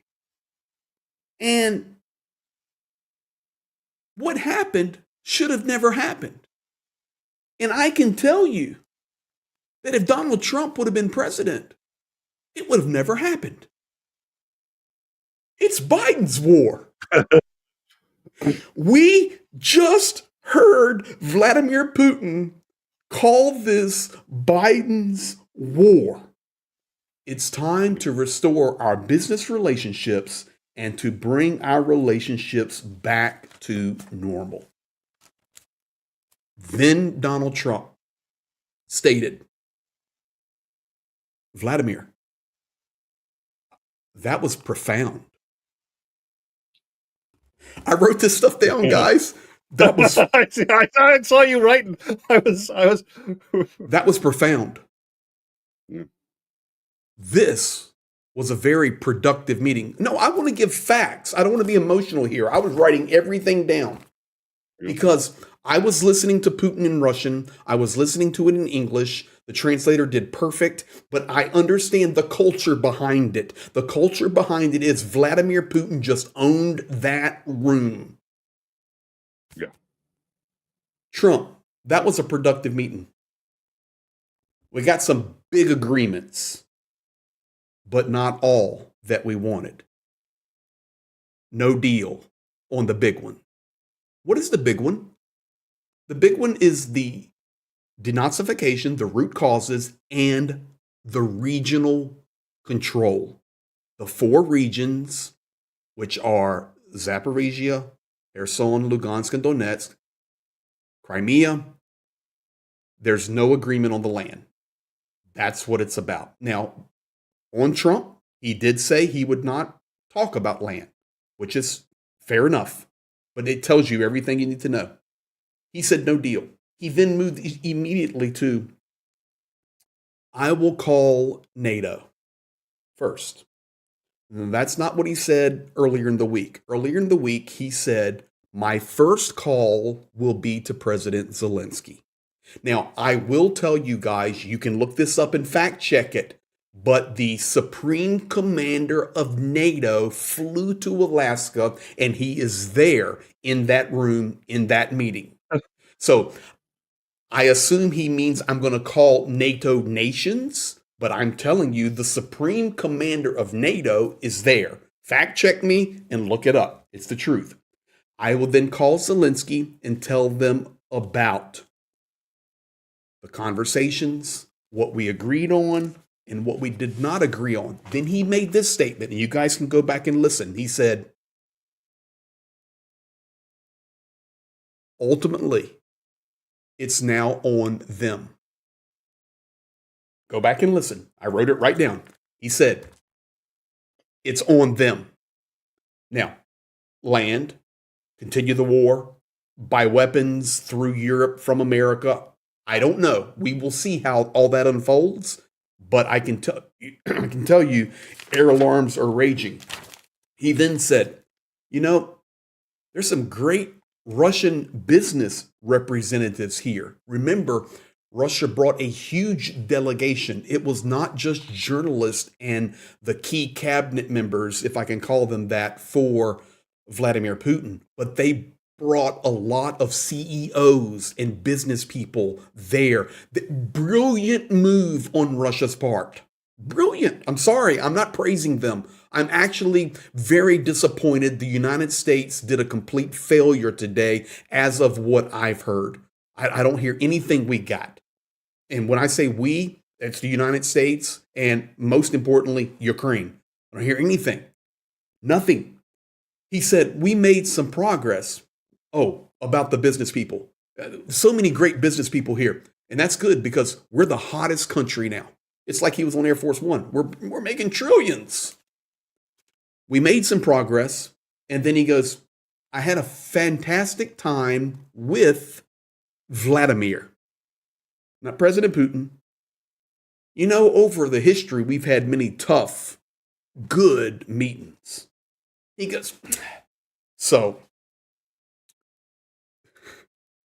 Vladimir Putin blamed Biden for the war. And Donald Trump just stood on the same platform beside him and screamed, Russia, Russia, Russia hoax. While Putin is talking about root causes of the war and we're sorry to kill our brothers. He then said quickly, I'm going to go make some phone calls. Hopefully we can have a productive meeting from here forward because they're going to a lunch meeting and further talks.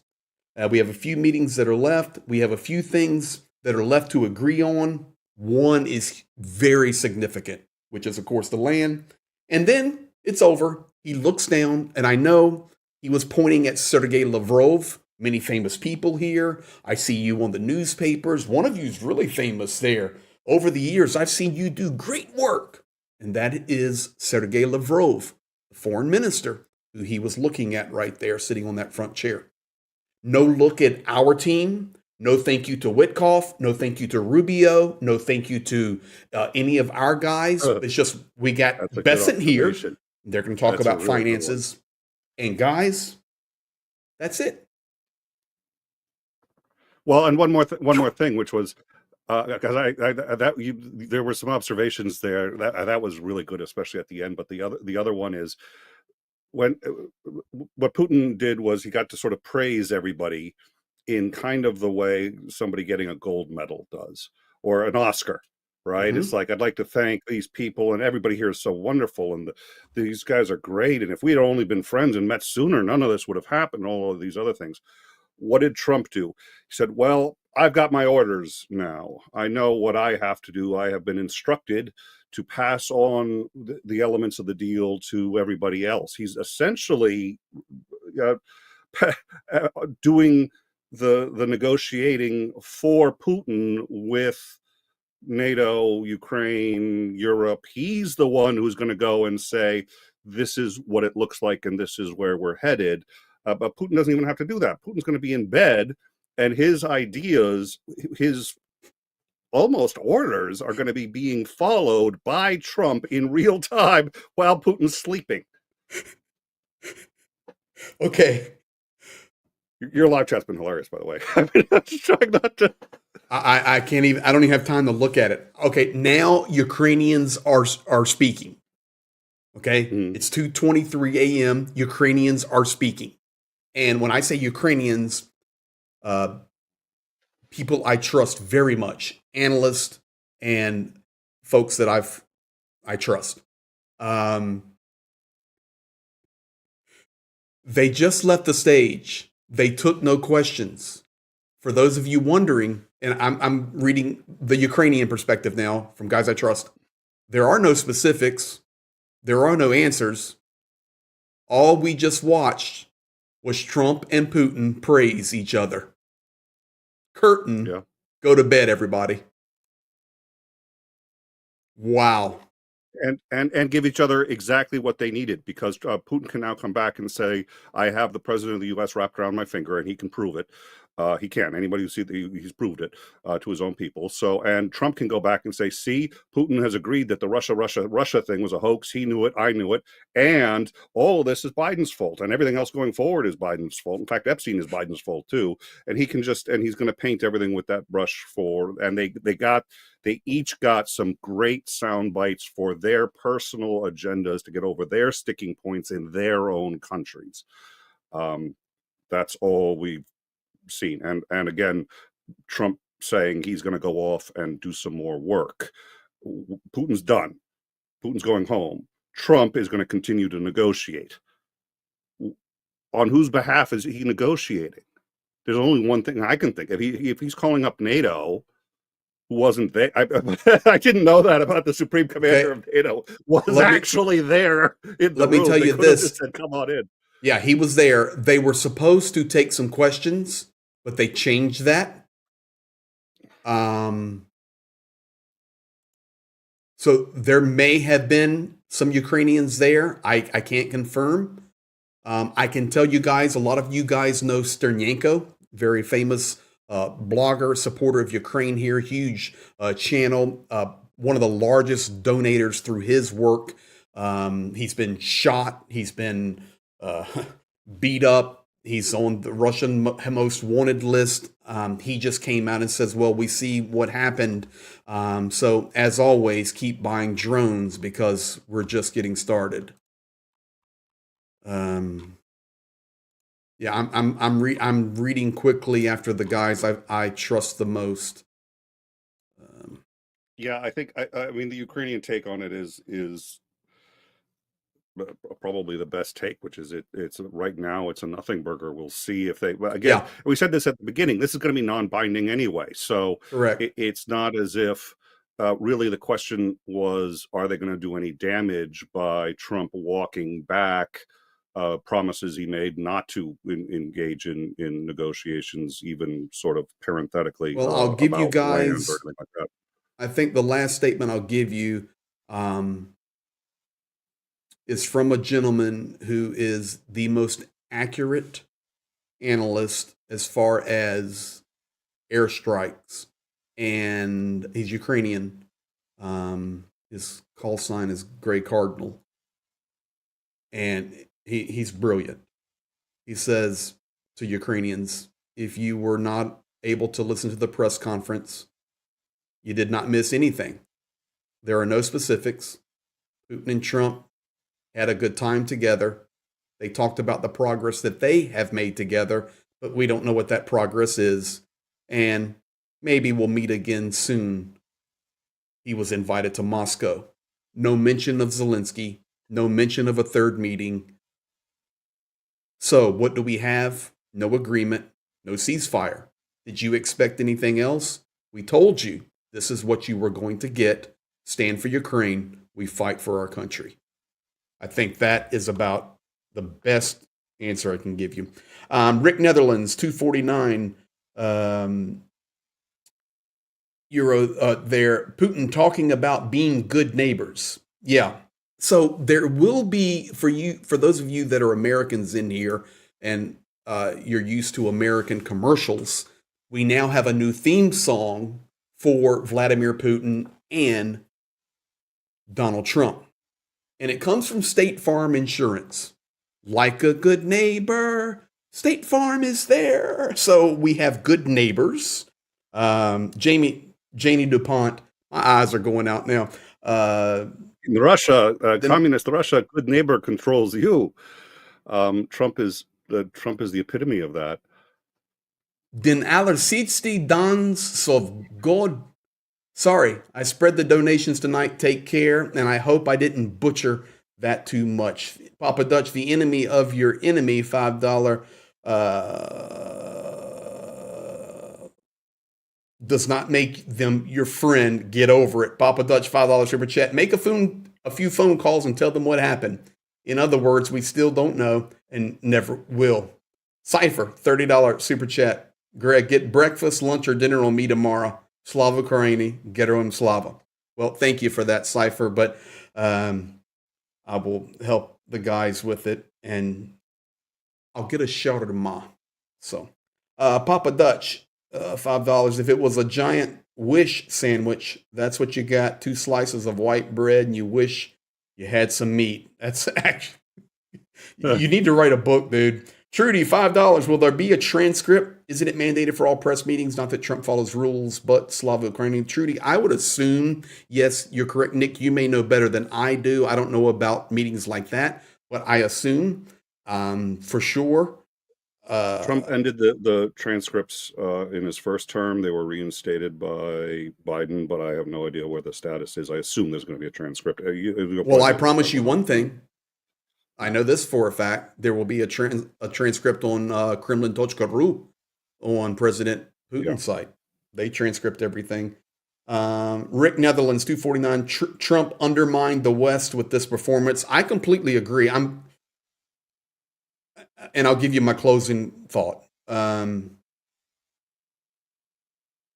DuPont, no, I had a question. I am from Denmark. Are we the new Ukraine? Leave nuke. Got you. Thank you. Yeah, I'll tell you what. Denmark's been a huge supporter of Ukraine, by the way. And thank you. So, in general, I'll be completely honest now as we close out. Nick, hey, thank you for being here all this time. Big help, as you know. Oh, my pleasure. I had hoped for a little more, to be honest. At least some pressure. But we got none. And so, are Ukrainians disappointed tonight? I can tell you the answer is honestly, probably Zelenskyy and the team in Kyiv would say the same thing. They had hoped for more, but probably were not expecting it. Remember, these guys are privy to conversations that we do not have intelligence that we do not have. I'm sure they were hopeful for more, but I can tell you tonight, guys, be encouraged, because what we got tonight is exactly what every Ukrainian soldier I met with this week said. And you say, well, I had people comment to me, Nick, why are you listening to Ukrainian soldiers and their thoughts? I said, what are you, an idiot? They're fighting this every day. This is their life, and their opinion matters, because this is everything they do 24/7, 365. And they do know the score. And every soldier I spoke to this week, commander levels, high level guys, said, Greg, we'll be fighting come Saturday. We expect nothing. And as you can see, and we'll close out with this and give you a last comment and we'll roll out and I'm going to sleep. Yes, still under air alarm. And keep standing with Ukraine, guys. That's where we're at. So thank you. I hope that this has been beneficial for all of you. It's been beneficial for me. I feel we're really caught up right to the moment, 2:32 a.m. here in Ukraine, August the 16th. And I'm going to get some rest, and we'll be back at you tomorrow with an update once we get some settlement out here. I'm looking forward to hearing what Zelenskyy says tomorrow, and we'll be sharing that, of course. So, Nick, thank you. Appreciate you. Guys, if you haven't subscribed to Nick, he is at End Time Independent News. As you can tell, you've been with him the last couple of hours. He's a smart guy. So thank you, Nick, for all that you do. We appreciate you. And all the mods, everybody that super chatted, commented, everybody, be blessed. We thank you. And make sure if you're new, hit that subscribe and button and like button. It's a big help. And we continue on. Razom do peremога. We fight until victory. So Slava Ukraini, Gerom Slava. I am going to roll an outro video, Nick, just because, you know what? We need to hear it. And yes, see some good pictures of Ukrainians. Stay in the green room, and I'll talk to you in a second. Good night, everybody. Get some sleep. Oh, yeah. Hang on there, Nick. I don't even know where my outro video is. There it is. Slava Ukraini!